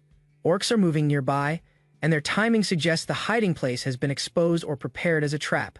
Yuri drops low and steadies himself, forcing the team to stay calm. He listens instead of rushing, tracking the sound patterns through the storm and the rock walls. He recognizes the location as an old hunter's settlement, now reduced to ruins and bones. Yuri realizes the orcs would destroy this place first, if it threatened their plans, which means something valuable is still here. Yuri presses his hand to the ground and reads the vibration. The tremors are heavy and rhythmic, confirming the enemy is not on foot. The orcs are riding Komodo drakes, fast enough to sweep the area before anyone can escape. Shapes emerge through the rain, 5 orcs, eyes glowing red, moving in tight formation. Yuri identifies them as a reconnaissance unit sent ahead of a larger force. He calculates that if they report back, an invasion route will be confirmed. Yuri realizes the threat is bigger than expected. The enemy count is not 5 anymore, and the presence nearby means the reconnaissance group was only the front. His knights urge him to retreat and regroup with the main force. Warning that staying will risk getting surrounded in the ruins, Yuri studies the terrain and listens to the approaching movement. He calls a nearby knight closer, choosing to issue orders instead of falling back. Yuri announces that they will prepare for battle. He decides to hold their ground, knowing the enemy has already found their route and retreat will only expose them further. The knights hesitate and question the decision to not retreat. Yuri remains firm, planning to strike first and stop the orcs from reporting back, even if it means facing a larger unit in the storm. Yuri rejects the idea of retreating. He stands over the remains inside the ruins and signals that they can still control the situation without running back. He kneels beside a corpse that has turned to bones under torn cloth. The condition is unnatural, and Yuri recognizes it as proof that the orcs have been using this area longer than expected. Yuri grips his weapon and tightens his plan. He confirms the target and decides the knights will not wait for the enemy to choose the battlefield. At dawn, a large group of orcs rides forward on Komodo drakes, moving toward the kingdom's fortress. Their pace shows they are not scouting anymore. They are beginning an organized strike. An orc leader points toward the castle and charges. Suddenly, attacks explode from the side, striking the ground near the riders. The ambush interrupts their advance, proving Yuri's decision was correct and forcing the orcs to fight before reaching the walls. The orc riders push forward through the ambush, refusing to slow down. Their red eyes lock on the fortress as they force their drakes to charge harder. Fire and impact tear into their formation. Several orcs are struck at once, thrown off balance, and the sudden damage turns their advance into confusion. More attacks burst near the castle path, cutting off clean movement. The orcs realize they are being targeted from hidden positions and struggle to find the source. Yuri gives the signal to begin the next phase. His timing is exact, and the order is meant to trap the orcs before they can regroup or retreat. Knights rush out from cover and close the distance fast. They surround the battlefield edges, forcing the orcs to fight in the open and stopping the Drake unit from reaching the fortress walls. A group of orcs charges across the field at sunset, riding lizard-like beasts and pushing straight toward the knights. The ground shakes as the formation closes in fast. Jared in full armor steps forward and raises his weapon, bracing for impact. He commits to stopping the first wave before it can break the line. The clash happens at close range. The knight drives his sword into an orc at the front, landing a deep strike that halts the enemy's momentum and forces the riders behind to bunch up. Using the opening, the knight pivots and slices across another attacker. Blood sprays as the orc's advance is cut short and the rider behind loses control for a moment. The knight continues the attack without slowing down. He blocks an incoming blow, then counters immediately with a clean downward cut, dropping another orc. The enemy's front row collapses into disorder, buying the knights a brief advantage while the rest of the battlefield tightens for the next exchange. An orc staggers as Yuri's blade cuts deep into its neck. Blood spills down its jaw, and the creature's roar turns into a choking scream. As it starts to collapse, Yuri steps forward calmly while the knights keep fighting behind him. The orc's large body falls back, proving Yuri's strike was precise and strong enough to stop a frontline threat instantly. Our red crystal pendant swings and glows, activating a hidden effect. Yuri realizes the hunter's token found in the ruins is working exactly as intended and supporting the battle. Yuri grips his sword and reflects on the plan being carried out. He notes that counting orcs through ground vibrations and setting traps were strategies learned from others, not invented by him. Standing before the castle walls, Yuri steadies his breath and looks satisfied. He understands the memories he was given had a purpose, to guide him toward victory and ensure the knights can endure this battle. A massive orc charges forward with an axe on its shoulder, forcing the knights to brace as the enemy closes the distance with raw power. Yuri watches the approach and realizes his mind is filling with combat knowledge, as if years of training and battlefield experience are returning at once. The orc raises its weapon to crush him, but Yuri stays composed and identifies the most efficient way to bring down an orc without wasting strength.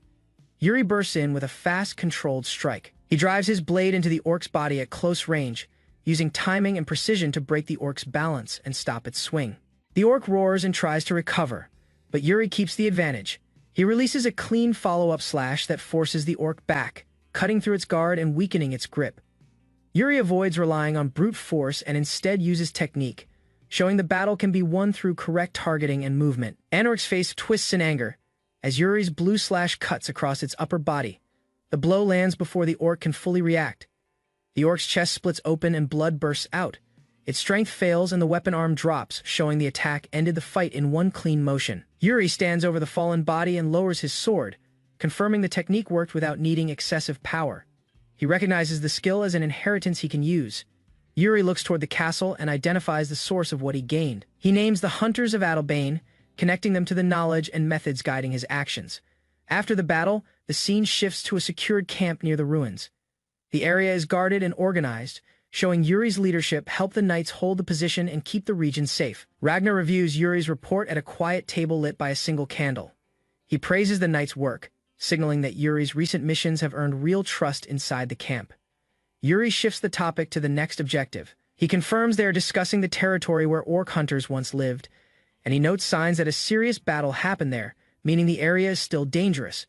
Yuri grows tense as Ragnar studies the map. Ragnar senses the change and prepares to hear what Yuri is worried about, realizing the situation may be tied to something beyond simple scouting. Yuri brings up a specific clue from his investigation: a forbidden item known as the Devil's Grimoire. He suspects it is connected to the traces left at the former settlement and may explain why the fighting was unusually brutal. Ragnar admits he has no knowledge of the grimoire. The gap in his information confirms Yuri's fear that an unknown force is operating nearby. Yuri and Ragnar connect the Devil's Grimoire to the nearby ruins. Yuri explains the traces match signs of black magic, meaning the earlier battle was not normal. The discovery raises the risk level of any patrol sent into that area. Ragnar agrees to investigate the grimoire through his own channels. Yuri formally ends the briefing, relieved to have support but still wary that the enemy is hiding key information from the army and the nobles. Yuri leaves the tent and steps into the night camp. Before he can move on, a red-haired knight approaches and addresses him with full respect, clearly aware of Yuri's rank.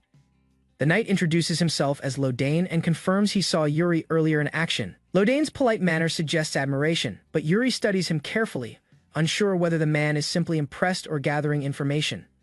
Lodane walks beside Yuri and praises his combat skill, hinting he wants a connection. Yuri responds with controlled courtesy and acknowledges Lodane's ability as well. The meeting ends with Yuri gaining a potential ally. Yuri walks through the camp with Lodane. Lodane notices Yuri's calm attitude and asks why he seemed so serious earlier. Yuri keeps his composure and treats the conversation like routine military talk. Lodane studies Yuri more closely and compares him to experienced soldiers. Yuri hides his real experience and lets the compliment pass, knowing his control could draw attention from important people in the army. Lodane suddenly shifts the topic and probes into Yuri's personal life, asking if Yuri has someone waiting in his homeland. Yuri stops and directly challenges Lodane's intentions, implying that someone higher up may have instructed him to ask. Lodane's expression tightens, showing he did not expect Yuri to react so sharply. Yuri explains the situation clearly. Lodane's question sounds like an order, not curiosity. He guesses the request came from the king or the general, and he warns Lodane that meddling in royal matters can be dangerous. Lodane reveals Yuri seemed displeased during a recent inquiry. He reveals Yuri once rejected the princess, which caused awkward rumors and made Yuri cautious around nobles. Lodane reacts with shock and argues the princess is admired across the empire. He cannot understand why Yuri would refuse such a prize match, and he starts to view Yuri as someone with unusual standards or hidden motives. Lodane continues praising the princess, listing her beauty and kindness as reasons everyone favors her. Yuri listens without changing his expression, already knowing how her reputation can be used to pressure people into obedience. Yuri's thoughts sharpen as he remembers the princess's name. Catherine. He recognizes that her gentle image makes others drop their guard, and he suspects her kindness is a tool that creates false loyalty and confusion. Yuri abruptly ends the discussion with blunt humor, making it clear he has no interest in being trapped by romance politics. Lodane is stunned by Yuri's sharp answer, and the mood shifts from admiration to tension. Yuri tries to shut down the romance talk by claiming he and someone named Sevilla think about each other often. The statement is made to end the interrogation quickly, but it creates confusion and makes the situation feel more suspicious. Yuri clarifies that Sevilla is only a close female friend, not a political match. Lodane accepts the explanation, but the topic still feels like a test meant to measure Yuri's weaknesses and attachments. Lodane admits he also has a woman he wants to marry back home, which lowers the tension between them. Yuri warns that talking about love during a campaign is reckless. As they continue walking, something heavy suddenly flies toward them from the side of the camp. Both react too late to stop it, and Yuri realizes the attack was timed while they were distracted by personal questions. The object detonates behind them in a violent explosion that lights up the night. The sudden strike confirms Yuri's instincts. Someone in the camp is stirring trouble, and the enemy can reach them even inside their own lines. After the explosion, Lodane turns toward Yuri in panic, demanding an explanation as smoke and embers fill the camp. Yuri stays focused, scanning the dark for the next strike, instead of wasting time on confusion. Yuri draws his sword and confirms the truth immediately. They are being targeted in a planned ambush. With the camp in chaos, Yuri prepares to locate the attacker before more bombs are thrown. The enemy forces launch a surprise attack at night, setting the entire military camp ablaze. Flames spread rapidly, catching soldiers off guard and forcing them to abandon their positions. Chaos erupted as guards scrambled to protect critical supplies. Some attempted to form a defensive line while others prioritized evacuation. The fire, however, was consuming everything too quickly. Amid the inferno, Yuri stood firm, silently observing the destruction. Though others panicked, he remained calm. He immediately recognized the cause: destructive magic, not just sabotage. Yuri activated a counterspell, attempting to neutralize the disruptive enchantments infiltrating their camp. Despite his effort, the opposing magic pushed back, slowing his progress.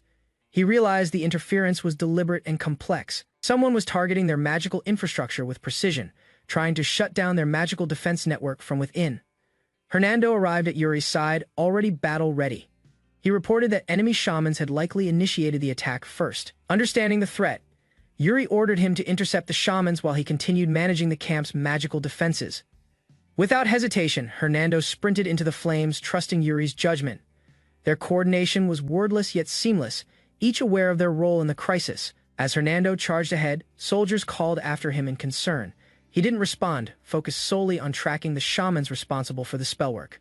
He soon encountered enemy foot soldiers blocking his path. Drawing his blade, he prepared for a swift engagement, knowing he had to break through to reach the true threat: those controlling the magic from the shadows. Yuri recalled vital information from a past life. There was a shaman whose steps disrupted mana flow, making detection possible by observing how they walked unnaturally in magical fields. He focused, scanning for irregular mana fluctuations. Memories of past battles and advice echoed in his mind, fueling his instincts as he maneuvered between enemies. Spotting a suspicious figure among enemy lines, Yuri narrowed his eyes. He charged forward, knowing the shaman had to be isolated before the magic interference could spread again. Yuri broke through enemy lines swiftly. His sword movements were sharp and deliberate, cutting down all who stood between him and the hidden caster. The enemy responded with urgency, yelling commands to attack and surround him. Their formation tightened, but Yuri's pace didn't slow. He clashed violently with several foes at once. Despite the resistance, he slipped through their defenses, striking with precision and overwhelming force to reach his target. Standing over fallen enemies, Yuri's eyes locked onto the shaman's corpse. His blade was soaked in blood and his breathing steady despite the fierce clash. He turned to assess the field, aware that the mission wasn't over. Though the shaman was down, more enemies were converging from all directions. Grotesque warriors with glowing eyes emerged ahead. Closing in quickly, Yuri adjusted his grip, knowing he would need to fight again without pause.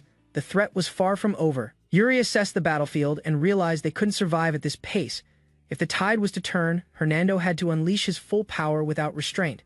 Hernando raised his arm high, conjuring a massive fire spell. The flames surged forward, engulfing enemies in a blazing torrent as he shouted his attack command. The firestorm struck its mark, scattering enemy ranks. Yuri, shielded behind the blast, charged ahead through the chaos, using the fiery distraction to reposition. A massive wave of fire tore through enemy lines. The explosion lit up the sky, sending orc soldiers into disarray and cutting off their advance. One of the surviving orcs mocked the prince, attempting to taunt him despite the overwhelming blast. Yet, Yuri remained composed, unwavering in the heat of battle. Just as Yuri turned to retaliate, another wave of enemies appeared, catching him off guard. He blamed his overconfidence, realizing he had underestimated the enemy's persistence. The orcs showed no signs of retreat. They kept advancing, their numbers seemingly endless, closing in from all directions without pause. Yuri called out for another fireball, hoping Hernando could clear the new wave, but Hernando had already flown off, tracking another magical threat that demanded attention. With no backup in sight, Yuri smirked at the irony of the situation. Outnumbered again, he tightened his grip on the sword, preparing for another relentless clash surrounded on all sides. Yuri stood alone as the enemy tightened its circle. He recognized his earlier miscalculation. Charging after the shaman left him too exposed. Despite being outnumbered, Yuri raised his blade. He reminded himself that he had already died once. Fear no longer controlled him. Declaring his name to the battlefield, Yuri struck first. Whether he fell again or not, he was determined to fight with pride and purpose. With fierce conviction, Yuri declared he wouldn't die in shame. His sword glowed with power as he faced the monstrous horde head-on. The enemy advanced, countless orcs charging at him. Yuri tightened his stance, preparing to meet them all without retreat. From afar, the red-clad swordsman Moyong watched Yuri's bold defiance. Impressed, he whispered his thoughts before unleashing a blazing sword wave into the fray. As flames cleared, Moyong advised Yuri to act with all he could, while fate handled the rest. Destiny and willpower must both be tested. With a knowing smile, he acknowledged Yuri's strength, stating the prince had reached the threshold to be taught one of his clan's sacred techniques. Without hesitation, Moyong invoked his family's ultimate move, Clear Sky, Sacred Clouds Sword Technique, Fey Half-Moon Force, sending a devastating arc across the battlefield. Moyong emerged, unleashing a violent red aura that tore through nearby orcs. The intensity of his technique caused Yuri to freeze in recognition. Memories of past battles surfaced. This feeling was familiar. Yuri realized the technique mirrored one he'd seen long ago, tied to a man wielding immense power. Moyong in crimson robes appeared, introducing himself as the wielder of the Ten Rivers sword. He announced his intention to assist, but only partially, leaving Yuri the other half. Yuri launched forward, accepting the challenge without hesitation. His erratic, aggressive movements caught attention as he charged toward the enemy line, observing from behind. Moyong found Yuri's style unusual, messy yet effective. Though it lacked discipline, it clearly reflected real experience and instinct. As Yuri fought, his strikes revealed controlled power beneath chaos. Moyong acknowledged his potential, recognizing him as someone who could naturally attract loyal followers. Looking to the night sky, Moyong noted the unnatural alignment of stars, suggesting a greater darkness influencing the world's balance. Yet amid the darkness, he noticed a faint light in the western skies. He interpreted this sign as heaven's guidance, possibly tied to Yuri's presence in this battle. Smiling through the fire and blood, Moyong asked aloud whether others were as curious as he was, implying destiny had brought Yuri here for a reason. As Yuri clashed blades with a towering enemy, a distant voice pondered his fate. Would this young warrior grow only to be consumed by darkness? The battle raged fiercely, blood and steel colliding. The voice questioned whether Yuri would fall under the weight of a cursed destiny, the black star looming ever nearer. With blood across his face and fire in his eyes, Yuri stood defiant. The unseen speaker wondered, would he become a new guiding light instead? For now, all they could do was watch. As night falls, the battlefield descends into chaos. Flames illuminate the dark sky while enemy soldiers charge with bloodthirsty cries. Amidst the slaughter, Yuri, the third prince, moves swiftly to evade the approaching horde. Towering night strikes down an enemy with precision, holding the line as enemy numbers press forward. Smoke and fire frame the battlefield as allies begin to fall. From the other side, monstrous figures rush forward through the smoke. Yuri, panicked and bloodied, desperately calls out for a comrade, Gerald and Roland, but gets no reply as the horde bears down on him. Yuri's commanding voice orders the soldiers to intercept the enemies. Multiple knights sprint toward the battlefield, blades drawn, pushing against the monstrous wave. Clashes erupt violently. The knights swing their weapons with all their strength, cutting down enemies, but are quickly overwhelmed as they are outnumbered. Yuri observes this scene. Noting the imbalance, he realizes the enemies are too organized for a random attack.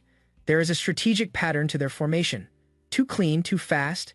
Kneeling beside a fallen soldier, Yuri senses something more dangerous behind this battle. The enemy isn't just attacking, they're tracking movement. He lifts his head, thinking deeply, recalling past failures.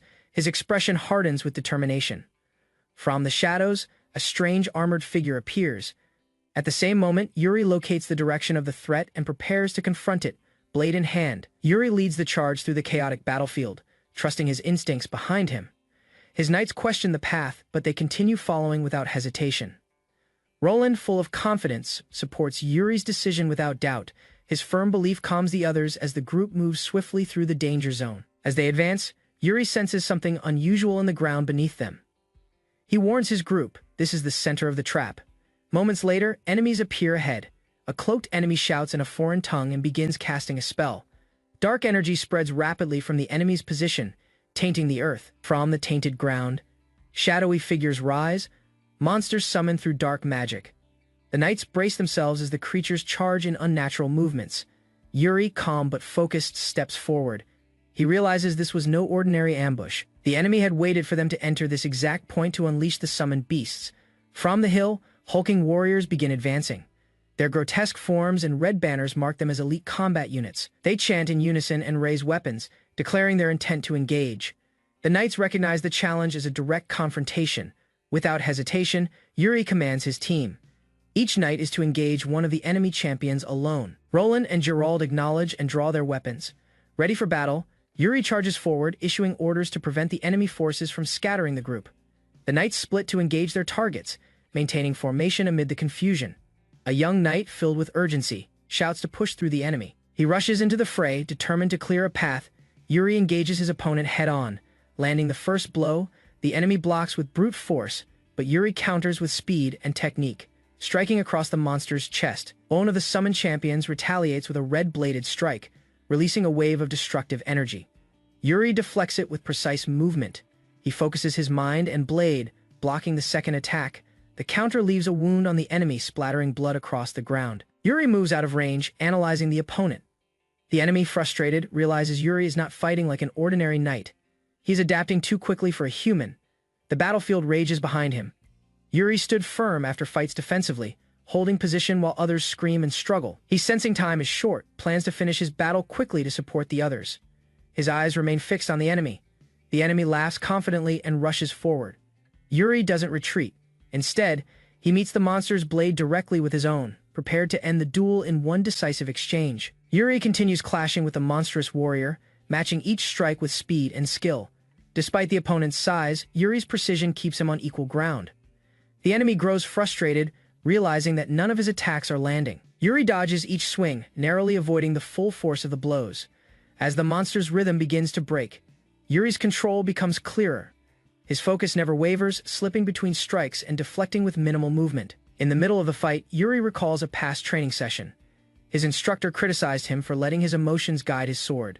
The lesson continues in his memory. The old master warns him that impatience dulls the blade and makes it predictable. Younger Yuri, frustrated, demands clarity.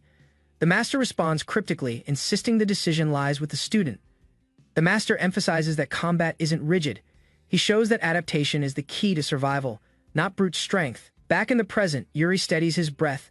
His master's advice echoes in his mind, sharpening his awareness of movement and flow. With renewed focus, Yuri shifts his stance and advances. He doesn't force the fight. Instead, he intercepts the enemy's charge using momentum and angle, turning defense into offense with absolute clarity. A robed caster watches with tension as Yuri steps forward, eyes glowing with focus. The enemies sense the shift in pressure, the balance has changed. Yuri activates his ultimate technique, gathering energy into his sword. His blade shines with intense force, and the ground cracks beneath him from the surge. With full momentum, he charges. The enemies scatter as his strike tears through their formation, shattering weapons and forcing them back in a single swing. The impact of Yuri's attack creates a wave that explodes across the field, launching enemies into the air and flattening the earth. Yuri stands at the center of the storm, cloak flowing, sword planted in the ground, mist and shattered rocks swirl around him. He breathes steadily, unaffected by the destruction around him. This is the power he refined through pain, failure, and rebirth. He knows now, this strength isn't for vengeance, but to protect. The light of his sword reflects that resolve. A massive explosion shattered the battlefield as Yuri unleashed a powerful attack from the sky, causing shock waves to ripple across the ruins. Dust and debris scattered in every direction, momentarily blinding the combatants below. As the force of the blast settled, the battlefield trembled. Hernando screamed in panic as a mysterious figure descended from above, crashing into the ground with immense force. From the smoke, a large warrior emerged, his axe raised to strike. Roland, the blonde knight, noticed the incoming threat and rushed forward to shield the third prince, his voice lost in the chaos. Yuri's blade slammed into the stone floor as he landed, exhausted and injured. He struggled to catch his breath, sweat dripping down his face. He dropped to one knee, internally reflecting on the battle. He had burned through every last ounce of strength and mana. Even his sword was nearly broken. Despite the dire state, Yuri remained alert. He observed a nearby tunnel and knew they lacked the time to retreat and recover properly. Their enemies were closing in fast. Suddenly, Roland's expression froze. From the cracked earth, massive fanged worms erupted, charging toward Yuri. Realizing the imminent danger, Roland shouted and dashed forward without hesitation. Yuri stood still, unprepared to react in time. Just as the monsters struck, Roland grabbed Yuri and threw both of them aside. The creature's sharp jaws missed by inches, slamming into the ground behind them. Roland swiftly turned his back to Yuri and launched himself forward, drawing attention away from his prince. Behind him, more worm-like creatures burst through the ground, their jaws aiming for the two knights. Spinning midair, Roland slashed through the monsters with wide, precise arcs. The attack repelled several beasts, giving Yuri and himself enough space to regroup. Yuri stood beside Roland, injured but steady. Their moment of relief was brief as they assessed the worsening situation, readying themselves again as allies. Roland noticed a sudden tremor. From the shadows, enemy soldiers began to appear alongside more worms. Their leader approached barefoot, marking the entrance of a more dangerous wave.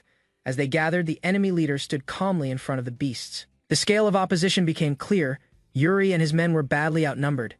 Despite the fear, Roland gripped his sword tighter and smiled. Fighting next to Yuri made him feel pride. He stood upright, acknowledging that retreat was no longer an option. Yuri gave the order to counterattack. He declared their intention to eliminate every enemy present. The soldiers rallied around his words. With resolve, Yuri ordered Roland and Jabal to split up and cover ground.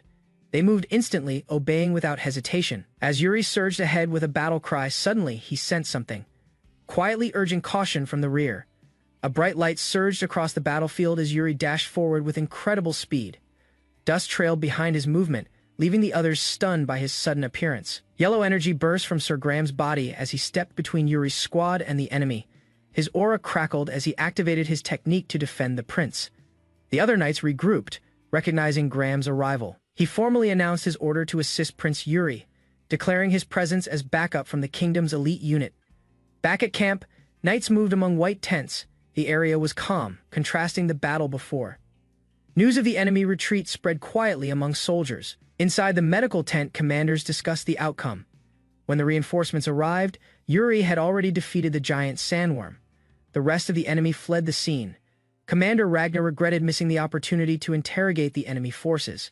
However, he acknowledged the result. Graham had arrived in time to support and stabilize the allied army.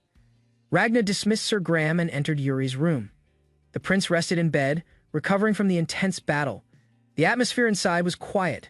Ragnar lightly teased Yuri for causing another dramatic situation. He remarked that the battle felt like a stage set specifically for Yuri's debut. Looking at the resting prince, Ragnar commented that Yuri had exceeded expectations. He noted that even Catherine's partner needed to be at Yuri's level. Morning light broke over the horizon, casting golden rays across the landscape. Birds flew peacefully, unaware of the turmoil that had passed. Yuri abruptly woke up from his sleep. Gasping for breath, he sat upright, shaken by a vivid dream that lingered sharply in his mind. As he caught his breath, he reflected on the nightmare. It wasn't fear that overwhelmed him, it was the clarity. The future shown in his dream felt inevitable and grim. A voice greeted Yuri. It was Sevilla, standing calmly at the foot of his bed. Her expression was composed, but her presence hinted at urgency.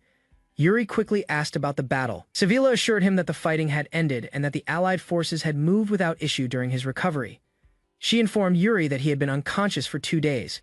Everyone had been awaiting his condition, with concern focused on his injuries and recovery progress. Sevilla jokingly reminded Yuri that she had gone to great lengths to acquire healing through divine law from the Pink Kingdom's princess. Yuri thanked her with a slight smile and shifted the conversation, asking where they currently were. Sevilla approached with a teasing grin. She asked if he was ready to head outside and hinted that he'd be surprised once he saw where they were now. Yuri and Sevilla stepped out of the tent, walking quietly as the evening sky glowed orange. The air was calm, and Yuri noticed something beyond the camp. As they moved forward, Yuri's eyes widened. In the distance stood a large fortress, casting a long shadow in the sunset. Sevilla confirmed it. The structure ahead was the final destination of the Allied forces, Oscilar's fortress. Yuri understood this was a key turning point. Sevilla paused and thanked Yuri directly. Her voice was sincere, recognizing his role in bringing them safely this far. She explained that without his actions, reaching the fortress would have been near impossible. Many would have been lost during the journey. Sevilla expressed relief that Yuri was on their side. He silently listened to her gratitude, his gaze thoughtful as he looked toward the future. Yuri calmly asked Sevilla for a favor, his tone serious but not forceful. She looked surprised and asked what kind. Yuri reached out, gently placing his hand on hers. His request came with a determined look. He asked her to pretend to be his lover. Sevilla was caught off guard, but Yuri's expression remained focused. This was no joke. Yuri explained his reason. He was about to face his family again and wanted to show strength, no matter what situation awaited him. Sevilla considered Yuri's request, noting that pretending to be his lover might benefit her too. She reminded him that his brother would likely try to get him killed after his return. After a pause, Sevilla agreed, catching Yuri off guard. He reacted with surprise, asking again to confirm her answer. However, Sevilla raised one finger and smiled confidently. She accepted, but only under one condition of her own, which she hadn't yet revealed. Her playful tone hinted it wouldn't be simple. With a raised finger, the first character signals that there is something important to say. The peaceful setting contrasts with the tension that's building up. One character confidently reveals a condition before agreeing. Despite the calm surroundings, this request shifts the tone of their conversation. Hesitation is clear as the other person questions the offer. They are reluctant to move forward without understanding more about the situation. A wish coupon is proposed as the condition, adding an unexpected twist. This strange request catches the attention of the other character. Skepticism appears in response to the unusual offer. Disbelief clouds the first character's expression, unsure of how to react. With a shrug, the second character dismisses concerns, suggesting they either accept the offer or forget it altogether. Suddenly, a shift occurs as the topic of the imperial princess is brought up, raising the stakes of the conversation. Further details emerge, revealing that the request is tied to something far more significant. Political influence and power are now part of the discussion. Both individuals seem to sense the growing complexity, preparing for the bigger challenges ahead. Talk of the perfect woman adds new layers to the conversation, pushing the first character to reflect more deeply. Conflicting emotions mix with strategy, making the decision feel even heavier. Tension fills the air as thoughts race. A visible reaction shows that internal conflict is now at play. The weight of the situation is becoming undeniable. A sudden shift in the scene marks the arrival of someone important. This new presence makes the stakes even clearer. Realization sets in as the situation evolves. The first character knows there is no turning back. Now fully aware, they prepare for whatever challenges lie ahead, standing resolute in the face of the uncertain future. Yuri is confronted with surprising news regarding his niece. The atmosphere shifts, with tension building between the characters. One character, amused by the situation, laughs loudly. Their playful demeanor contrasts with the serious nature of the conversation, adding an awkward moment to the mix. Yuri, visibly frustrated, realizes the seriousness of the matter. Determined to act, he resolves to do whatever it takes to resolve the issue. A new character enters, expressing concern about Yuri's condition. He is still recovering and needs time to rest, which seems to ease some of the tension. Another figure suggests that Yuri should take a break. The importance of rest is emphasized, but the stakes remain high for what's coming next. As the conversation unfolds, deeper feelings between characters begin to emerge, making the situation even more complicated and personal for Yuri. A question about relationships and names surfaces. One character presses for details, making things more difficult as the tension between the characters rises. Unexpected confession shocks everyone. The truth about the relationship between two characters complicates everything, adding layers to the situation. The emotions and tension grow as personal feelings are revealed, leaving Yuri and others in an uncomfortable place, unsure of where it will lead. The conversation shifts, and a character questions the truth of what's been said. Doubts fill the air, adding more complexity to the situation. Frustration becomes visible as dismissive reactions surface, heightening the tension. The conflict grows, and the situation becomes more difficult to navigate. Talk turns to the future, with characters planning for an inevitable battle. Preparation is key. They stress the need for rest. Before facing what's ahead, the group resolves to prepare for the final battle, their determination solidifying as they face what lies ahead. A discussion about the orcs begins, with characters acknowledging their threat. The orcs will search for weaknesses just like the group has done. The strength of the strongest warriors on the continent is highlighted. Standing together, they express confidence in their ability to defeat the orcs, despite the looming challenge. The declaration of their resolve rings out. As one character clenches their fist, they're determined to eradicate the orcs, showing a firm commitment to their goal. A new voice adds to the conversation, promising that the continent will soon respect their power. This confidence comes from the strength they've built, with victory in their sights. Reflecting on past mistakes, one character acknowledges their past decisions. Regret still lingers, but the lessons learned have shaped their current resolve. The journey of the past 5 years is revealed: time spent training, recovering ancient legacies, and finding new allies. The past life is revisited, with the character reflecting on the lessons learned. The path ahead is different from their previous life, filled with opportunities for growth. A visual shift shows the character's evolution, from the pain of the past to their present strength. The journey has brought them closer to those they can trust. The focus narrows on the current mission, to prevent Betrayal's fall and face the real threat behind its destruction. A powerful moment shows the character standing resolute. With their goal in sight, they've come too far to fail now. Knowing what's at stake, in the quiet of the night, the decision is made. Their only mission remains: to protect their kingdom and ensure its future, no matter the cost. The final battle approaches, and the character prepares, fully aware of the price they might have to pay. Talk shifts to the third prince of Betrayal, whose contributions to the war have made a significant impact. Despite his success, a comment is made about the king's indifference toward the prince. This lack of acknowledgement fuels an underlying dissatisfaction. A warning is given regarding the conversation's subject in the palace. Careful words are urged, as the stakes are higher than expected. Whispers emerge about the prince's rumored relationship with the princess of the Holy Kingdom. Curiosity peaks as this new development draws everyone's attention. Confirmation of the rumor follows, causing an even greater stir among the group.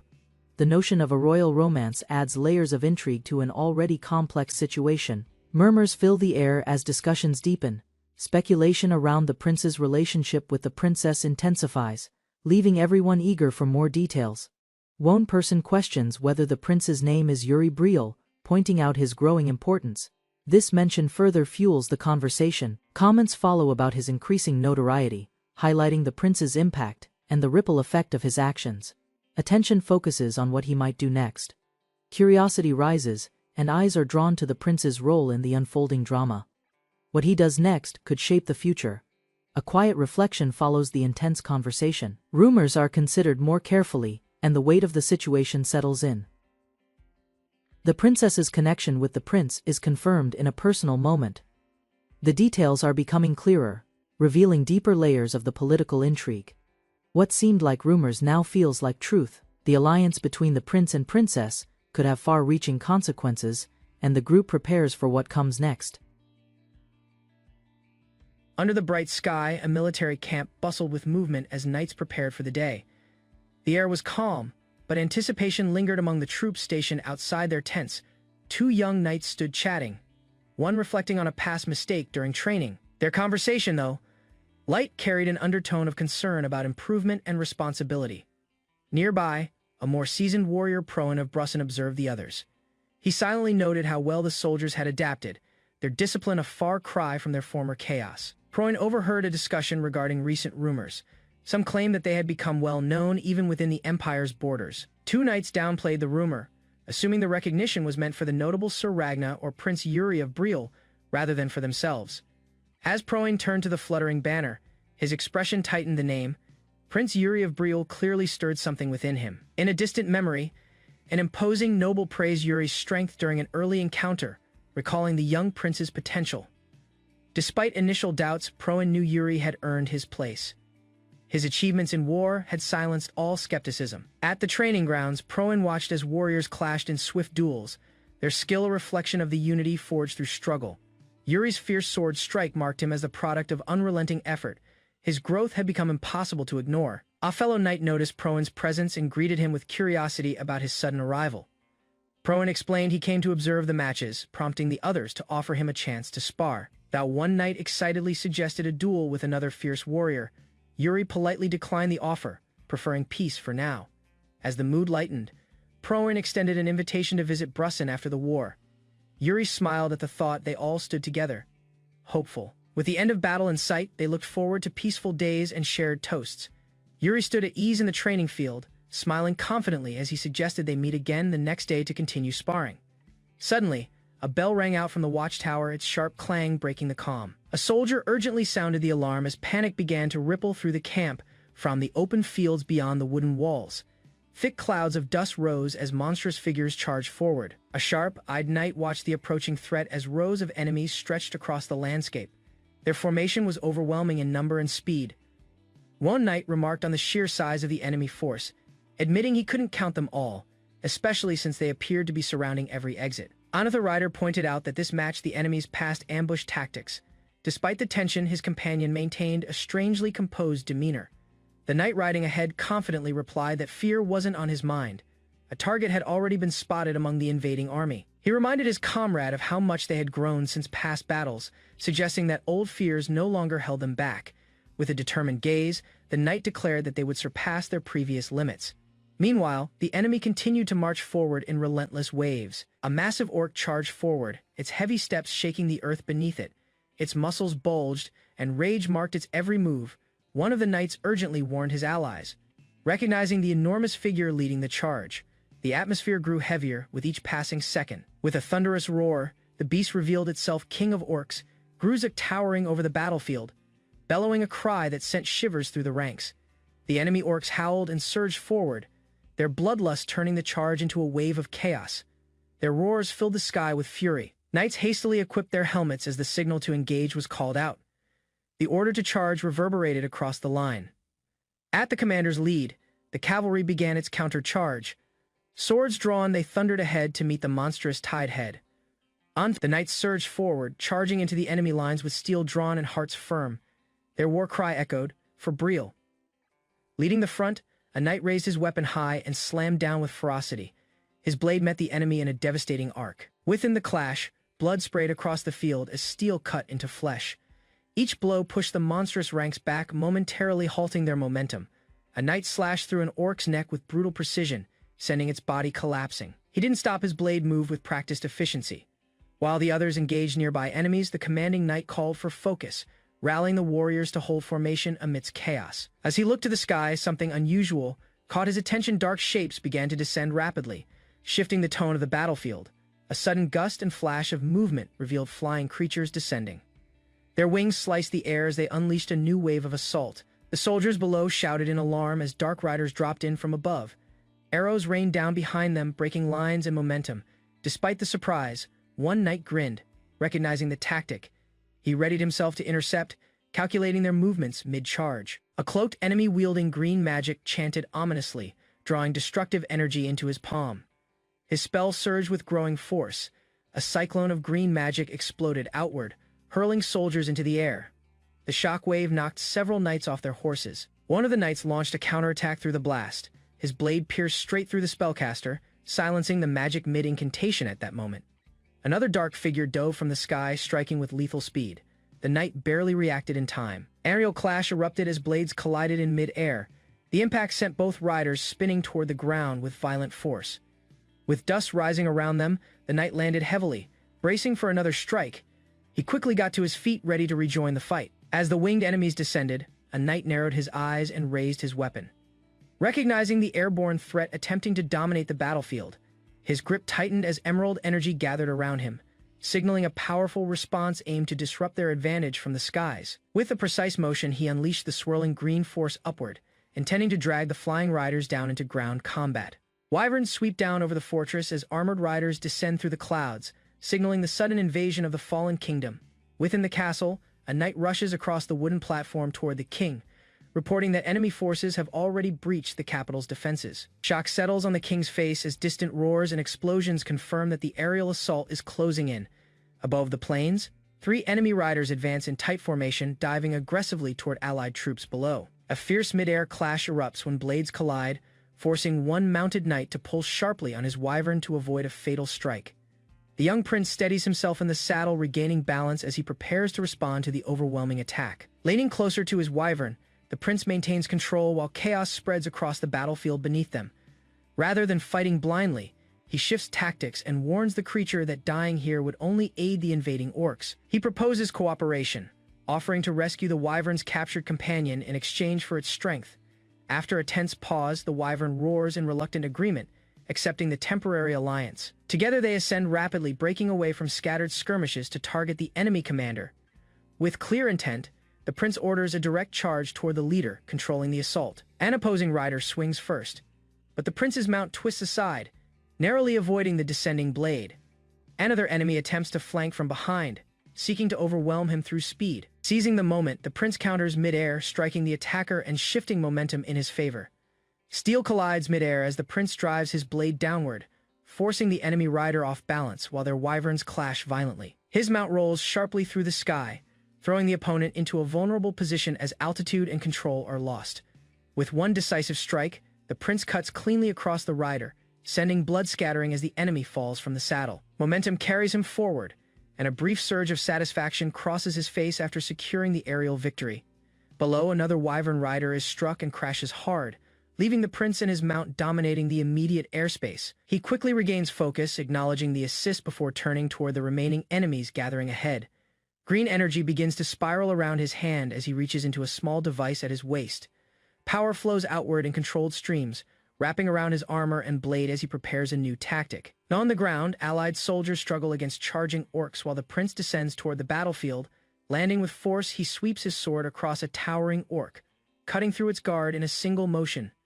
Breathing heavily, he steadies himself amid scattered corpses, questioning how long the endless fighting will continue. Suddenly, unnatural winds circle his position, stirring dust and debris in tightening spirals. The air pressure intensifies, and he looks upward as the sky distorts with gathering power.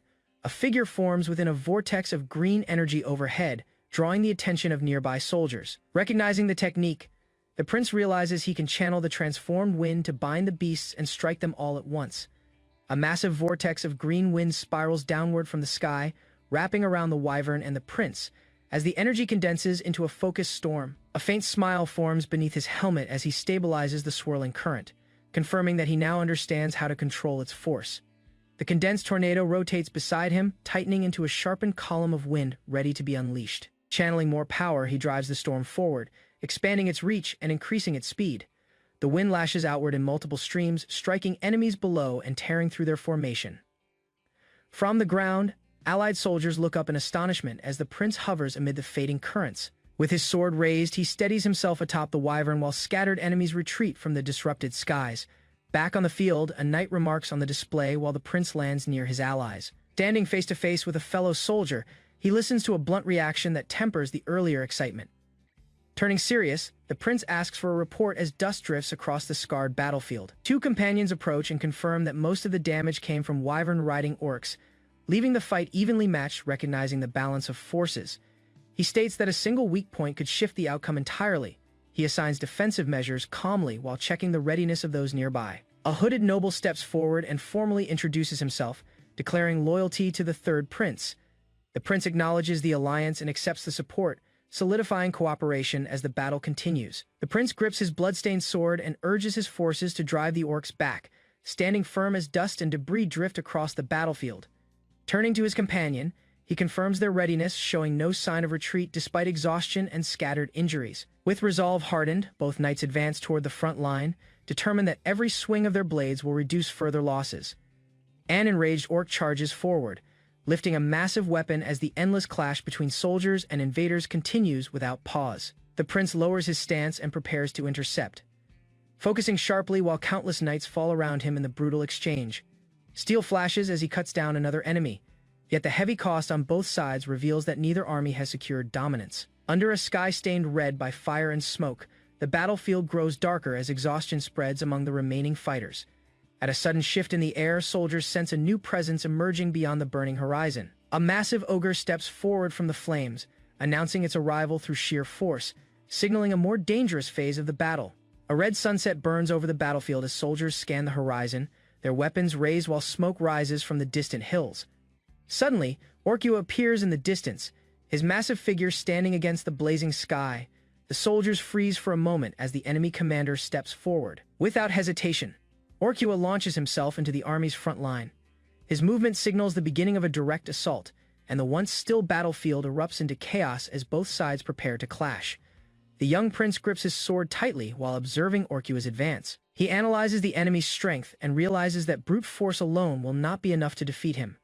A dark monstrous aura forms behind Orkua, revealing the overwhelming pressure he exerts on the soldiers nearby.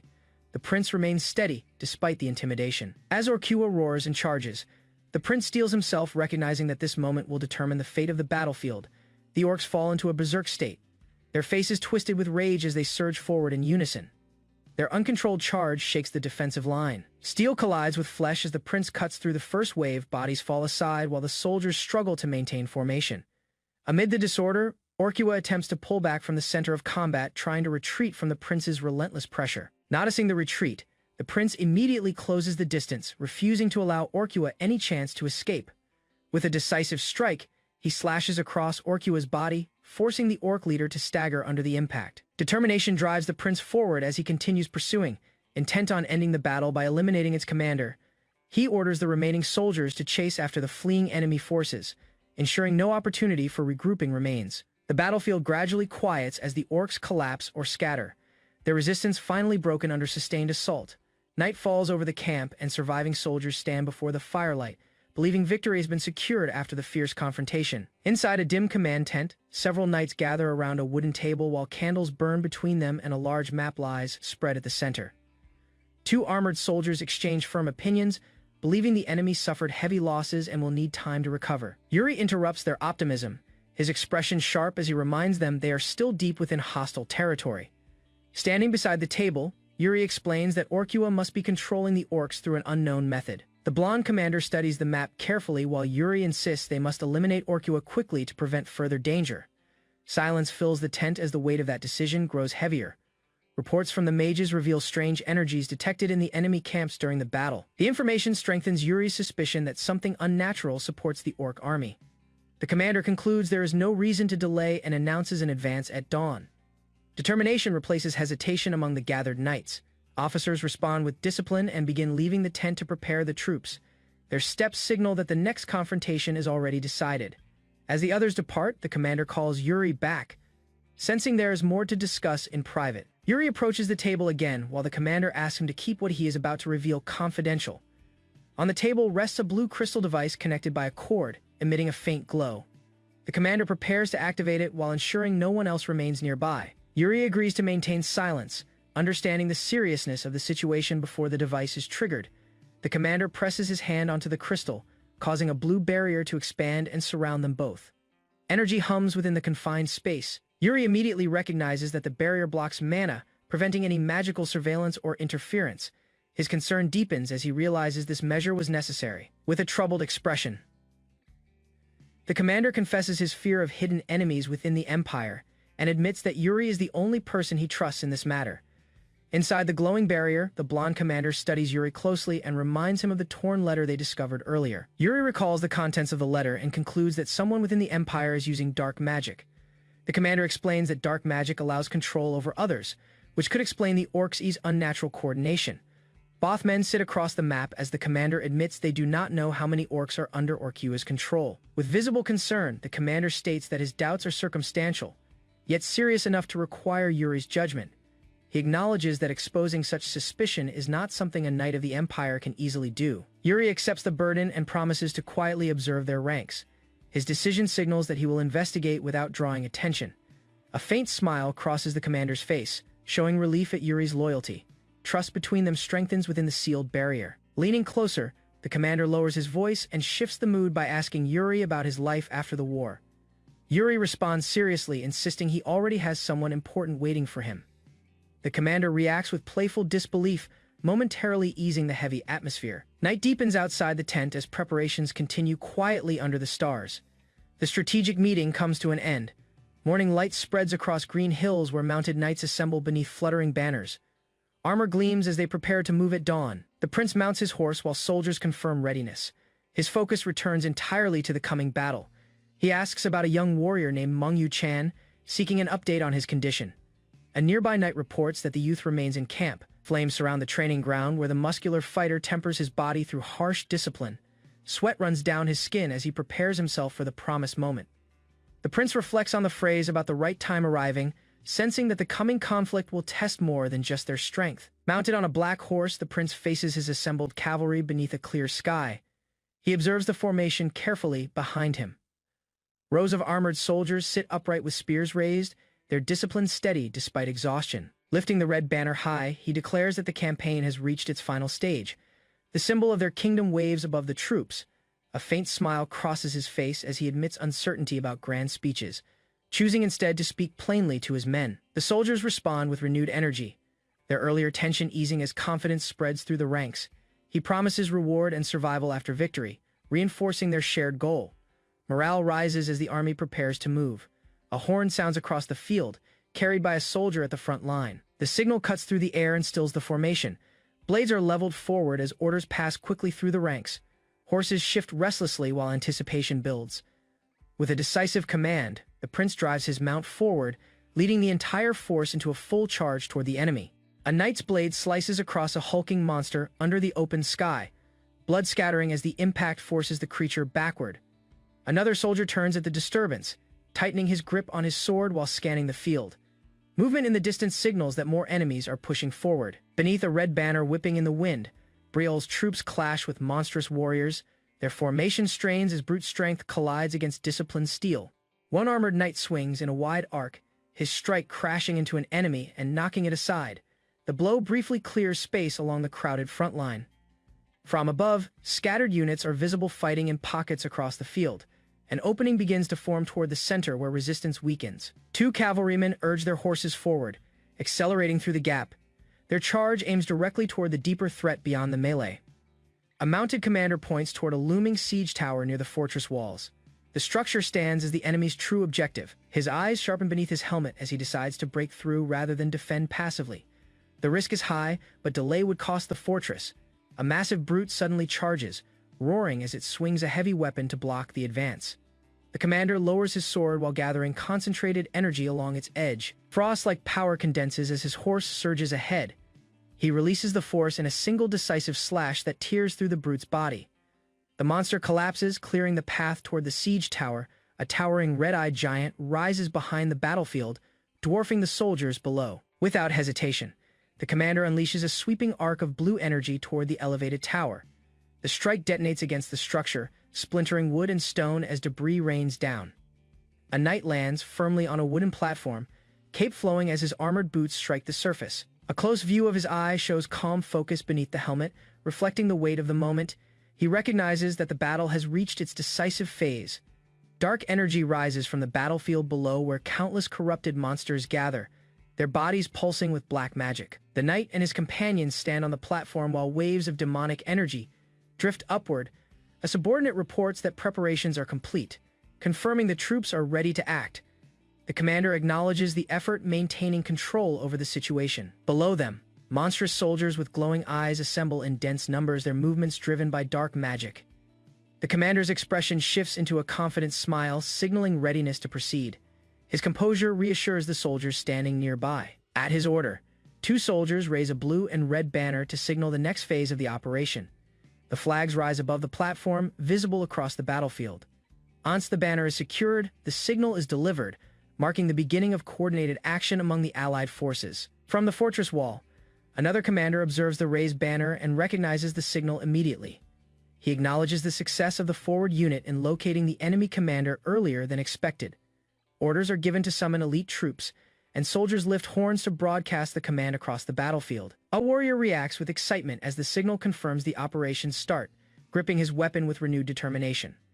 Another soldier answers the call and steps forward. Understanding that immediate action is required, momentum builds among the advancing units. Across the ground, armored troops sprint toward the city gates in organized lines, weapons drawn and banners trailing behind them. A knight steps forward across the battlefield, armored boots pressing firmly against the ground as dust rises with each movement. He states the objective, clearly reminding the soldiers that their mission is to eliminate the enemy leader, while the main force maintains the defensive line beyond the front line. Corrupted monsters gather under a dark presence, their glowing eyes reflecting the influence of black magic. The knight addresses a group of elite soldiers positioned behind him, ensuring they understand the risks ahead. He lowers his sword slightly while warning them not to fall in battle, emphasizing the importance of survival during the assault. With a sudden burst of motion, the knight launches forward, cutting into the enemy ranks as the first clash begins. A large monster charges toward him, but the knight's blade intercepts the attack, striking the creature's torso and forcing it backward. Nearby allies follow his momentum, cutting down additional enemies to keep the path open. Another knight raises his sword in preparation, signaling for the next strike that will push deeper into the enemy formation. A warrior reflects on the pride of their order while continuing the advance, cutting through a monstrous opponent with a precise strike. Blue energy gathers above the knight's blade as he channels power into a focused attack. He unleashes a sweeping arc of energy that tears across the battlefield, knocking back multiple enemies and clearing a wider path. Another monster attempts to intercept, swinging a heavy weapon toward the advancing knight. Steel meets brute force in a brief clash. Green energy suddenly erupts from the enemy, spiraling outward in a violent surge aimed at halting the charge. Despite the counterattack, the knight pushes forward, maintaining momentum as debris and energy scatter around him. A close view of the knight's eye shows sharp focus as he advances through the battlefield. His attention locks onto the enemy ahead while a large monster charges forward with a heavy strike, its weapon colliding against the knight's defense. Nearby enemies observe the exchange, noting that their leader has not yet intervened while the frontline monsters continue attacking. The knight steps past fallen enemies, blood staining the ground as he reassesses the situation. Standing over a defeated monster, he notices dark energy beginning to gather nearby, signaling the arrival of a stronger presence. A corrupted warrior suddenly bursts forward, surrounded by black magic that distorts the air. The knight reacts instantly, recognizing that a greater threat has emerged. The knight accelerates toward the source of the energy, cloak trailing behind as he pushes through the field. In the distance, a towering figure rises amid swirling dark power, its body radiating overwhelming strength. The dark figure raises an arm, gathering destructive energy that surges upward and prepares to strike. A powerful blast crashes into the ground, sending shockwaves and debris across the field while the knight braces himself against the force. The knight recovers quickly, rising from the dust with renewed determination. Despite the overwhelming pressure, the enemy leader reveals his intent through menacing energy that spreads across the area, signaling that the confrontation has reached a decisive stage.